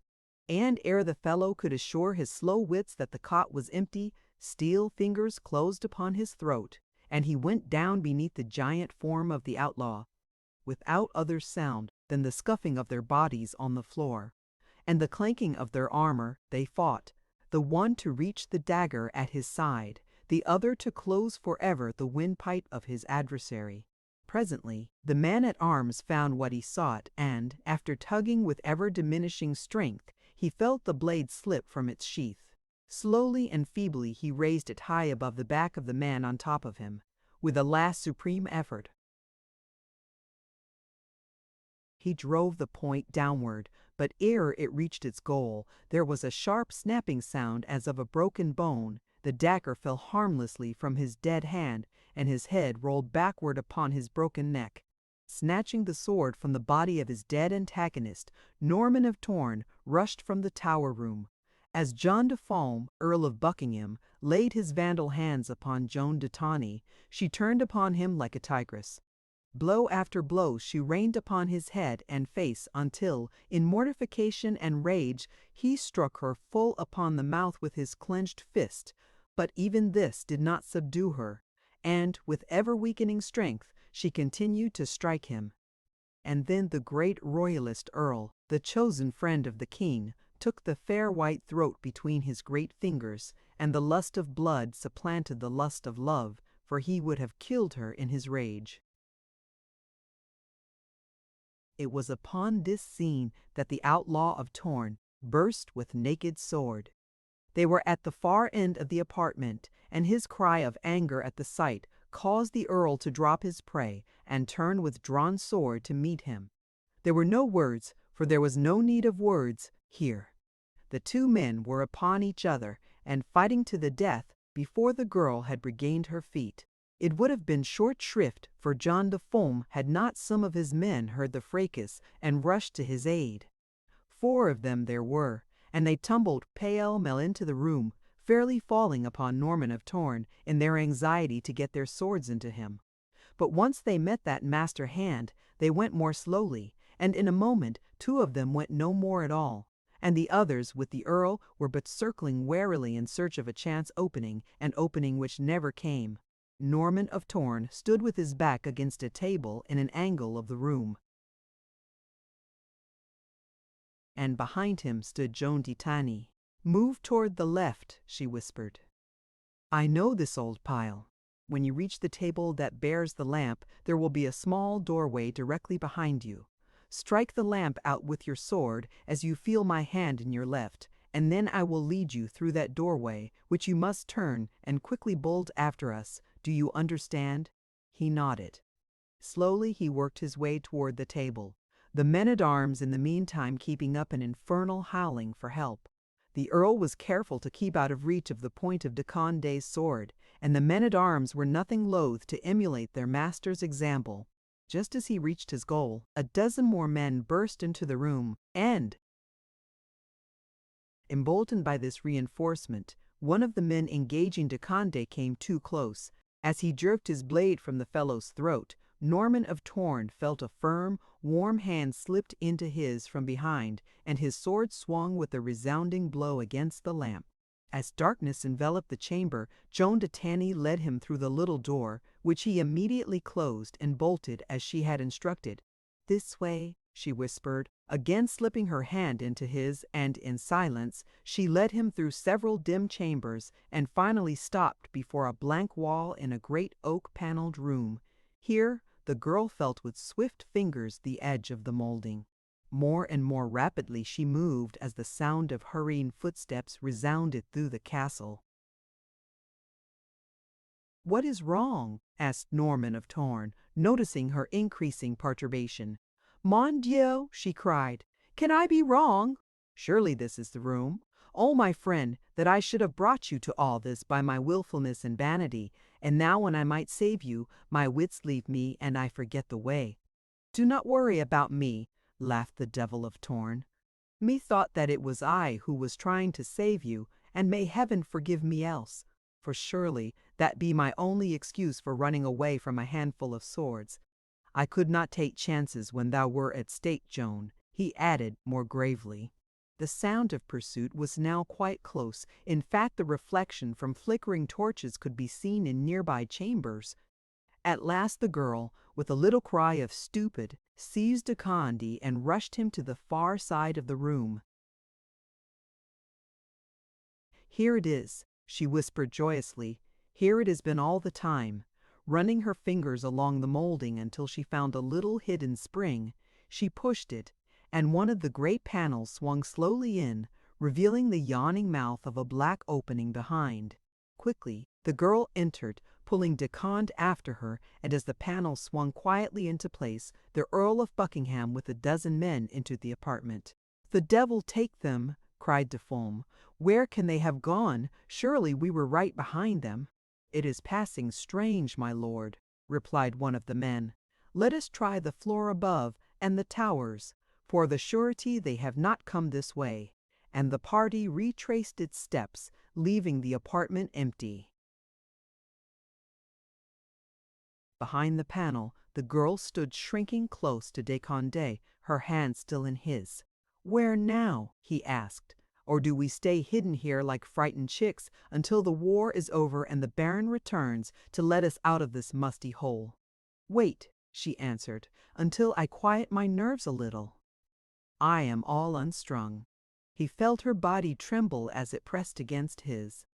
With the spirit of protection strong within him, what wonder that his arm fell about her shoulder as though to say, "Fear not, for I be brave and powerful.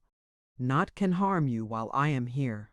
Presently she reached her hands up to his face, made brave to do it by the sheltering darkness. "Roger," she whispered, her tongue halting over the familiar name. "I thought that they had killed you, and all for me, for my foolish stubbornness. Canst forgive me? Forgive, he asked, smiling to himself. Forgive being given an opportunity to fight? There be nothing to forgive, Joan, unless it be that I should ask forgiveness for protecting thee so poorly. Do not say that, she commanded. Never was such bravery or such swordsmanship in all the world before, never such a man. He did not answer. His mind was a chaos of conflicting thoughts. The feel of her hands as they had lingered momentarily, and with a vague caress upon his cheek, and the pressure of her body as she leaned against him, sent the hot blood coursing through his veins. He was puzzled, for he had not dreamed that friendship was so sweet. That she did not shrink from his encircling arms should have told him much, but Norman of Torn was slow to realize that a woman might look upon him with love, nor had he a thought of any other sentiment toward her than that of friend and protector. And then there came to him, as in a vision, another fair and beautiful face. Bertrade de Montfort's, and Norman of Torn was still more puzzled. For at heart he was clean, and love of loyalty was strong within him. Love of women was a new thing to him, and, robbed as he had been all his starved life of the affection and kindly fellowship of either men or women, it is little to be wondered at that he was easily impressionable and responsive to the feeling his strong personality had awakened in two of England's fairest daughters. But with the vision of that other face, there came to him a faint realization that mayhap it was a stronger power than either friendship or fear, which caused that lithe, warm body to cling so tightly to him. That the responsibility for the critical stage their young acquaintance had so quickly reached was not his had never for a moment entered his head. To him, the fault was all his. And perhaps it was this quality of chivalry that was the finest of the many noble characteristics of his sterling character. So his next words were typical of the man. And did Joan de Taney love him, or did she not? She learned that night to respect and trust him, as she respected and trusted few men of her acquaintance. "My lady," said Norman of Torn, "we have been through much, and we are as little children in a dark attic, and so if I have presumed upon our acquaintance," and he lowered his arm from about her shoulder, "I ask you to forgive it, for I scarce know what to do, from weakness and from the pain of the blow upon my head." Joan de Taney drew slowly away from him, and without reply took his hand and led him forward through a dark, cold corridor. "We must go carefully now," she said at last, "for there be stairs near." He held her hand pressed very tightly in his, tighter perhaps than conditions required, but she let it lie there as she led him forward very slowly down a flight of rough stone steps. Norman of Torn wondered if she were angry with him, and then, being new at love, he blundered. "Joan de Taney," he said. "Yes, Roger de Conde. What would you? You be silent, and I fear that you be angry with me. Tell me that you forgive what I have done, and it offended you. I have so few friends," he added sadly, "that I cannot afford to lose such as you." "You will never lose the friendship of Joan de Taney," she answered. "You have won her respect, and—" But she could not say it, and so she trailed off. Lamely and undying gratitude. But Norman of Torn knew the word that she would have spoken had he dared to let her. He did not, for there was always the vision of Bertrade de Montfort before him. And now another vision arose that would effectually have sealed his lips, had not the other he saw the Outlaw of Torn dangling by his neck from a wooden gibbet. Before, he had only feared that Joan de Taney loved him. Now he knew it, and while he marveled that so wondrous a creature could feel love for him, again he blamed himself and felt sorrow for them both. For he did not return her love, nor could he imagine a love strong enough to survive the knowledge that it was possessed by the Devil of Torn. Presently they reached the bottom of the stairway, and Joan de Taney led him, gropingly across what seemed, from their echoing footsteps, a large chamber. The air was chill and dank, smelling of mold, and no ray of light penetrated the subterranean vault, and no sound broke the stillness. "This be the castle's crypt," whispered Joan, "and they do say that strange happenings occur here in the still watches of the night, and that when the castle sleeps, the castle's dead rise from their coffins and shake their dry bones." "Shh! What was that?" As a rustling noise broke upon their ears close upon their right, and then there came a distinct moan, and Joan de Tanny fled to the refuge of Norman of Torn's arms. "There is nothing to fear, Joan," reassured Norman of Torn. "Dead men wield not swords, nor do they move or moan. The wind, I think, and rats are our only companions here." "I am afraid," she whispered. "If you can make a light, I am sure you will find an old lamp here in the crypt, and then will it be less fearsome. As a child I visited this castle often, and in search of adventure we passed through these corridors 100 times, but always by day and with lights." Norman of Torn did as she bid, and finding the lamp, lighted it. The chamber was quite empty save for the coffins in their niches, and some effigies in marble set at intervals about the walls. "Not such a fearsome place after all," he said, laughing lightly. "No place would seem fearsome now," she answered simply, "were there a light to show me that the brave face of Roger de Combe were by my side." "Hush, child," replied the outlaw. "You know not what you say. When you know me better, you will be sorry for your words, for Roger de Conde is not what you think him. So say no more of praise until we be out of this hole, and you safe in your father's halls." The fright of the noises in the dark chamber had but served to again bring the girl's face close to his, so that he felt her hot, sweet breath upon his cheek, and thus another link was forged to bind him to her. With the aid of the lamp they made more rapid progress, and in a few moments reached a low door at the end of the arched passageway. "This is the doorway which opens upon the ravine below the castle. We have passed beneath the walls and the moat. What may we do now, Roger, without horses? Let us get out of this place, and as far away as possible under the cover of darkness, and I doubt not I may find a way to bring you to your father's castle," replied Norman of Torn. Putting out the light, lest it should attract the notice of the watch upon the castle walls, Norman of Torn pushed open the little door and stepped forth into the fresh night air. The ravine was so overgrown with tangled vines and wildwood that, had there ever been a pathway, it was now completely obliterated, and it was with difficulty that the man forced his way through the entangling creepers and tendrils. The girl stumbled after him, and twice fell before they had taken a score of steps. "I fear I am not strong enough," she said finally. "The way is much more difficult than I had thought." So Norman of Torn lifted her in his strong arms, and stumbled on through the darkness and the shrubbery down the center of the ravine. It required the better part of an hour to traverse the little distance to the roadway, and all the time her head nestled upon his shoulder and her hair brushed his cheek. Once when she lifted her head to speak to him, he bent toward her, and in the darkness, by chance, his lips brushed hers. He felt her little form tremble in his arms, and a faint sigh breathed from her lips. They were upon the high road now, but he did not put her down. A mist was before his eyes, and he could have crushed her to him and smothered those warm lips with his own. Slowly, his face inclined toward hers.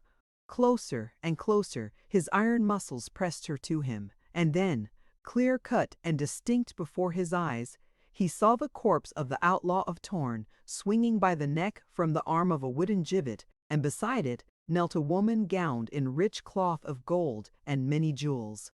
Her face was averted, and her arms were outstretched toward the dangling form that swung and twisted from the grim gaunt arm.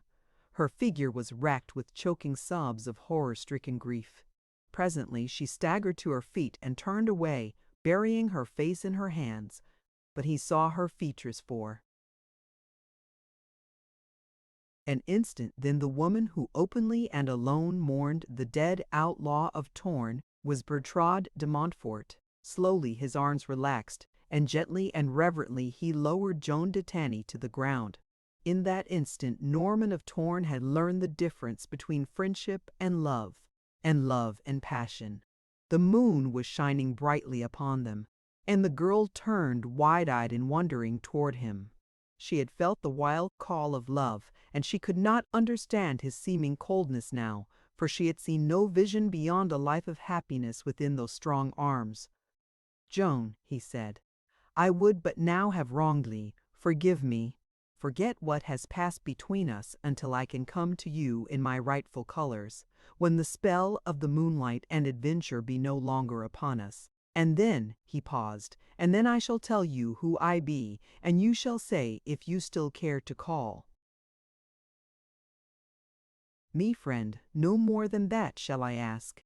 He had not the heart to tell her that he loved only Bertrade de Montfort, but it had been 1,000 times better had he done so. She was about to reply, when a dozen armed men sprang from the surrounding shadows, calling upon them to surrender. The moonlight falling upon the leader revealed a great giant of a fellow with an enormous bristling mustache. It was Shandy. Norman of Torn lowered his raised sword. "It is I, Shandy," he said. "Keep a still tongue in thy head until I speak with thee apart.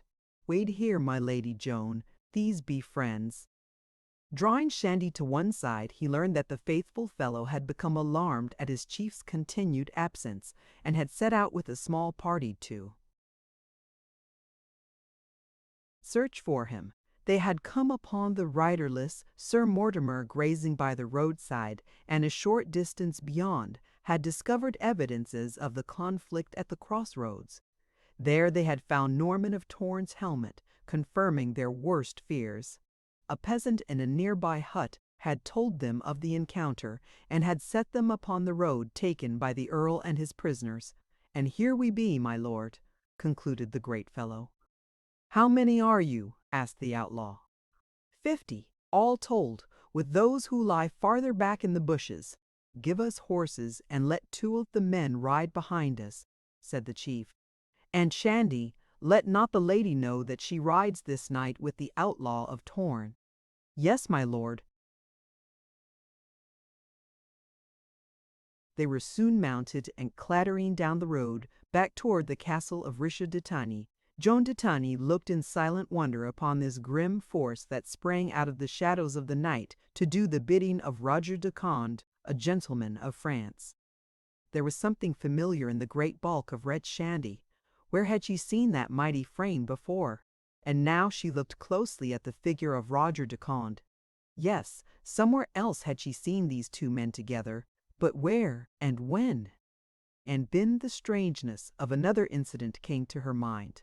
Roger de Conde spoke no English, and yet she had plainly heard English words upon this man's lips as he addressed the Red Giant.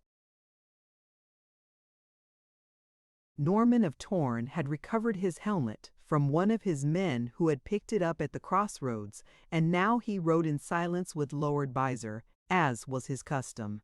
There was something sinister now in his appearance, and as the moonlight touched the hard, cruel faces of the grim and silent men who rode behind him, a little shudder crept over the frame of Joan de Tanny.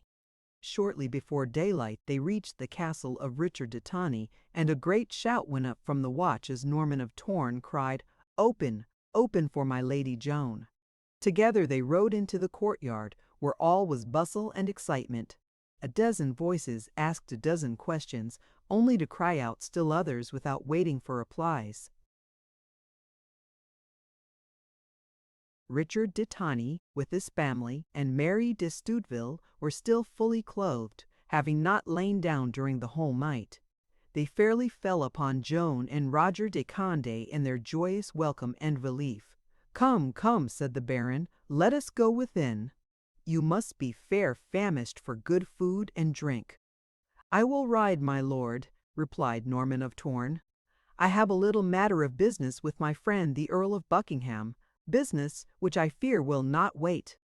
Joan de Tanny looked on in silence, nor did she urge him to remain, as he raised her hand to his lips in farewell.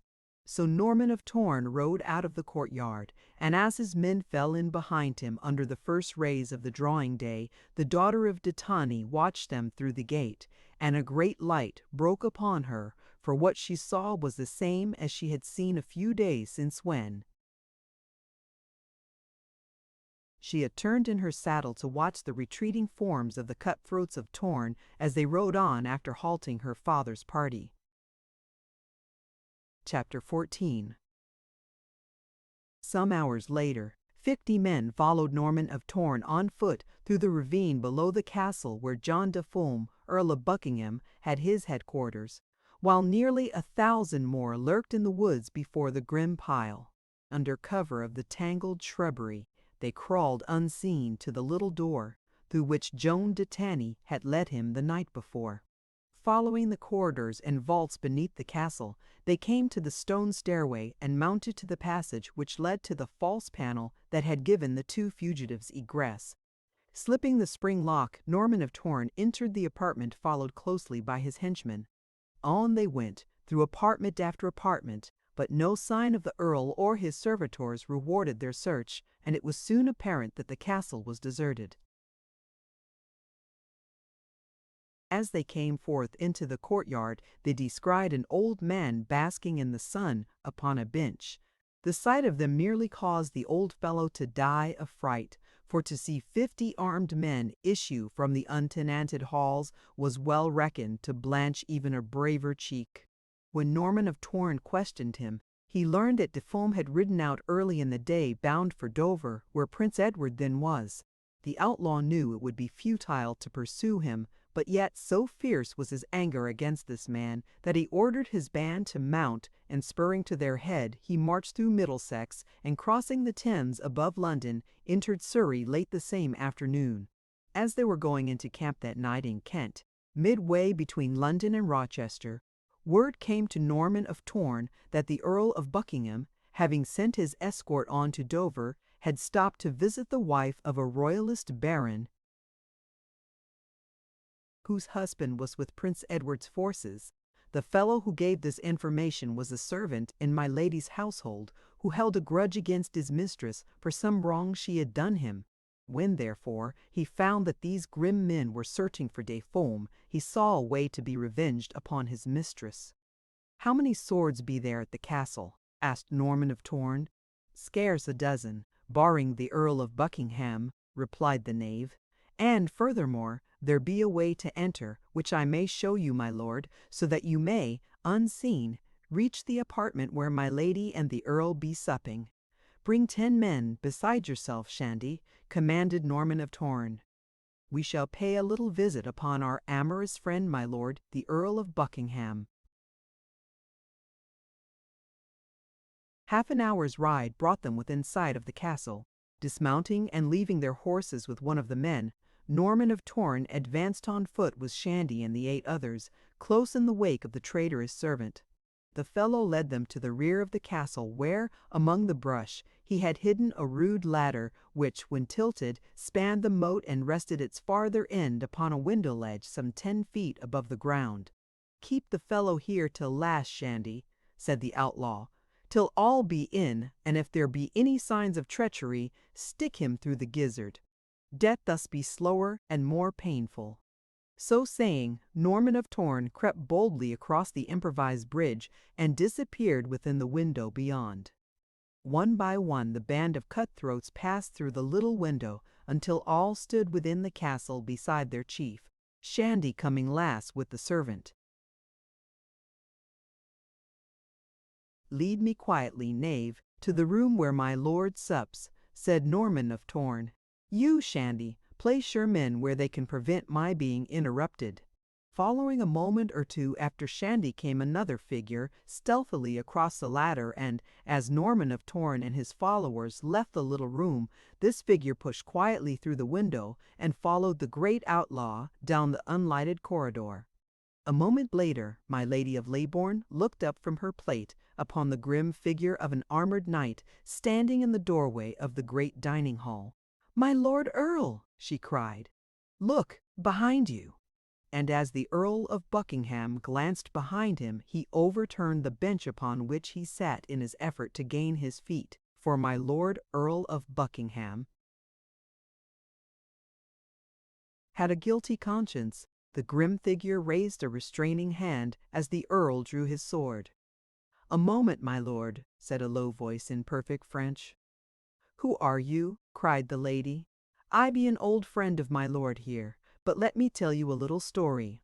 In a grim old castle in Essex only last night, a great lord of England held by force the beautiful daughter of a noble house, and, when she spurned his advances, he struck her with his clenched fist upon her fair face, and with his brute hands choked her. And in that castle also was a despised and hunted outlaw, with a price upon his head, for whose neck the hempen noose has been yawning these many years. And it was this vile person who came in time to save the young woman from the noble flower of knighthood that would have ruined her young life.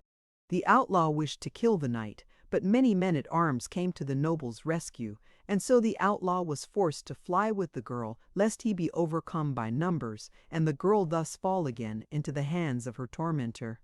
But this crude outlaw was not satisfied with merely rescuing the girl. He must needs mete out justice to her noble abductor and collect in full the toll of blood, which alone can atone for the insult and violence done her. My lady, the young girl, was Joan de Tany, the noble was my lord the Earl of Buckingham, and the outlaw stands before you to fulfill the duty he has sworn to do. In guard, my lord, the encounter was short, for Norman of Torn had come to kill, and he had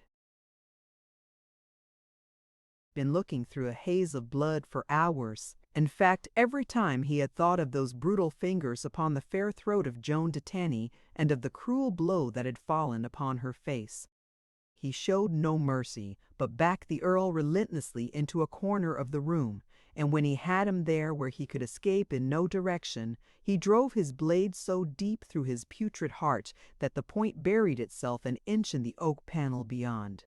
Claudia Leybourne sat frozen with horror at the sight she was witnessing, and as Norman of Torn wrenched his blade from the dead body before him and wiped it on the rushes of the floor, she gazed in awful fascination while he drew his dagger and made a mark upon the forehead of the dead nobleman. "Outlaw or devil," said a stern voice behind them, "Roger Leybourne owes you his friendship for saving the honor of his home."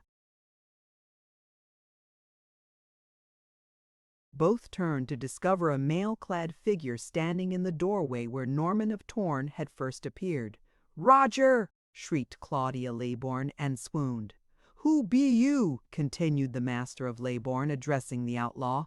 For answer, Norman of Torn pointed to the forehead of the dead Earl of Buckingham, and there Roger Leybourne saw, in letters of blood, N.T. The Baron advanced with outstretched hand. "I owe you much. You have saved my poor silly wife from this beast, and Joan de Tany is my cousin, so I am doubly beholden to you, Norman of Torn." The outlaw pretended that he did not see the hand. "You owe me nothing, Sir Roger, that may not be paid by a good supper. I have eaten but once in 48 hours. The outlaw now called to Shandy and his men, telling them to remain on watch, but to interfere with no one within the castle. He then sat at the table with Roger Leybourne and his lady, who had recovered from her swoon, and behind them on the rushes of the floor lay the body of De Fume in a little pool of blood. Leybourne told them that he had heard that the Fume was at his home and had hastened back, having been in hiding about the castle for half an hour before the arrival of Norman of Torn, awaiting an opportunity to enter unobserved by the servants. It was he who had followed across the ladder after Shandy. The outlaw spent the night at the castle of Roger Leybourne, for the first time within his memory, a welcomed guest under his true name at the house of Amal. Gentlemen, the following morning he bade his host goodbye, and returning to his camp, started on his homeward march toward Torn. Near midday, as they were approaching the Thames near the environs of London, they saw a great concourse of people hooting and jeering at a small party of gentlemen and gentlewomen. Some of the crowd were armed, and from very force of numbers were waxing brave to lay violent hands upon the party. Mud and rocks and rotten vegetables were being hurled at the little cavalcade, many of them barely missing the women of the party. Norman of Torn waited to ask no questions, but spurring into the thick of it, laid right and left of him with the flat of his sword, and his men, catching the contagion of it, swarmed after him until the whole pack of attacking ruffians were driven into the Thames, and then, without a backward glance at the party he had rescued, he continued on his march toward the north. The little party sat upon their horses, looking in wonder after the retreating figures of their deliverers. Then one of the ladies turned to a knight at her side with the word of command and an imperious gesture toward the fast disappearing company. He, thus addressed, put spurs to his horse and rode at a rapid gallop after the outlaws' troop. In a few moments he had overtaken them and reined up beside Norman of Torn. "Hold, Sir Knight," cried the gentleman. "The Queen would thank you in person for your brave defense of her." Ever keen to see the humor of a situation, Norman of Torn wheeled his horse and rode back with the Queen's messenger. As he faced Her Majesty, the Outlaw of Torn bent low over his pommel. "You be a strange knight that thinks so lightly on saving a queen's life that you ride on without turning your head, as though you had but driven a pack of curs from annoying a stray cat," said the Queen. "I drew in the service of a woman, your Majesty, not in the service of a queen." "What now? Wouldst even belittle the act which we all witnessed? The king, my husband, shall reward thee, Sir Knight, if you but tell me your name." "If I told my name, methinks the king would be more apt to hang me," laughed the outlaw. "I be Norman of Torn." The entire party looked with startled astonishment upon him, for none of them had ever seen this bold raider whom all the nobility and gentry of England feared and hated. "For lesser acts than that which thou hast just performed, the king has pardoned men before," replied Her Majesty. "But raise your visor. I would look upon the face of so notorious a criminal, who can yet be a gentleman and a loyal protector of his queen." "They who have looked upon my face, other than my friends," replied Norman of Torn quietly, "have never lived to tell what they saw beneath this visor. And as for you, madam, I have learned within the year to fear it might mean unhappiness to you to see the visor of the Devil of Torn lifted from his face." Without another word he wheeled and galloped back to his little army. "The puppy, the insolent puppy!" cried Eleanor of England in a rage. And so the Outlaw of Torn and his mother met and parted after a period of 20 years. 2 days later, Norman of Torn directed Red Shandy to lead the forces of Torn from their Essex camp back to Derby. The numerous raiding parties which had been constantly upon the road during the days they had spent in this rich district had loaded the extra sumpter beasts with rich and valuable booty, and the men, for the time satiated with fighting and loot, turned their faces toward Torn with evident satisfaction. The outlaw was speaking to his captains in council. At his side the old man of Torn. "Ride by easy stages, Shandy, and I will overtake you by tomorrow morning." "Aye, but ride for a moment to the castle of Datani on an errand, and, as I shall stop there but a few moments, I shall surely join you tomorrow." "Do not forget, my lord," said Edwild the serf, a great yellow-haired Saxon giant, "that there be a party of the king's troops camped close by the road, which branches to Tanny." "I shall give them plenty of room," replied Norman of Torn. "My neck itcheth not to be stretched," and he laughed and mounted. 5 minutes after he had cantered down the road from Kep, Spiso the Spaniard, sneaking his horse unseen into the surrounding forest, mounted and spurred rapidly after him. The camp, in the throes of packing refractory, half-broken sumpter animals and saddling their own wild mounts, did not notice his departure. Only the little grim gray old man knew that he had gone, or why, or whither. That afternoon, as Roger de Conde was admitted to the castle of Richard Titani and escorted to a little room where he awaited the coming of the Lady Joan, a swarthy messenger handed a letter to the captain of the king's soldiers camped a few miles south of Tani. The officer tore open the seal as the messenger turned and spurred back in the direction from which he had come. And this was what he read: Norman of Torn is now at the castle of Tani without escort. Instantly the call to arms and mount sounded through the camp, and, in 5 minutes, 100 mercenaries galloped rapidly toward the castle of Richard de Tani. In the visions of their captain, a great reward and honor and preferment for the capture of the mighty outlaw, who was now almost within his clutches. 3 roads meet at Tani. One from the south, along which the king's soldiers were now riding. One from the west, which had guided Norman of Torn from his camp to the castle, and a third which ran northwest through Cambridge and Huntingdon toward Derby. All unconscious of the rapidly approaching foes, Norman of Torn waited composedly in the anteroom for Joan de Tany. Presently she entered, clothed in the clinging house garment of the period. A beautiful vision, made more beautiful by the suppressed excitement which caused the blood to surge beneath the velvet of her cheek, and her breasts to rise and fall above her fast-beating heart. She let him take her fingers in his and raise them to his lips, and then they stood looking into each other's eyes in silence for a long moment. "I do not know how to tell you what I have come to tell," he said sadly. "I have not meant to deceive you to your harm, but the temptation to be with you, and those whom you typify must be my excuse. He paused. It was easy to tell her that he was the Outlaw of Torn, but if she loved him, as he feared, how was he to tell her that he loved only Bertrade de Montfort? "You need tell me nothing," interrupted Joan de Tany. "I have guessed what you would tell me, Norman of Torn.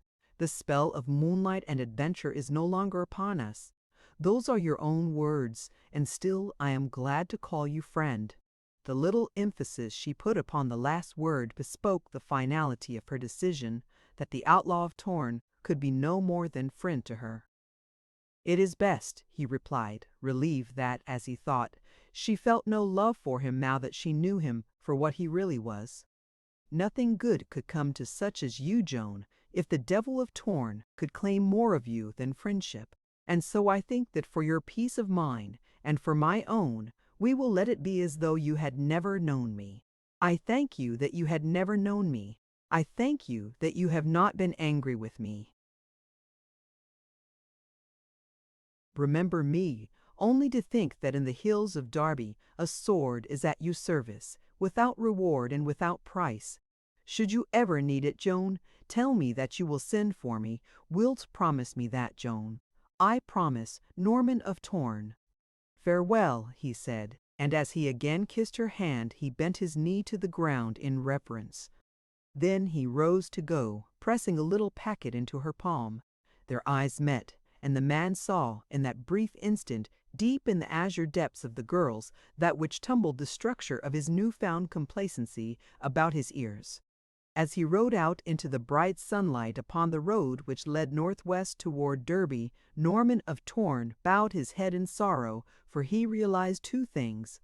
One was that the girl he had left still loved him, and that some day, mayhap tomorrow, she would suffer because she had sent him away, and the dove.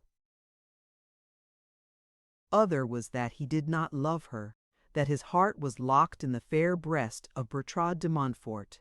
He felt himself a beast that he had allowed his loneliness and the aching sorrow of his starved, empty heart to lead him into this girl's life. That he had been new to women, and newer still to love, did not permit him to excuse himself, and 100 times he cursed his folly and stupidity, and what he thought was fickleness. But the unhappy affair had taught him one thing for certain, to know without question what love was, and that the memory of Bertrade de Montfort's lips would always be more to him than all the allurements possessed by the balance of the women of the world, no matter how charming or how beautiful. Another thing, a painful thing he had learned from it too, that the attitude of Joan de Tany, daughter of an old and noble house, was but the attitude which the Outlaw of Torn must expect from any good woman of her class, what he must expect from Bertrade de Montfort when she learned that Roger de Conde was Norman of Torn. The outlaw had scarce passed out of sight upon the road to Derby ere the girl, who still stood in an embrasure of the South Tower, gazing with strangely drawn, sad face up the road which had swallowed him, saw a body of soldiers galloping rapidly toward Tawny from the south. The king's banner waved above their heads, and intuitively Joan de Tawny knew for whom they sought at her father's castle. Quickly she hastened to the outer barbican, that it might be she who answered their hail rather than one of the men at arms on watch there. She had scarcely reached the ramparts of the outer gate ere the king's men drew rein before the castle. In reply to their hail, Joan de Tawny asked their mission. "We seek the outlaw, Norman of Torn, who hides now within this castle," replied the officer. "There be no outlaw here," replied the girl, "but, if you wish, you may enter with half a dozen men and search the castle." This the officer did, and when he had assured himself that Norman of Torn was not within, an hour had passed, and Joan de Tawny felt certain that the Outlaw of Torn was too far ahead to be caught by the king's men, so she said, "There was one here just before you came who called himself though by another name than Norman of Torn. Possibly it is he seek." "Which way rode he?" cried the officer. "Straight toward the west, by the middle road," lied Joan de Tawny, and as the officer hurried from the castle and, with his men at his back, galloped furiously away toward the west, the girl sank down upon a bench, pressing her little hands to her throbbing temples. Then she opened the packet which Norman of Torn had handed her and within found two others. In one of these was a beautiful jeweled locket, and on the outside were the initials J.T., and on the inside the initials N.T. In the other was a golden hair ornament set with precious stones, and about it was wound a strand of her own silken tresses. She looked long at the little trinkets, and then, pressing them against her lips, she threw herself face down upon an oaken bench, her lithe young form racked with sobs. She was indeed but a little girl chained by the inexorable bonds of caste to a false ideal. Birth and station spelled honor to her, and honor, to the daughter of an English noble, was a mightier force even than love. That Norman of Torn was an outlaw she might have forgiven, but that he was, according to report, a low fellow of no birth placed an impassable barrier between them. For hours the girl lay sobbing upon the bench, whilst within her raged the mighty battle of the heart against the head. Thus her mother found her, and kneeling beside her, and with her arms about the girl's neck, tried to soothe her and to learn the cause of her sorrow. Finally it came, poured from the floodgates of a sorrowing heart, that wave of bitter misery and hopelessness which not even a mother's love could check. "Joan, my dear daughter," cried Lady de Tawny, "I sorrow with thee that thy love has been cast upon so bleak and impossible a shore. But it be better that thou hast learnt the truth ere it were too late. For, take my word upon it, Joan, the bitter humiliation such an alliance must needs have brought upon thee and thy father's house would soon have cooled thy love, nor could his have survived the sneers and affronts even the menials would have put upon him."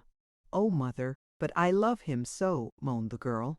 "I did not know how much until he had gone and the king's officer had come to search for him, and then the thought that all the power of a great throne and the mightiest houses of an entire kingdom were turned in hatred against him raised the hot blood of anger within me, and the knowledge of my love surged through all my being.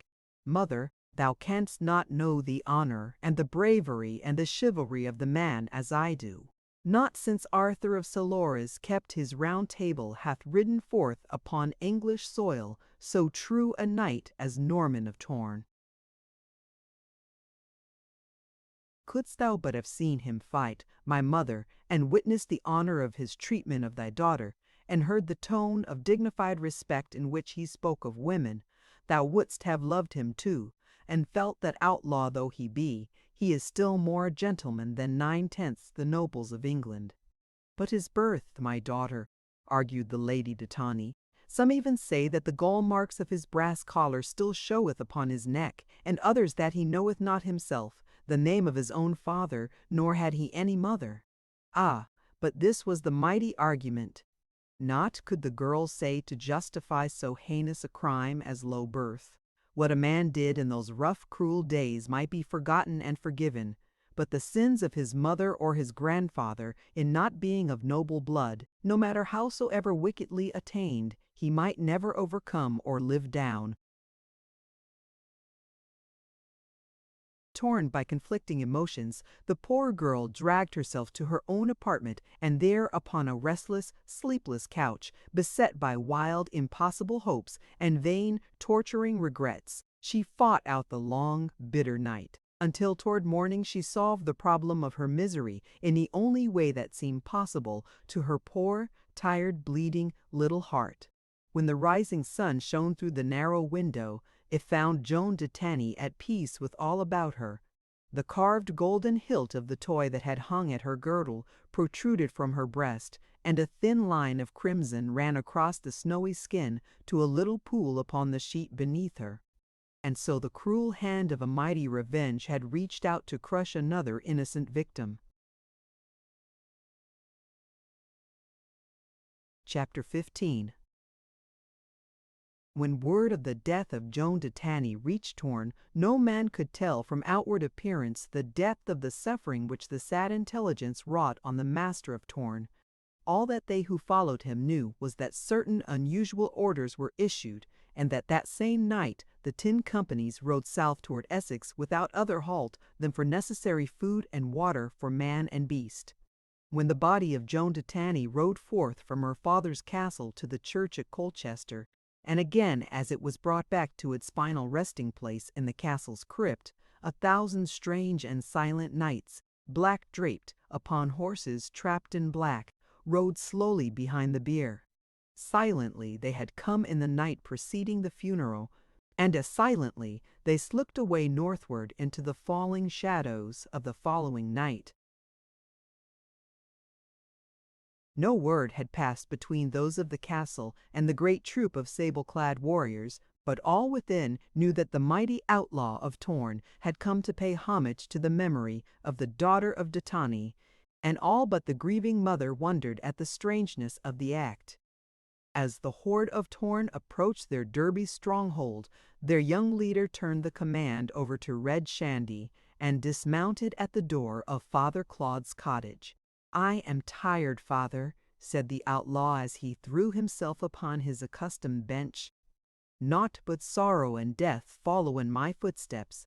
I and all my acts be accurate, and upon those I love the blight falleth.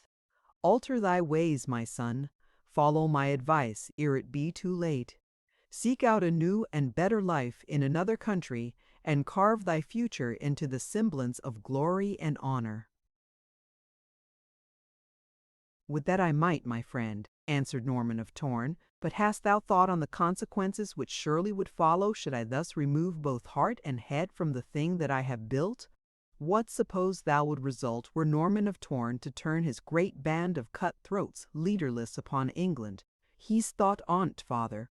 Wouldst thou draw a single breath in security if thou knew Edwild the serf were ranging unchecked through Derby?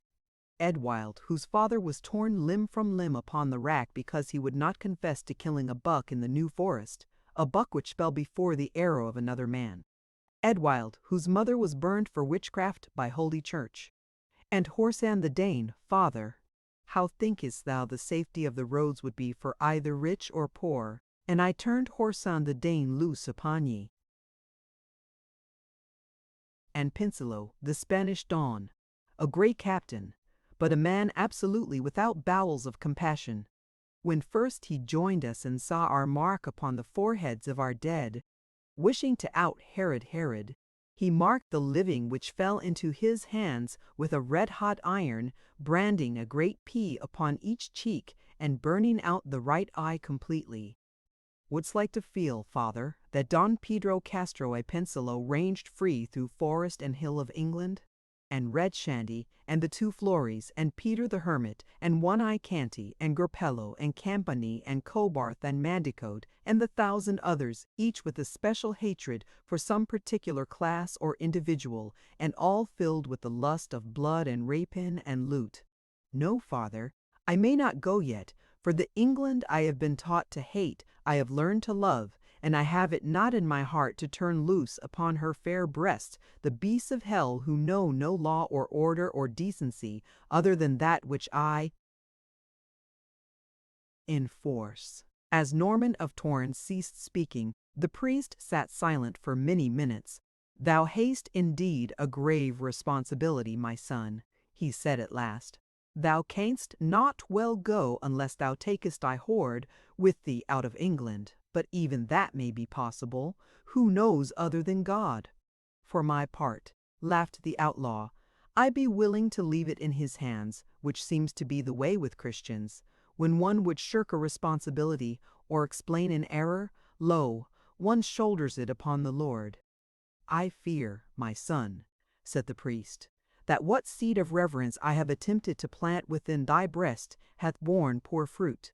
That dependeth upon the viewpoint, father. As I take not the Lord into partnership in my successes, it seemeth to me to be but of a mean and poor spirit to saddle my sorrows and perplexities upon him. I may be wrong, for I am ill versed in religious matters, but my conception of God and scapegoat be not that they are synonymous. Religion, my son, be a bootless subject for argument between friends," replied the priest. "And further, there be that nearer my heart just now which I would ask thee. I may offend, but thou know I do not mean to. The question I would ask is, dost wholly trust the old man whom thou call father?" "I know of no treachery," replied the outlaw, "which he hath ever conceived against me. Why? I ask because I have written to Simon de Montfort asking him to meet me and 2 others here upon an important matter. I have learned that he expects to be at his Leicester Castle for a few days within the week. He is to notify me when he will come, and I shall then send for thee and the old man of Torn. But it were as well, my son, that thou do not mention this matter to thy father, nor let him know when thou come hither to the meeting that de Montfort is to be present." "As you say, father," replied Norman of Torn, "I do not make head nor tail of thy wondrous intrigues, but that thou wish it done thus or so is sufficient. I must be off to Torn now, so I bid thee farewell." Until the following spring, Norman of Torn continued to occupy himself with occasional pillages against the royalists of the surrounding counties, and his patrols so covered the public highways that it became a matter of grievous import to the king's party, for no one was safe in the district who even so much as sympathized with the king's cause, and many were the dead foreheads that bore the grim mark of the Devil of Torn. Though he had never formally espoused the cause of the barons, it now seemed a matter of little doubt but that in any crisis his grisly banner would be found. On their side, the long winter evenings within the castle of Torn were often spent in rough, wild carousals in the great hall where 1,000 men might sit at table singing, fighting, and drinking until the gray dawn stole in through the east windows, or Peter the Hermit, the fierce major domo, tired of the din and racket, came stalking into the chamber with drawn sword and laid upon the revellers, with the flat of it to enforce the authority of his commands to disperse. Norman of Torn and the old man seldom joined in these wild orgies, but when minstrel or troubadour or storyteller wandered to his grim lair, the Outlaw of Torn would sit enjoying the break in the winter's dull monotony to as late an hour as another. Nor could any man of his great fierce horde outdrink their chief when he cared to indulge in the pleasures of the wine-cup. The only effect that liquor seemed to have upon him was to increase his desire to fight, so that he was wont to pick needless quarrels and to resort to his sword for the slightest or for no provocation at all. So for this reason he drank but seldom, since he always regretted the things he did under the promptings of that other self which only could assert its ego when reason was threatened with submersion. Often on these evenings the company was entertained by stories from the wild, roving lives of its own members. Tales of adventure, love, war, and death in every known corner of the world, and the 10 captains told, each, his story of how he came to be of Torn. And thus, with fighting enough by day to keep them good-humored, the winter passed, and spring came with the ever-wondrous miracle of awakening life, with soft zephyrs, warm rain, and sunny skies. Through all the winter, Father Claude had been expecting to hear from Simon de Montfort, but not until now did he receive a message which told the good priest that his letter had missed the great baron and had followed him around. Until he had but just received it. The message closed with these words: "Any clue, however vague, which might lead nearer to a true knowledge of the fate of Prince Richard, we shall most gladly receive and give our best attention. Therefore, if thou whilst find it convenient, we shall visit thee, good father, on the 5th day from today." Spizo, the Spaniard, had seen de Montfort's man leave the note with Father Claude, and he had seen the priest hide it under a great bowl on his table, so that when the good father left his cottage, it was the matter of but a moment's work for Spizo to transfer the message from its hiding place to the breast of his tunic. The fellow could not read, but he to whom he took the missive could laboriously decipher the Latin in which it was penned. The old man of Torn fairly trembled with suppressed rage as the full purport of this letter flashed upon him. It had been years since he had heard aught of thee. Search for the little lost Prince of England, and now that the period of his silence was drawing to a close, now that more and more often opportunities were opening up to him to wreak the last shred of his terrible vengeance, the very thought of being thwarted at the final moment staggered his comprehension. "On the 5th day," he repeated, "that is the day on which we were to ride south again. Well, we shall ride, and Simon de Montfort shall not talk with thee, thou fool priest." That same spring evening in the year 1264, a messenger drew rein before the walls of Torn, and, to the challenge of the watch, cried, "A royal messenger from his illustrious Majesty Henry, by the grace of God, King of England, Lord of Ireland, Duke of Aquitaine, to Norman of Torn. Open, in the name of the King." Norman of Torn directed that the king's messenger be admitted, and the knight was quickly ushered into the great hall of the castle. The outlaw presently entered in full armor, with visor lowered. The bearing of the king's officer was haughty and arrogant, as became a man of birth when dealing with a low-born knave. "His Majesty has deigned to address you, sirrah," he said, withdrawing a parchment from his breast. "And, as you doubtless cannot read, I will read the king's commands to you." "I can read," replied Norman of Torn, "whatever the king can write, unless it be," he added, "that the king writes no better than he rules." The messenger scowled angrily, crying, "It ill becomes such a low fellow to speak thus disrespectfully of our gracious king. If he were less generous, he would have sent you a halter rather than this message which I bear." "A bridle for thy tongue, my friend," replied Norman of Torn, "were in better taste than a halter for my neck. But come, let us see what the king writes to his friend, the Outlaw of Torn." Taking the parchment from the messenger, Norman of Torn read, "Henry, by grace of God, King of England, Lord of Ireland, Duke of Aquitaine, to Norman of Torn. Since it has been called to our notice that you be harassing and plundering the persons and property of our faithful lieges, we therefore, by virtue of the authority vested in us by Almighty God, do command that you cease these nefarious practices, and further, through the gracious intercession of Her Majesty Queen Eleanor, we do offer you full pardon for all your past crimes, provided you repair at once to the town of Lewes with all the fighting men, your followers, prepared to protect the security of our person and wage war upon those enemies of England, Simon de Montfort, Gilbert de Clare, and their accomplices, who even now are collected to threaten and menace our person and kingdom. Or, otherwise, shall you suffer death by hanging for your long unpunished crimes. Witnessed myself at Lewes on May the 3rd in the 48th year of our reign. Henry, Rex.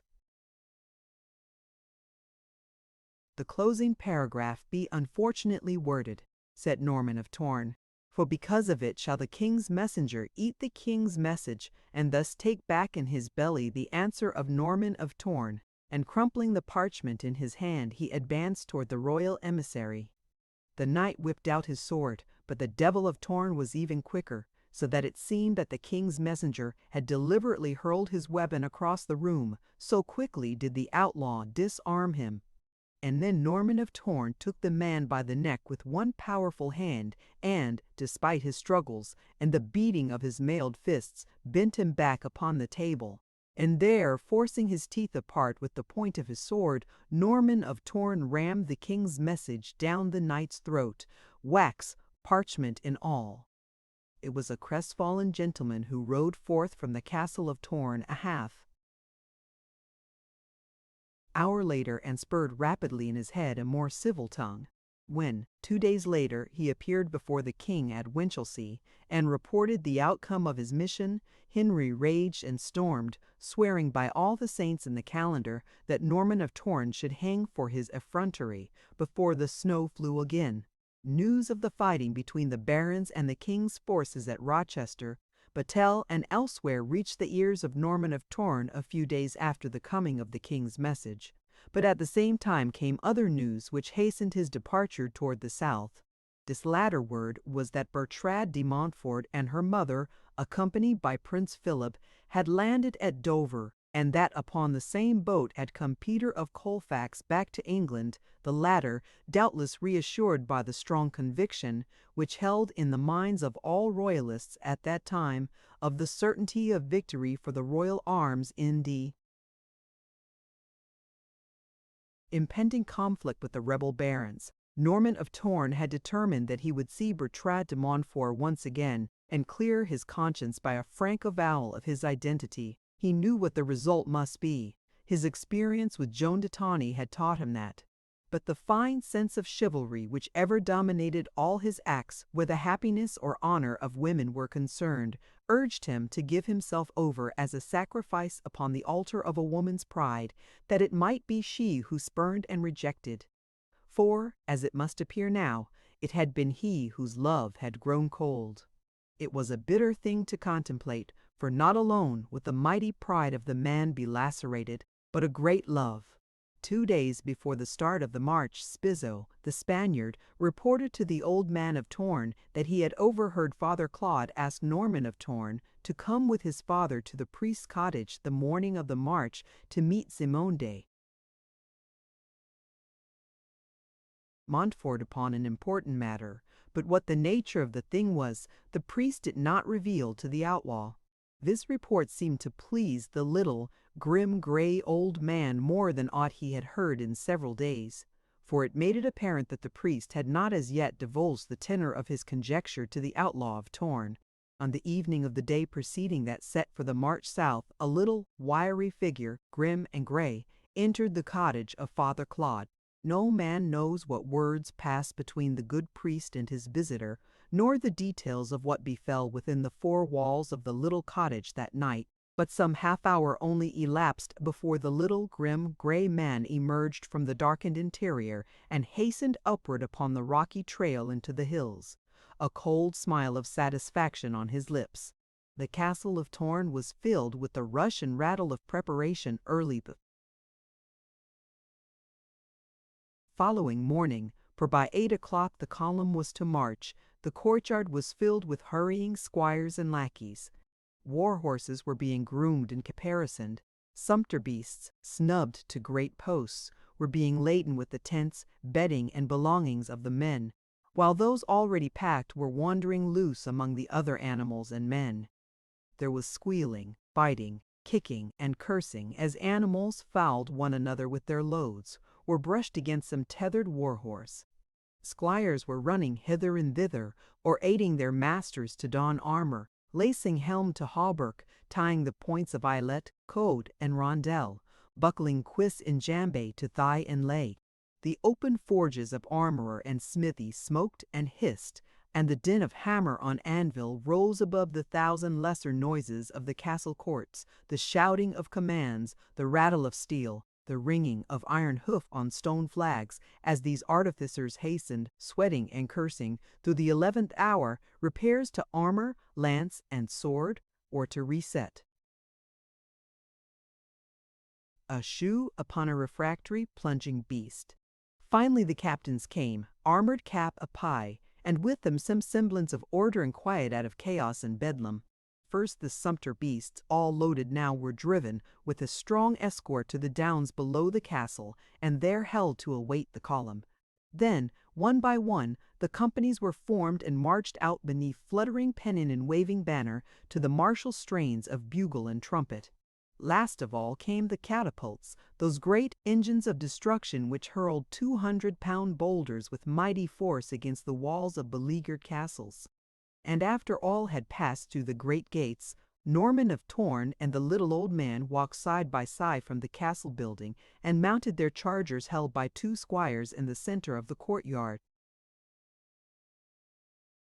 Below, on the downs, the column was forming in marching order, and as the 2 rode out to join it, the little old man turned to Norman of Torn, saying, "I had almost forgot a message I have for you, my son. Father Claude sent word last evening that he had been called suddenly south, and that some appointment you had with him must therefore be deferred until later. He said that you would understand." The old man eyed his companion narrowly through the eye slit in his helm. "'Tis passing strange," said Norman of Torn. But that was his only comment. And so they joined the column which moved slowly down toward the valley, and as they passed the cottage of Father Claude, Norman of Torn saw that the door was closed and that there was no sign of life about the place. A wave of melancholy passed over him, for the deserted aspect of the little flower-hedged cote seemed dismally prophetic of a near future without the beaming, jovial face of his friend and adviser. Scarcely had the horde of Torn passed out of sight down the east edge of the valley, ere a party of richly dressed knights, coming from the south by another road along the west bank of the river, crossed over and drew rein before the cottage of Father Claude. As their hails were unanswered, one of the party dismounted to enter the building. "Have a care, my lord," cried his companion. "This be over close to the castle Torn, and there may easily be more treachery than truth in the message which called thee thither." "Fear not," replied Simon de Montfort. "The devil of Torn hath no quarrel with me." Striding up the little path, he knocked loudly on the door. Receiving no replied, he pushed it open and stepped into the dim light of the interior. There he found his host, the good Father Claude, stretched upon his back on the floor, the breast of his priestly robes dark with dried and clotted blood. Turning again to the door, de Montfort summoned a couple of his companions. "The secret of the little lost Prince of England be a dangerous burden for a man to carry," he said. "But this convinces me more than any words the priest might have uttered that the abductor be still in England, and possibly Prince Richard also." A search of the cottage revealed the fact that it had been ransacked thoroughly by the assassin. The contents of drawer and box littered every room, though that the object was not rich plunder was evidenced by many pieces of jewelry and money which remained untouched. "The true object lies here," said de Montfort, pointing to the open hearth upon which lay the charred remains of many papers and documents. "All written evidence has been destroyed, but hold what lieth here beneath the table." And, stooping, the Earl of Leicester picked up a sheet of parchment on which a letter had been commenced. It was addressed to him, and he read it aloud, lest some unforeseen chance should prevent the accomplishment of our meeting. "My Lord Earl, I send thee this by one who knoweth not either its contents or the suspicions which I will narrate herein. He who beareth this letter I truly believe to be the lost Prince Richard. Question him closely, my lord, and I know that thou wilt be as positive as I. Of his past, thou know nearly as much as I, though thou may not know the wondrous chivalry and true nobility of character of him men call Here the letter stopped, evidently cut short by the dagger of the assassin. Mon Dieu, the damnable luck, cried de Montfort, but a second more, and the name we have sought for 20 years would have been writ. Didst ever see such hellish chance as plays into the hand of the fiend incarnate, since that long-gone day when his sword pierced the heart of Lady Maud by the postern gate beside the Thames? The devil himself must watch o'er him. There be not more we can do here, he continued. I should have been on my way to Fletching hours since. Come, my gentlemen, we will ride south by way of Leicester, and have the good fathers there look to the decent burial of this holy man. The party mounted and rode rapidly away.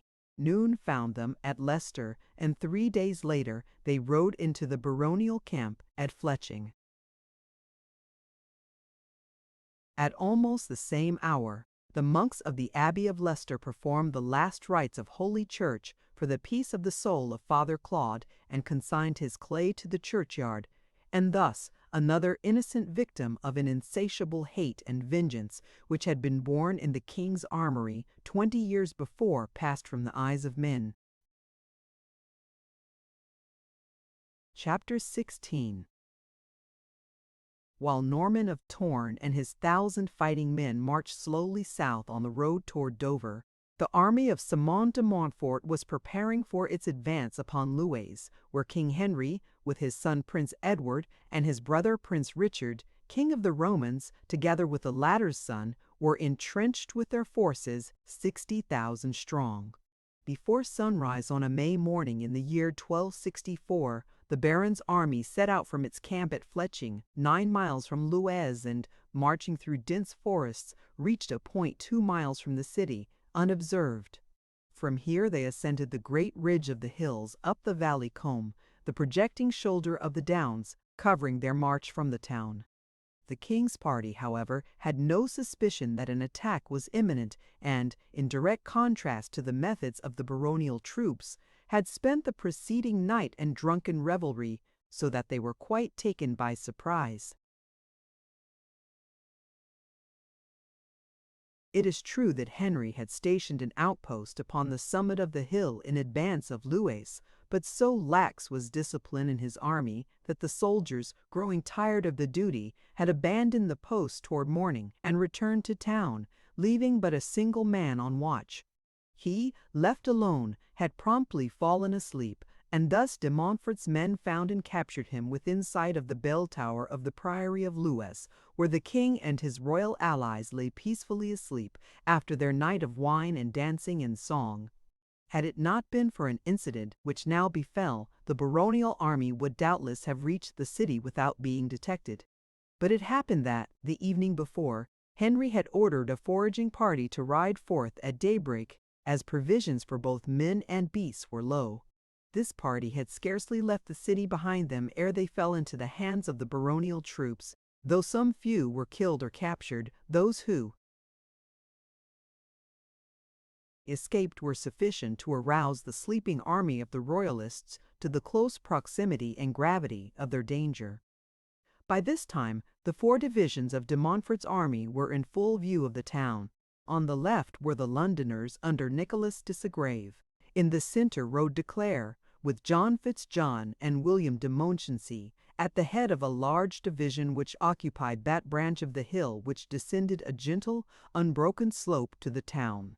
The right wing was commanded by Henry de Montfort, the oldest son of Simon de Montfort, and with him was the 3rd son, Guy, as well as John de Burgh and Humphrey de Bohun. The reserves were under Simon de Montfort himself.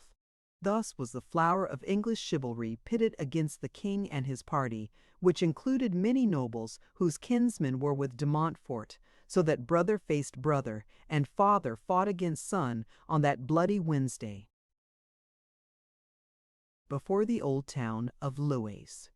Prince Edward was the first of the royal party to take the field, and, as he issued from the castle with his gallant company, banners and pennons streaming in the breeze and burnished armor and flashing blades scintillating in the morning sunlight, he made a gorgeous and impressive spectacle as he hurled himself upon the Londoners whom he had selected for attack because of the affront they had put upon his mother that day at London on the preceding July. So vicious was his onslaught that the poorly armed and unprotected burghers, unused to the stern game of war, fell like sheep before the Iron Man on their iron-shod horses. The long lances, the heavy maces, the six-bladed battle-axes, and the well-tempered swords of the knights played havoc among them, so that the rout was complete. But, not content with victory, Prince Edward must glut his vengeance, and so he pursued the citizens for miles, butchering great numbers of bourgeois.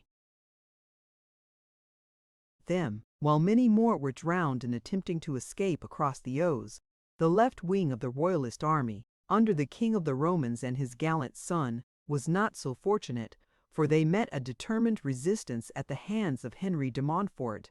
The central divisions of the two armies seemed well matched also, and thus the battle continued throughout the day, the greatest advantage appearing to lie with the king's troops.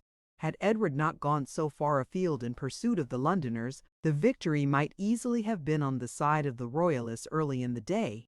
But by thus eliminating his division after defeating a part of de Montfort's army, it was as though neither of these two forces had been engaged. The wily Simon de Montfort had attempted a little ruse which centered the fighting for a time upon the crest of one of the hills. He had caused his car to be placed there, with the tents and luggage of many of his leaders, under a small guard, so that the banners there displayed, together with the car, led the King of the Romans to believe that the Earl himself lay there, for Simon de Montfort had but a month or so before suffered an injury to his hip when his horse fell with him, and the Royalists were not aware that he had recovered sufficiently to again mount a horse. And so it was that the forces under the King of the Romans pushed back the men of Henry de Montfort, and ever closer to the car came the Royalists until they were able to fall upon it, crying out insults against the old Earl and commanding him to come forth. And when they had killed the occupants of the car, they found that Simon de Montfort was not among them, but instead he had fastened there 3 important citizens of London, old men and influential, who had opposed him and aided and abetted the king.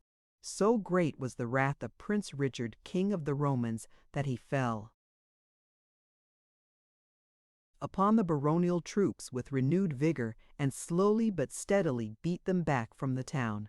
This sight, together with the routing of the enemy's left wing by Prince Edward, so cheered and inspired the Royalists that the 2 remaining divisions took up the attack with refreshed spirits, so that what a moment before had hung in the balance now seemed an assured victory for King Henry. Both de Montfort and the king had thrown themselves into the melee with all their reserves. No longer was there semblance of organization. Division was inextricably bemingled with division. Friend and foe formed a jumbled confusion of fighting, cursing chaos, over which whipped the angry pennons and banners of England's noblest houses. That the mass seemed moving ever away from Lewes indicated that the king's arms were winning toward victory, and so it might have been had not a new element been infused into the battle. For now upon the brow of the hill to the north of them appeared a great horde of armored knights, and as they came into position where they could view the battle, the leader raised his sword on high, and as one man the 1,000 broke into a mad charge. Both de Montfort and the king ceased fighting as they gazed upon this body of fresh, well-armored, well-mounted reinforcements. Who might they be? To which side owned they allegiance? And then, as the black falcon wing on the banners of the advancing horsemen became distinguishable, they saw that it was the Outlaw of Torn. Now he was close upon them, and had there been any doubt before, the wild battle cry which rang from 1,000 fierce throats turned the hopes of the Royalists cold within their breasts. For de Montfort, and down with Henry, rang loud and clear above the din of battle. Instantly the tide turned, and it was by only the barest chance that the king himself escaped capture and regained the temporary safety of Lewes. The King of the Romans took refuge within an old mill, and here it was that Norman of Torn found him barricaded. When the door was broken down, the outlaw entered and dragged the monarch forth with his own hand to the feet of de Montfort, and would have put him to death had not the earl intervened. "I have yet to see my mark upon the forehead of a king," said Norman of Torn, "and the temptation be great, but, an you ask it, my lord earl, his life shall be yours to do with as you see fit." "You have fought well this day, Norman of Torn," replied de Montfort. "Verily do I believe we owe our victory to you alone, so do not mar the record of a noble." Deed by wanton acts of atrocity. "It is but what they had done to me, were I the prisoner instead," retorted the outlaw. And Simon de Montfort could not answer that, for it was but the simple truth. "How comes it, Norman of Torn," asked de Montfort as they rode together toward Luz, "that you threw the weight of your sword upon the side of the barons? Be it because you hate the king more?" "I do not know that I hate either, my lord earl," replied the outlaw. "I have been taught since birth to hate you all, but why I should hate was never told me. Possibly it be but a bad habit that will yield to my maturer years. As for why I fought as I did today," he continued, "it be because the heart of Lady Bertrade, your daughter, be upon your side. Had it been with the king, her uncle, Norman of Torn, had fought otherwise than he has this day. So you see, my lord earl, you owe me no gratitude. Tomorrow I may be pillaging your friends as of yore." Simon de Montfort turned to look at him, but the blank wall of his lowered visor gave no sign of the thoughts that passed beneath. "You do much for a mere friendship, Norman of Torn," said the earl coldly, "and I doubt me not but that my daughter has already forgot you. An English noblewoman preparing to become a princess of France does not have much thought to waste upon highwaymen." His tone, as well as his words, were studiously arrogant and insulting, for it had stung the pride of this haughty noble to think that a low-born knave boasted the friendship of his daughter. Norman of Torn made no reply, and could the Earl of Leicester have seen his face, he had been surprised to note that instead of grim hatred and resentment, the features of the Outlaw of Torn were drawn in lines of pain and sorrow, for he read in the attitude of the father what he might expect to receive at the hands of the daughter. Chapter 17. When those of the royalists who had not deserted the king and fled precipitately toward the coast had regained the castle and the priory, the city was turned over to looting and rapine. In this Norman of Torn and his men did not participate, but camped a little apart from the town until daybreak the following morning, when they started east toward Dover. They marched until late the following evening, passing some 20 miles out of their way to visit a certain royalist stronghold. The troops stationed there had fled, having been apprised some few hours earlier by fugitives of the defeat of Henry's army at Lewes. Norman of Torn searched the castle for the one he sought, but, finding it entirely deserted, continued his eastward march. Some few miles farther on, he overtook a party of deserting royalist soldiery, and from them he easily, by dint of threats, elicited the information he desired, the direction taken by the refugees. From the deserted castle, their number, and as close a description of the party as the soldiers could give. Again, he was forced to change the direction of his march, this time heading northward into Kent. It was dark before he reached his destination, and saw before him the familiar outlines of the castle of Roger de Leybourne. This time the outlaw threw his fierce horde completely around the embattled pile before he advanced with a score of sturdy ruffians to reconnoiter.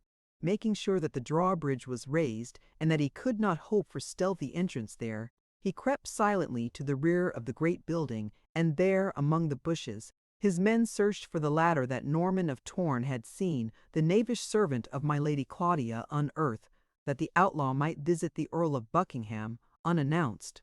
Presently they found it, and it was the work of but a moment to raise it to the tour sill of the low window, so that soon the 20 stood beside their chief within the walls of Leybourne. Noiselessly, they moved through the halls and corridors of the castle until a maid, bearing a great pasty from the kitchen, turned a sudden corner and bumped full into the Outlaw of Torn. With a shriek that might have been heard at Louis', she dropped the dish upon the stone floor and, turning, ran, still shrieking at the top of her lungs, straight for the great dining hall. So close behind her came the little band of outlaws that scarce had the guests arisen in consternation from the table at the shrill cries of the girl, than Norman of Torn burst through the great door with 20 drawn swords at his back. The hall was filled with knights and gentlewomen, and house servants and men-at-arms. 50 swords flashed from 50 scabbards as the men of the party saw the hostile appearance of their visitors. But before a blow could be struck, Norman of Torn, grasping his sword in his right hand, raised his left aloft in a gesture for silence. "Hold!" he cried, and turning directly to Roger de Leybourne, "I have no quarrel with thee, my lord, but again I come for a guest within thy halls. Methinks thou hast as bad taste in whom thou entertains, as didst thy fair lady. Who be ye that thus rudely breaks in upon the peace of my castle, and makes bold to insult my guests?" demanded Roger de Leybourne. "Who be I? If you wait, you shall see my mark upon the forehead of yon grinning baboon," replied the outlaw, pointing a mailed finger at one who had been seated close to de Leybourne. All eyes turned in the direction that the rigid finger of the outlaw indicated, and there indeed was a fearful apparition of a man. With livid face he stood, leaning for support against the table, his craven knees wobbling beneath his fat carcass, while his lips were drawn apart against his yellow teeth in a horrid grimace of awful fear. "If you recognize me not, Sir Roger," said Norman of Torn dryly, "it is evident that your honored guest hath the better memory." At last the fear-struck man found his tongue, and, though his eyes never left the menacing figure of the grim, iron-clad outlaw, he addressed the master of Leybourne, shrieking in a high, awe-emasculated falsetto, "Seize him! Kill him! Set your men upon him! Do you wish to live another moment? Draw and defend yourselves, for he be the devil of Torn, and there be a great price upon his head. Oh, save me, for he has come to kill me," he ended in a pitiful wail. The Devil of Torn! How that name froze the hearts of the assembled guests. The Devil of Torn! Slowly the men standing there at the board of Sir Roger de Leybourne grasped the full purport of that awful name. Tense silence for a moment held the room in the stillness of a sepulchre, and then a woman shrieked and fell prone across the table. She had seen the mark of the Devil of Torn upon the dead brow of her mate. And then Roger de Leybourne spoke. "Norman of Torn, but once before have you entered within the walls of Leybourne, and then you did, in the service of another, a great service for the house of Leybourne, and you stayed the night, an honored guest. But a moment since you said that you had no quarrel with me. Then why be you here? Speak! Shall it be as a friend or an enemy that the master of Leybourne greets Norman of Torn? Shall it be with outstretched hand or naked sword? I come for this man, whom you may all see has good reason to fear me, and when I go, I take part of him with me. I be in a great hurry, so I would prefer to take my great and good friend, Peter of Colfax, without interference. But if you wish it otherwise, we be a score strong within your walls, and nigh 1,000 lie without. What say you, my lord?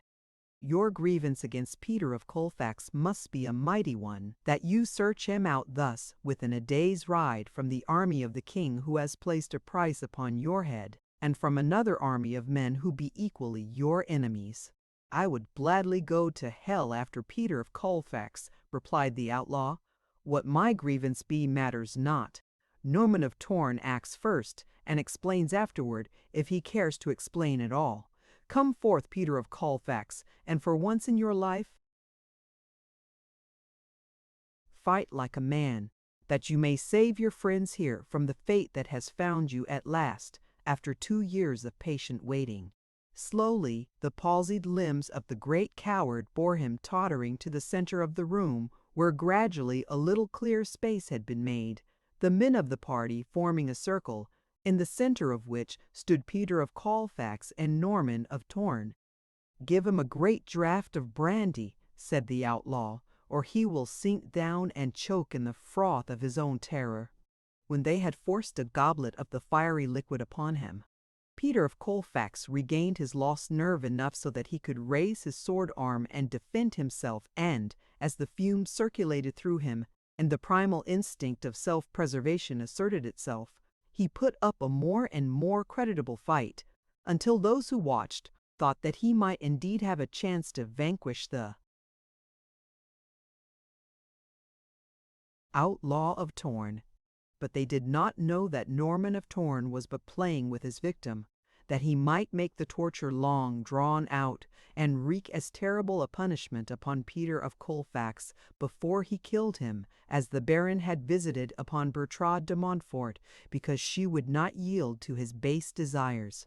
The guests were craning their necks to follow every detail of the fascinating drama that was being enacted before them. "God, what a swordsman!" muttered one. "Never was such swordplay seen since the day the first sword was drawn from the first scabbard," replied Roger de Leybourne. "Is it not marvelous? Slowly but surely was Norman of Torn cutting Peter of Colfax to pieces, little by little, and with such fiendish care that, except for loss of blood, the man was in no way crippled, nor did the outlaw touch his victim's face with his gleaming sword, that he was saving for the fulfillment of his design. And Peter of Colfax, cornered and fighting for his life, was no marrowless antagonist, even against the Devil of Torn. Furiously he fought, in the extremity of his fear, rushing upon his executioner with frenzied agony. Great beads of cold sweat stood upon his livid brow.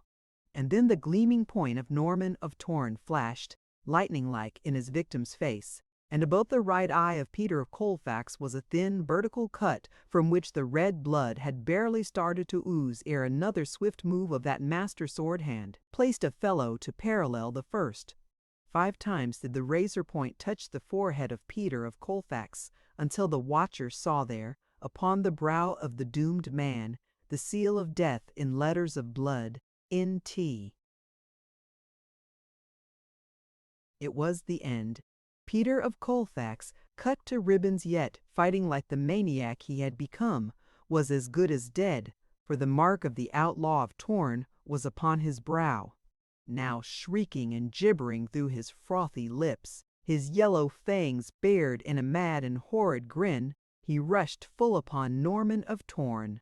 There was a flash of the great sword as the outlaw swung it to the full of his mighty strength through an arc that passed above the shoulders of Peter of Colfax, and the grinning head rolled upon the floor, while the loathsome carcass, that had been a baron of England, sunk in a dishevelled heap among the rushes of the great hall of the castle of Leybourne. A little shudder passed through the wide-eyed guests. Someone broke into hysterical laughter, a woman sobbed, and then Norman of Torn, wiping his blade upon the rushes of the floor as he had done upon another occasion in that same hall, spoke quietly to the master of Leybourne. "I would borrow yon golden platter, my lord. It shall be returned, or a mightier one in its stead." Leybourne nodded his assent, and Norman of Torn turned with a few words of instructions to one of his men. The fellow gathered up the head of Peter of Colfax and placed it upon the golden platter. "I thank you, Sir Roger, for your hospitality," said Norman of Torn, with a low bow which included the spellbound guests. "Adieu." Thus followed by his men, one bearing the head of Peter of Colfax upon the platter of gold, Norman of Torn passed quietly from the hall and from the castle. Chapter 18. Both horses and men were fairly exhausted from the grueling strain of many days of marching and fighting, so Norman of Torn went into camp that night, nor did he again take up his march until the second morning, 3 days after the battle of Lewes. He bent his direction toward the north and Leicester's castle, where he had reason to believe he would find a certain young woman, and though it galled his sore heart to think upon the humiliation that lay waiting his coming, he could not do less than that which he felt his honor demanded.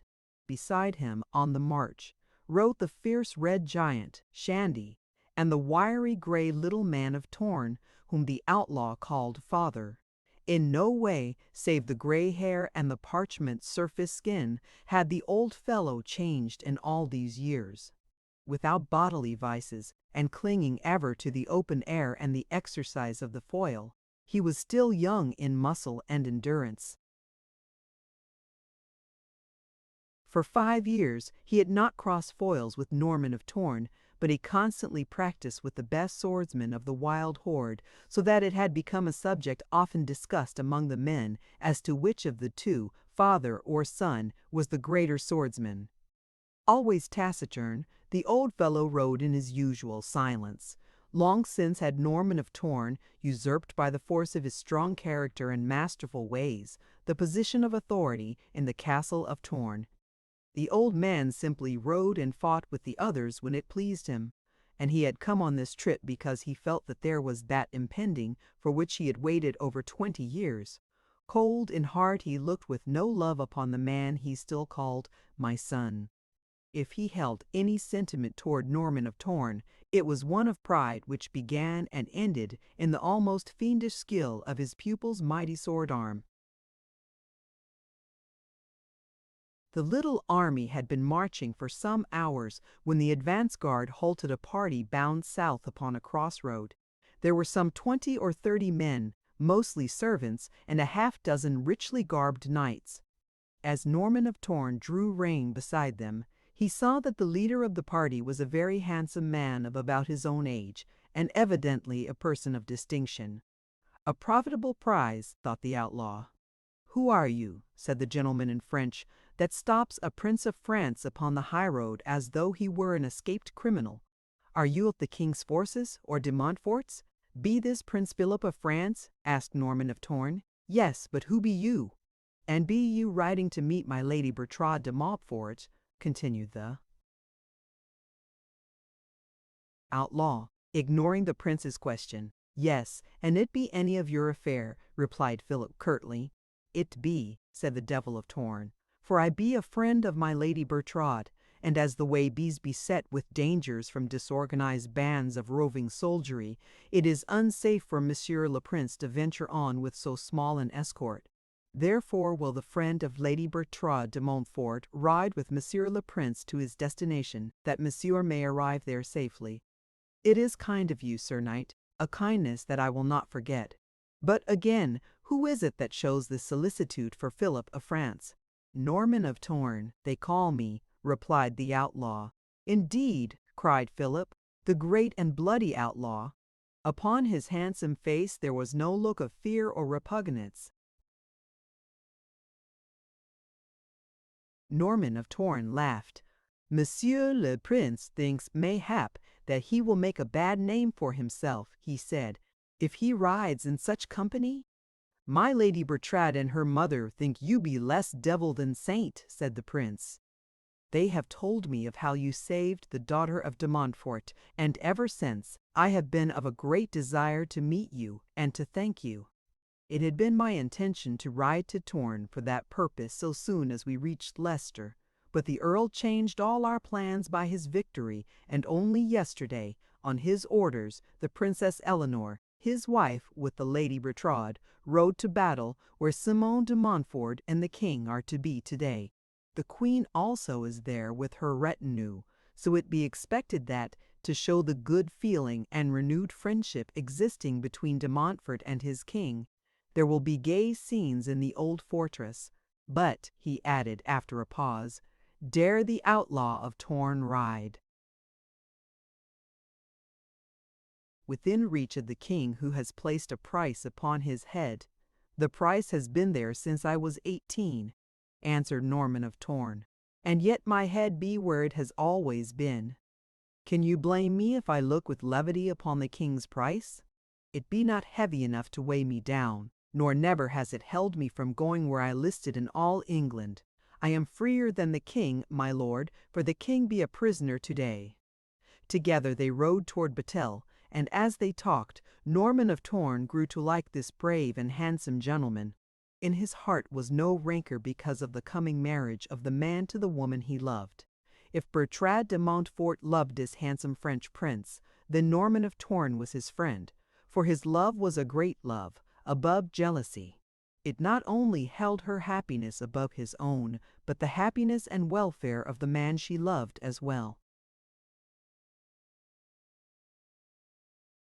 It was dusk when they reached Battel, and as Norman of Torn bid the prince adieu, for the horde was to make camp just without the city, he said, "May I ask my lord to carry a message to Lady Bertrade? It is in reference to a promise I made her 2 years since, and which I now, for the first time, be able to fulfill." "Certainly, my friend," replied Philip. The outlaw, dismounting, called upon one of his squires for parchment, and, by the light of a torch, wrote a message to Bertrade de Montfort. Half an hour later, a servant in the castle of Battel handed the missive to the daughter of Leicester as she sat alone in her apartment. Opening it, she read, "To Lady Bertrade de Montfort, from her friend Norman of Torn. 2 years have passed since you took the hand of the Outlaw of Torn in friendship, and now he comes to sue for another favor. It is that he may have speech with you, alone, in the castle of Battel this night. Though the name Norman of Torn be fraught with terror to others, I know that you do not fear him, for you must know the loyalty and friendship which he bears you. My camp lies without the city's gates, and your messenger will have safe conduct whatever reply he bears to Norman of Torn." Fear? Fear Norman of Torn. The girl smiled as she thought of that moment of terrible terror 2 years ago, when she learned in the castle of Peter of Colfax that she was alone with and in the power of the Devil of Torn, and then she recalled his little acts of thoughtful chivalry, nay, almost tenderness, on the long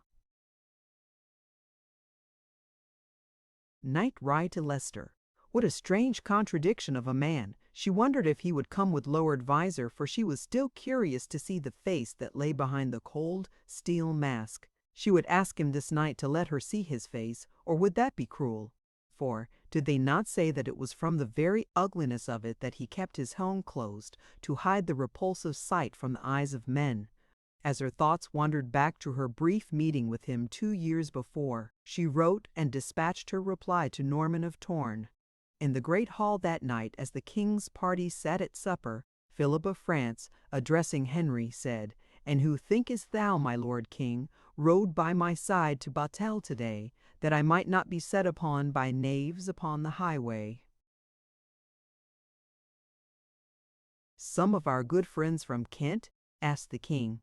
"Nay, it was a man upon whose head your majesty has placed a price, Norman of Torn, and if all of your English highwaymen be as courteous and pleasant gentlemen as he, I shall ride always alone and unarmed through your realm, that I may add to my list of pleasant acquaintances." "The Devil of Torn?" asked Henry incredulously. "Someone be hoaxing you." "Nay, your majesty, I think not," replied Philip, "for he was indeed a grim and mighty man, and at his back rode as ferocious and awe-inspiring a pack as ever I beheld outside a prison. Fully 1,000 strong, they rode. They be camped not far without the city now." "My lord," said Henry, turning to Simon de Montfort, "be it not time that England were rid of this devil spawn and his hellish brood? Though I presume," he added, a sarcastic sneer upon his lip, "that it may prove embarrassing for my Lord Earl of Leicester to turn upon his companion in arms." "I owe him nothing," returned the Earl haughtily. "By his own word." "You owe him victory at Luz," snapped the king. It were indeed a sad commentary upon the sincerity of our loyalty-professing lieges who turned their arms against our royal person, to save him from the treachery of his false advisers, that they called upon a cutthroat outlaw with a price upon his head to aid them in their righteous cause.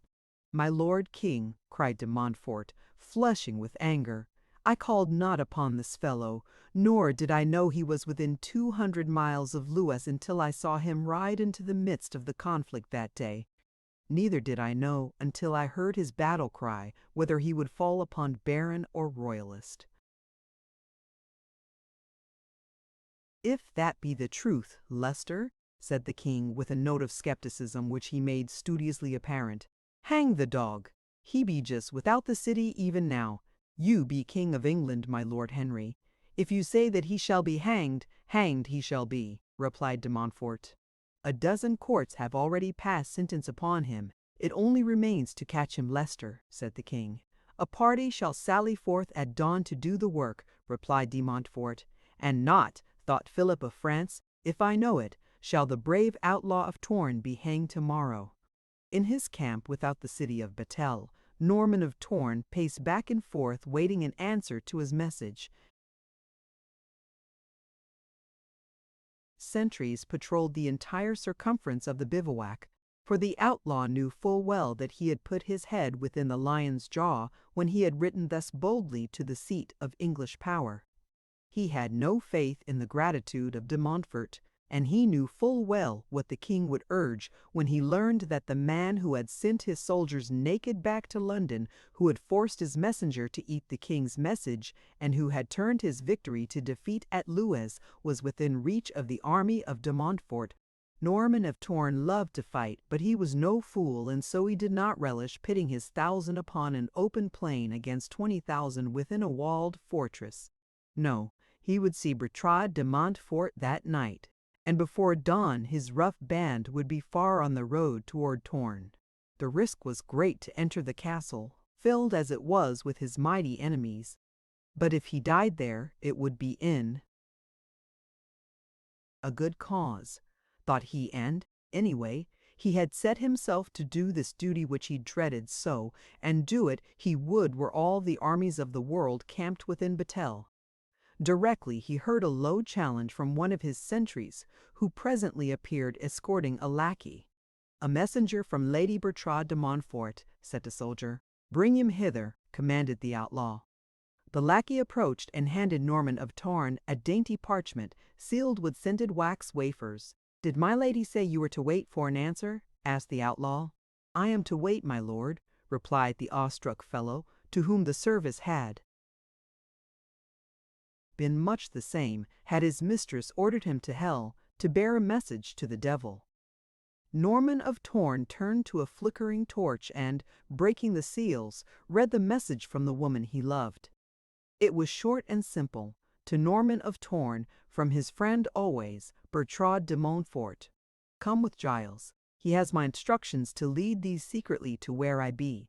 Bertrade de Montfort, Norman of Torn, turned to where one of his captains squatted upon the ground beside an object covered with a cloth. "Come, Flory," he said, and then, turning to the waiting Giles, "lead on."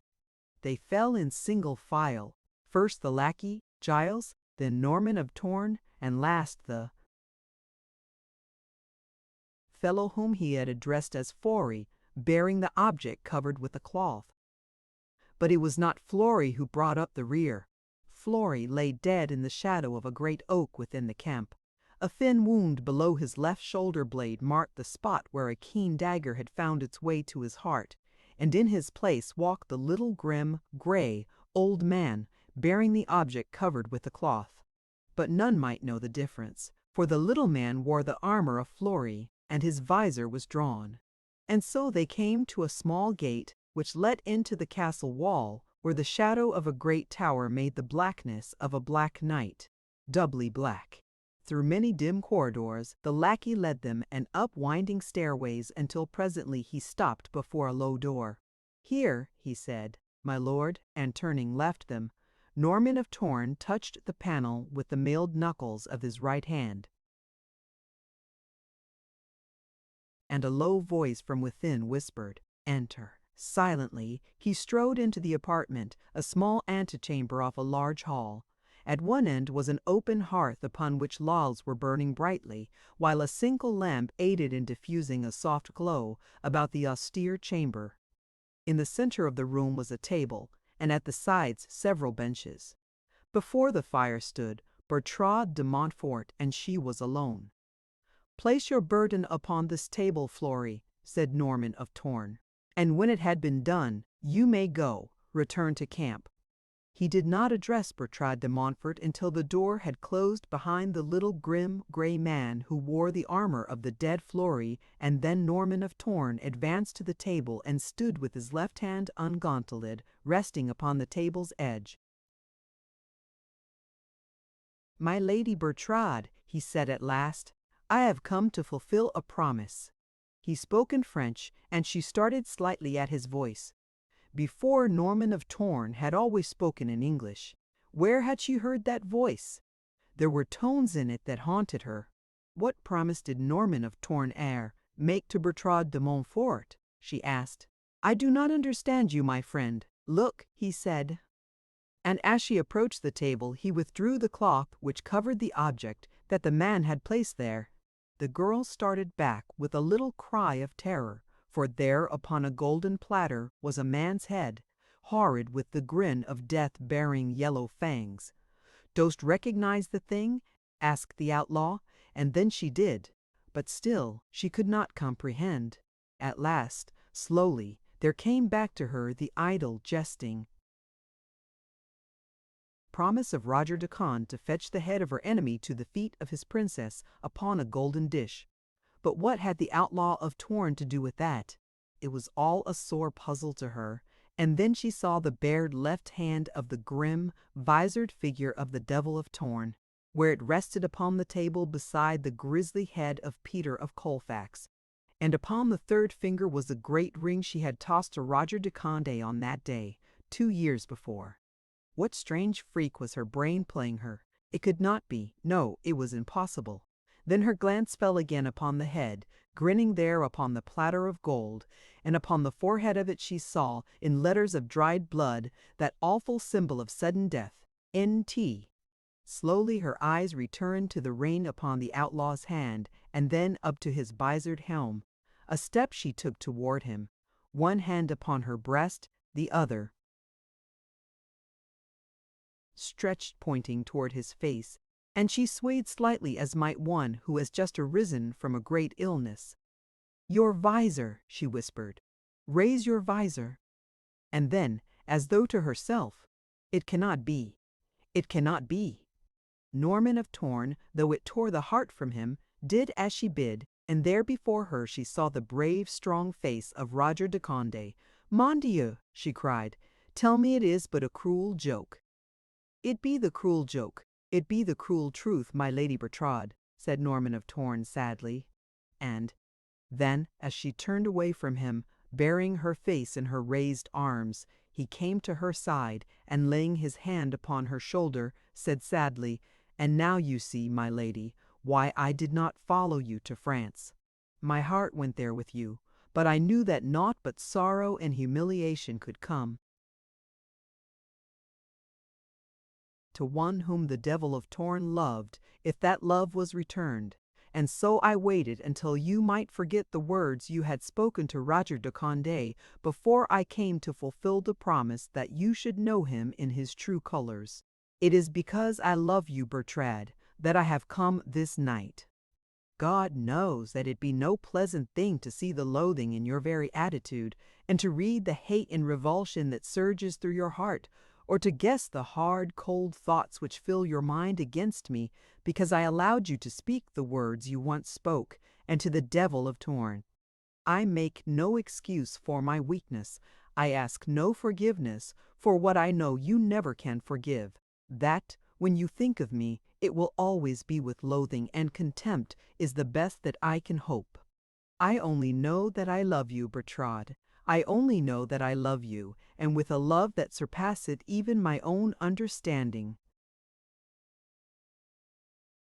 Here is the ring that you gave in token of friendship. Take it. The hand that wore it has done no wrong by the light that has been given it as guide. The blood that has pulsed through the finger that it circled came from a heart that beat for Bertrade de Montfort, a heart that shall continue to beat for her alone until a merciful providence sees fit to gather in a wasted and useless life. Farewell, Bertrade. Kneeling, he raised the hem of her garment to his lips.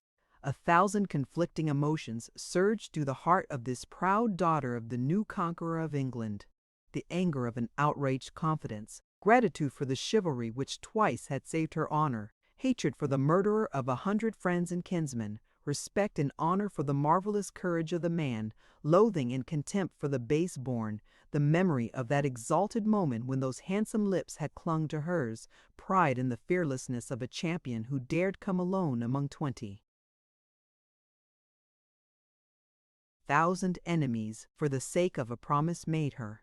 But stronger than all the rest, two stood out before her mind's eye like living things: the degradation of his low birth and the memory of the great love she had cherished all these long and dreary months. And these two fought out their battle in the girl's breast. In those few brief moments of bewilderment and indecision, it seemed to Bertrade de Montfort that 10 years passed above her head, and when she reached her final resolution, she was no longer a young girl but a grown woman, who, with the weight of a mature deliberation, had chosen the path which she would travel to the end, to the final goal, however sweet or however bitter. Slowly she turned toward him who knelt with bowed head at her feet, and taking the hand that held the ring outstretched toward her, raised him to his feet. In silence she replaced the golden band upon his finger, and then she lifted her eyes to his. "Keep the ring, Norman of Torn," she said. "The friendship of Bertrade de Montfort is not lightly given nor lightly taken away." She hesitated. "Nor is her love." "What do you mean?" he whispered. For in her eyes was that wondrous light he had seen there on that other day in the far castle of Leicester. "I mean," she answered, "that Roger de Conde or Norman of Torn, gentleman or highwayman, it be all the same to Bertrade de Montfort. It be thee I love, the thee." Had she reviled him, spat upon him, he would not have been surprised, for he had expected the worst, but that she should love him. Oh God, had his overwrought nerves turned his poor head? Was he dreaming this thing only to awaken to the cold and awful truth? But these warm arms about his neck, the sweet perfume of the breath that fanned his cheek, these were no dream. "Think thee what thou art saying, Bertrade," he cried. "Dost forget that I be a low-born knave, knowing not my own mother and questioning even the identity of my father? Could a de Montfort face the world with such a man for husband?" "I know what I say, perfectly," she answered. "Were thou born out of wedlock, the son of a hostler and a scullery maid, still would I love thee, and honor thee, and cleave to thee. Where thou be, Norman of Torn, there shall be happiness for me. Thy friends shall be my friends, thy joys shall be my joys, thy sorrows my sorrows, and thy enemies, even mine own father, shall be my enemies. Why it is, my Norman, I know not, only do I know that I did often question my own self, if in truth I did really love Roger de Conde, but thee, O Norman, why is it that there be no shred of doubt now, that this heart, this soul, this body, be all and always for the Outlaw of Torn?" "I do not know," he said simply and gravely.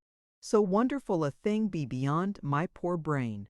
But I think my heart knows, for in very joy it is sending the hot blood racing and surging through my being till I were like to be consumed for the very heat of my happiness." "Shh!"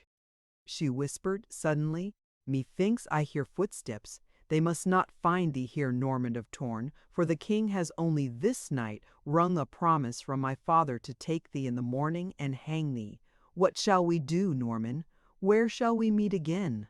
"We shall not be separated, Bertrade, only so long as it may take thee to gather a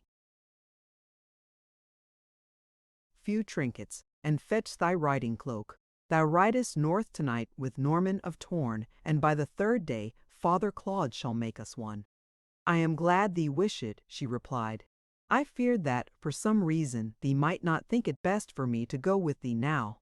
Wait here, I will be gone but a moment. If the footsteps I hear approach this door," and she indicated the door by which he had entered the little room, Thou canst step through this other doorway into the adjoining apartment, and conceal thyself there until the danger passes." Norman of Torn made a wry face, for he had no stomach for hiding himself away from danger. "For my sake," she pleaded. So he promised to do as she bid, and she ran swiftly from the room to fetch her belongings. Chapter 19. When the little, grim gray man had set the object covered with a cloth upon the table in the center of the room and left the apartment, he did not return to camp as Norman of Torn had ordered. Instead, he halted immediately without the little door, which he left a trifle ajar, and there he waited, listening to all that passed between Bertrade de Montfort and Norman of Torn. As he heard the proud daughter of Simon de Montfort declare her love for the Devil of Torn, a cruel smile curled his lip. "It will be better than I had hoped," he muttered, "and easier. Blood. How much easier now that Leicester too may have his whole proud heart in the hanging of Norman of Torn. Ah, what a sublime revenge! I have waited long, thou cur of a king, to return the blow thou struck that day, but the return shall be an hundredfold increased by long accumulated interest." Quickly the wiry figure hastened through the passageways and corridors, until he came to the great hall where sat de Montfort and the king, with Philip of France and many others, gentlemen and nobles. Before the guard at the door could halt him, he had broken into the room and, addressing the king, cried, "Wouldst take the Devil of Torn, my lord king? He be now alone where a few men may seize him." "What now? What now?" ejaculated Henry. "What madman be this? I be no madman, your majesty." "Never did brain work more clearly or to more certain ends," replied the man. "It may doubtless be some ruse of the cutthroat himself," cried de Montfort. "Where be the knave?" asked Henry. "He stands now within this palace, and in his arms be Bertrade, daughter of my lord Earl of Leicester. Even now she did but tell him that she loved him." "Hold!" cried de Montfort. "Hold fast thy foul tongue. What meanest thou by uttering such lies? And to my very face. They be no lies, Simon de Montfort. And I tell thee that Roger de Conde and Norman of Torn be one and the same. Thou wilt know that I speak no lie." De Montfort paled. "Where be the craven wretch?" he demanded. "Come," said the little old man, and turning he led from the hall, closely followed by de Montfort, the king, Prince Philip, and the others. "Thou hadst better bring 20 fighting men. Thou'lt need them all to take Norman of Torn," he advised de Montfort, and so as they passed the guard-room, the party was increased by 20 men at arms. Scarcely had Bertrade de Montfort left him ere Norman of Torn heard the tramping of many feet. They seemed approaching up the dim corridor that led to the little door of the apartment where he stood.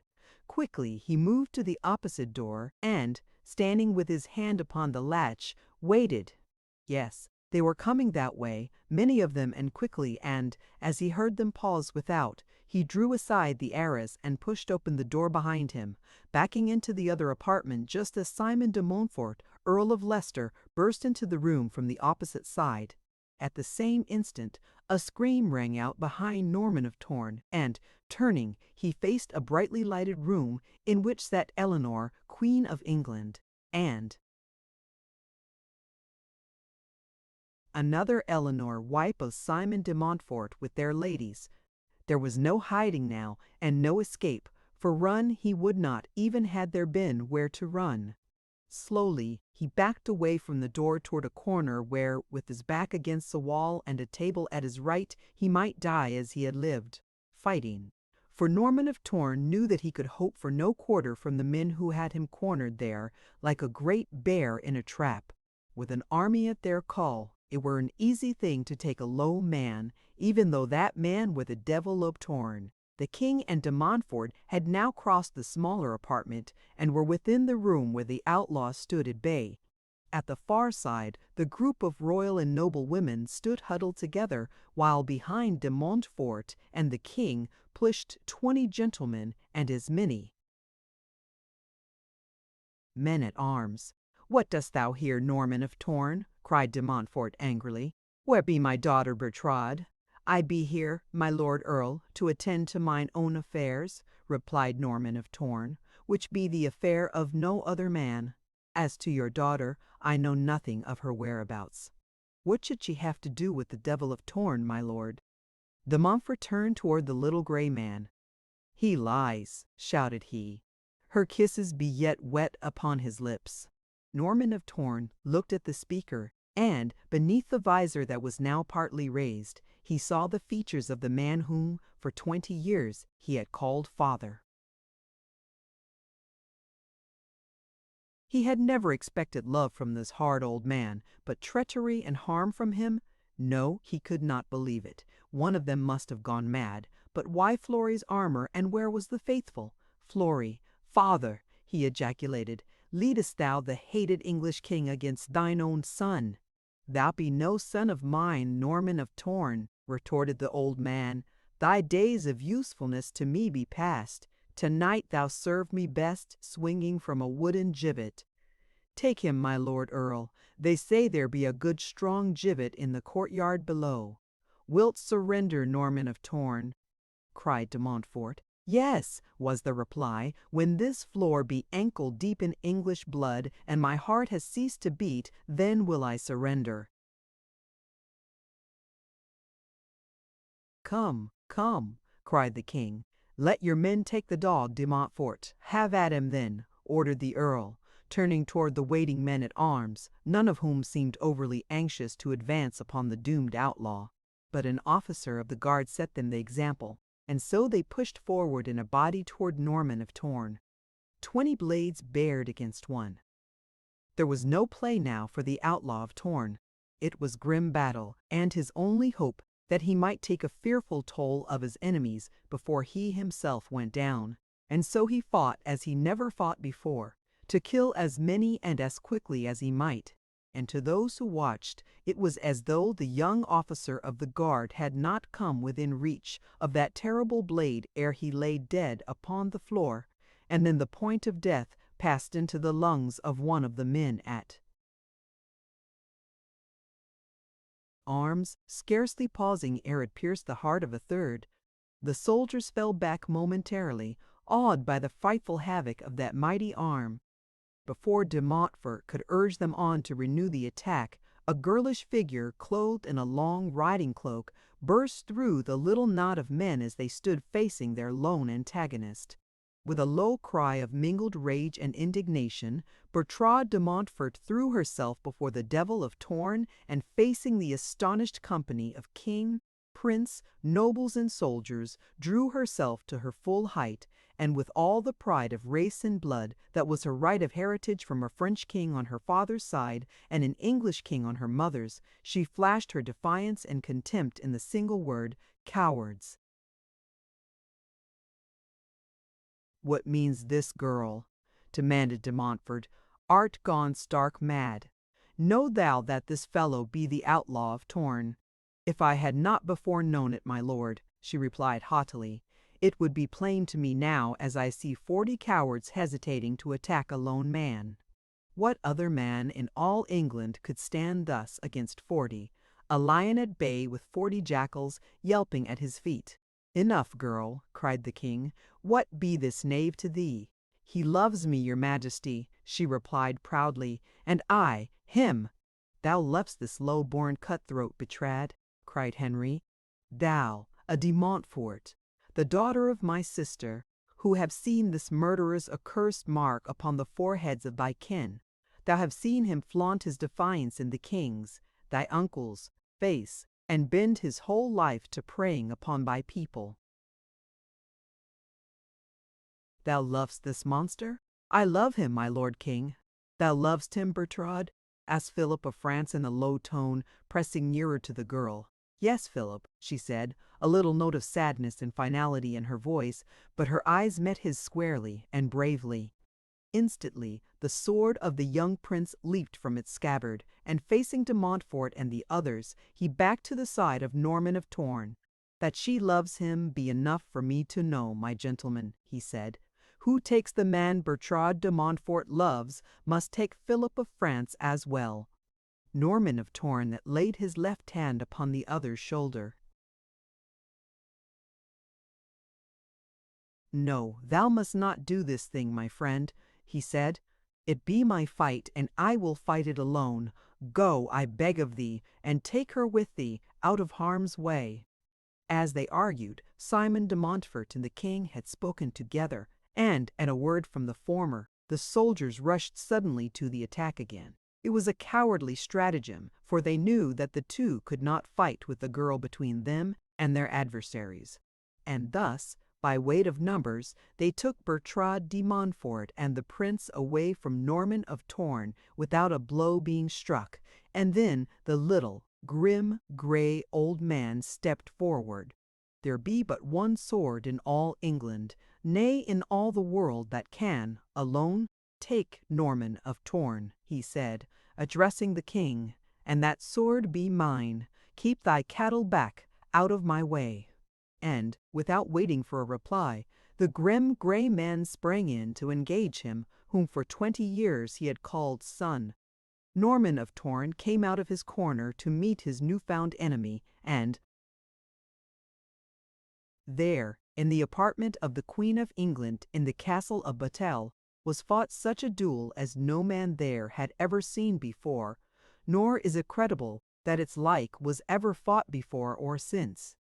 The world's two greatest swordsmen, teacher and pupil, the one with the strength of a young bull, the other with the cunning of an old gray fox, and both with a lifetime of training behind them, and the lust of blood and hate before them, thrust and parried and cut, until those that gazed awe-stricken upon the marvelous swordplay scarcely breathed in the tensity of their wonder. Back and forth about the room they moved, while those who had come to kill pressed back to make room for the contestants. Now was the young man forcing his older foeman more and more upon the defensive. Slowly but as sure as death, he was winning ever nearer and nearer to victory. The old man saw it too. He had devoted years of his life to training that mighty sword arm that it might deal out death to others, and now, the grim justice of the retribution he, at last, was to fall before its diabolical cunning. He could not win in fair fight against Norman of Torn, that the wily Frenchman saw, but now that death was so close upon him that he felt its cold breath condensing on his brow, he had no stomach to die, and so he cast about for any means whereby he might escape the result of his rash venture. Presently he saw his opportunity. Norman of Torn stood beside the body of one of his earlier antagonists. Slowly the old man worked around until the body lay directly behind the outlaw, and then with a final rally and one great last burst of supreme swordsmanship, he rushed Norman of Torn back for a bare step. It was enough.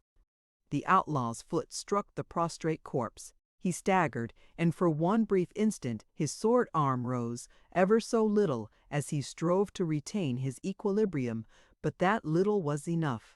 It was what the gray old snake had expected, and he was ready. Like lightning, his sword shot through the opening, and, for the first time in his life of continual combat and death, Norman of Torn felt cold steel tear his flesh. But ere he fell, his sword responded to the last fierce command of that iron will, and as his body sank limply to the floor, rolling with outstretched arms, upon its back, the little grim gray man went down also, clutching frantically at a gleaming blade buried in his chest. For an instant the watchers stood as though petrified, and then Bertrade de Montfort, tearing herself from the restraining hand of her father, rushed to the side of the lifeless body of the man she loved. Kneeling there beside him, she loved. Kneeling there beside him, she called his name aloud. As she unlaced his helm, tearing the steel headgear from him, she caressed his face, kissing the white forehead and the still lips. "O God, she murmured, "why hast thou taken him?" Outlaw though he was, in his little finger was more of honor, of chivalry, of true manhood than courses through the veins of all the nobles of England. I do not wonder that he preyed upon you," she cried, turning upon the knights behind her. "His life was clean, thine be rotten. He was loyal to his friends, and to the downtrodden ye be traitors at heart, all. And ever be ye trampling upon those who be down that they may sink deeper into the mud. Mon Dieu, how I hate you," she finished. And as she spoke the words, Bertrade de Montfort looked straight into the eyes of her father. The old earl turned his head, for at heart he was a brave, broad, kindly man, and he regretted what he had done in the haste and heat of anger. "Come, child," said the king, "thou art distraught. Thou sayest what thou mean not. The world is better that this man be dead. He was an enemy of organized society. He preyed ever upon his fellows. Life in England will be safer after this day. Do not weep over the clay of a nameless adventurer who knew not his own." Father. Someone had lifted the little grim gray old man to a sitting posture. He was not dead. Occasionally he coughed, and when he did, his frame was racked with suffering and blood flowed from his mouth and nostrils. At last they saw that he was trying to speak. Weakly he motioned toward the king. Henry came toward him. "Thou hast won thy sovereign's gratitude, my man," said the king kindly. "What be thy name?" The old fellow tried to speak, but the effort brought on another paroxysm of coughing. At last he managed to whisper, "Look at me. Dost thou not remember me? The foils, the blow, 20 long years, thou spat upon me." Henry knelt and peered into the dying face. "De vac!" he exclaimed. The old man nodded. Then he pointed to where lay Norman of Torn, outlaw highwayman, scourge of England. "Look upon his face, open his tunic left breast." He stopped from very weakness, and then in another moment, with a final effort, de Vac's revenge. God damn the English, and slipped forward upon the rushes, dead. The king had heard, and de Montfort and the queen, they stood looking into each other's eyes with a strange fixity for what seemed an eternity before any dared to move, and then, as though they feared what they should see, they bent over the form of the Outlaw of Torn for the first time. The queen gave a little cry as she saw the still, quiet face turned up to hers. "Edward," she whispered. "Not Edward, madam," said de Montfort, but the king knelt beside the still form, across the breast of which lay the unconscious body of Bertrade de Montfort. Gently he lifted her to the waiting arms of Philip of France, and then the king, with his own hands, tore off the shirt of mail, and with trembling fingers ripped wide the tunic where it covered the left breast of the Devil of Torn. "Oh God!" he cried, and buried his head in his arms. The queen had seen also, and with a little moan, she sank beside the body of her second-born, crying out, "Oh, Richard, my boy, my boy!"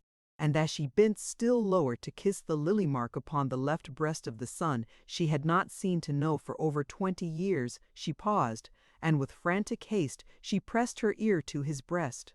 "He lives!" she almost shrieked. "Quick, Henry, our son lives!" Bertrade de Montfort had regained consciousness almost before Philip of France had raised her from the floor, and she stood now, leaning on his arm, watching with wide, questioning eyes the strange scene being enacted at her feet. Slowly, the lids of Norman of Torn lifted with returning consciousness. Before him, on her knees in the blood-spattered rushes of the floor, knelt Eleanor, Queen of England, alternately chafing and kissing his hands. A sore wound, indeed, to have brought on such a wild delirium, thought the Outlaw of Torn. He felt his body, in a half-sitting, half-reclining position, resting against one who knelt behind him, and as he lifted his head to see who it might be supporting him, he looked into the eyes of the king, upon whose breast his head rested. Strange vagaries of a disordered brain. Yes, it must have been a very terrible wound that the little old man of Torn had given him. But why could he not dream that Bertrade de Montfort held him? and then his eyes wandered about among the throng of ladies, nobles, and soldiers standing uncovered and with bowed heads about him. Presently he found her. "Bertrade," he whispered. The girl came and knelt beside him opposite the queen. "Bertrade, tell me thou art real, that thou at least be no dream." "I be very real, dear heart," she answered, "and these others be real also. When thou art stronger, thou shalt understand the strange thing that has happened. These who were thine enemies, Norman of Torn, be thy best friends, now that thou should know, so that thou may rest in peace until thou be better." He groped for her hand, and, finding it, closed his eyes with a faint sigh. They bore him to a cot in an apartment next the queen's, and all that night the mother and the promised wife of the Outlaw of Torn sat bathing his fevered forehead. The king's chirurgeon was there also, while the king and de Montfort paced the corridor without, and it is ever thus, whether in hovel or palace, in the days of Moses, or in the days that be ours, the lamb that has been lost and is found again be always the best beloved. Toward morning, Norman of Torn fell into a quiet and natural sleep. The fever and delirium had succumbed before his perfect health and iron constitution. The chirurgeon turned to the queen and Bertrade de Montfort. "You had best retire, ladies," he said, "and rest. The prince will live." Late that afternoon he awoke, and no amount of persuasion or commands on the part of the king's chirurgeon could restrain him from arising. "I beseech thee to lie quiet, my lord prince," urged the chirurgeon. "Why call thou me prince?" urged the chirurgeon. "Why call thou me prince?" asked Norman of Torn. "There be one without whose right it be to explain that to thee," replied the chirurgeon. "And when thou be clothed, if rise thou wilt, thou mayest see her, my lord." The chirurgeon aided him to dress, and opening the door, he spoke to a sentry who stood just without. The sentry transmitted the message to a young squire who was waiting there, and presently the door was thrown open again from without, and a voice announced, "Her Majesty the Queen." Norman of Torn looked up in unfeigned surprise, and then there came back to him the scene in the queen's apartment the night before. It was all a sore perplexity to him. He could not fathom it, nor did he attempt to. And now, as in a dream, he saw the Queen of England coming toward him across the small room, her arms outstretched, her beautiful face radiant with happiness and love. "Richard, my son!" exclaimed Eleanor, coming to him and taking his face in her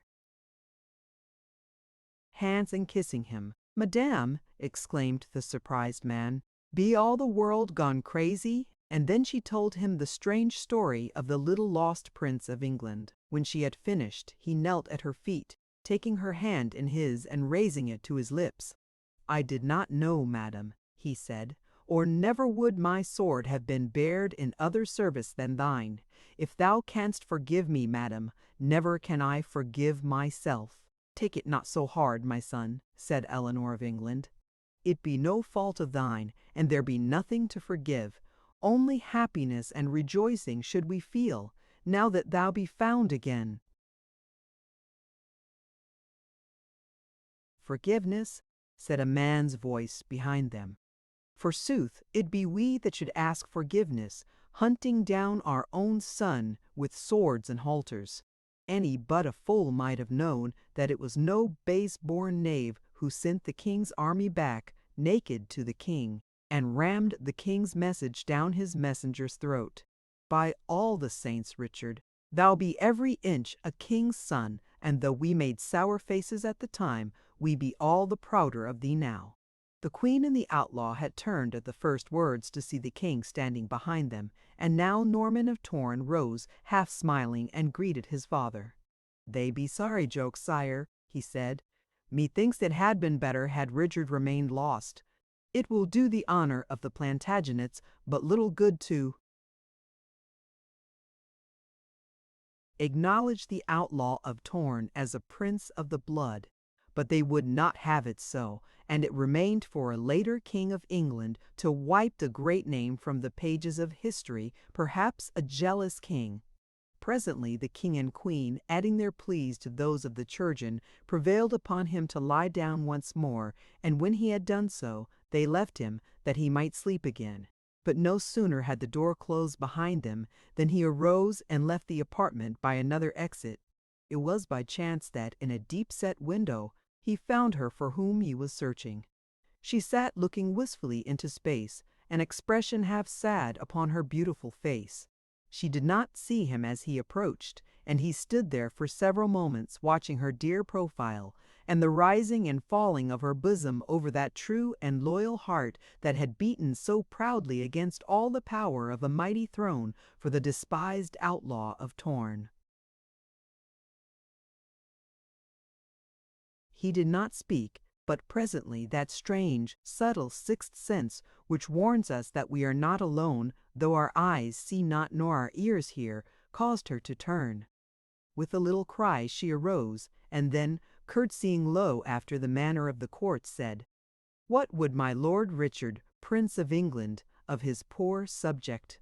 And then, more gravely, "My lord, I have been raised at court, and I understand that a prince does not wed rashly, and so let us forget what passed between Bertrade de Montfort and Norman of Torn." "Prince Richard of England will in no wise disturb royal precedents," he replied, "for he will wed not rashly, but most wisely, since he will wed none but Bertrade de Montfort." And he who had been the Outlaw of Torn took the fair young girl in his arms, adding, "If she still loves me, now that I be a prince." She put her arms about his neck and drew his cheek down close to hers. "It was not the outlaw that I loved, Richard, nor be it the prince I love now. It be all the same to me, prince or highwayman. It be thee I love, dear heart, just thee." 442. The End. Thank you for listening to this story. I hope you enjoyed the journey, the characters, and the world they carried with them. If you enjoyed this audiobook, please subscribe to the channel and leave a comment below. Your support helps keep these stories alive and allows more timeless books to be shared with listeners around the world. Until next time, thank you for listening.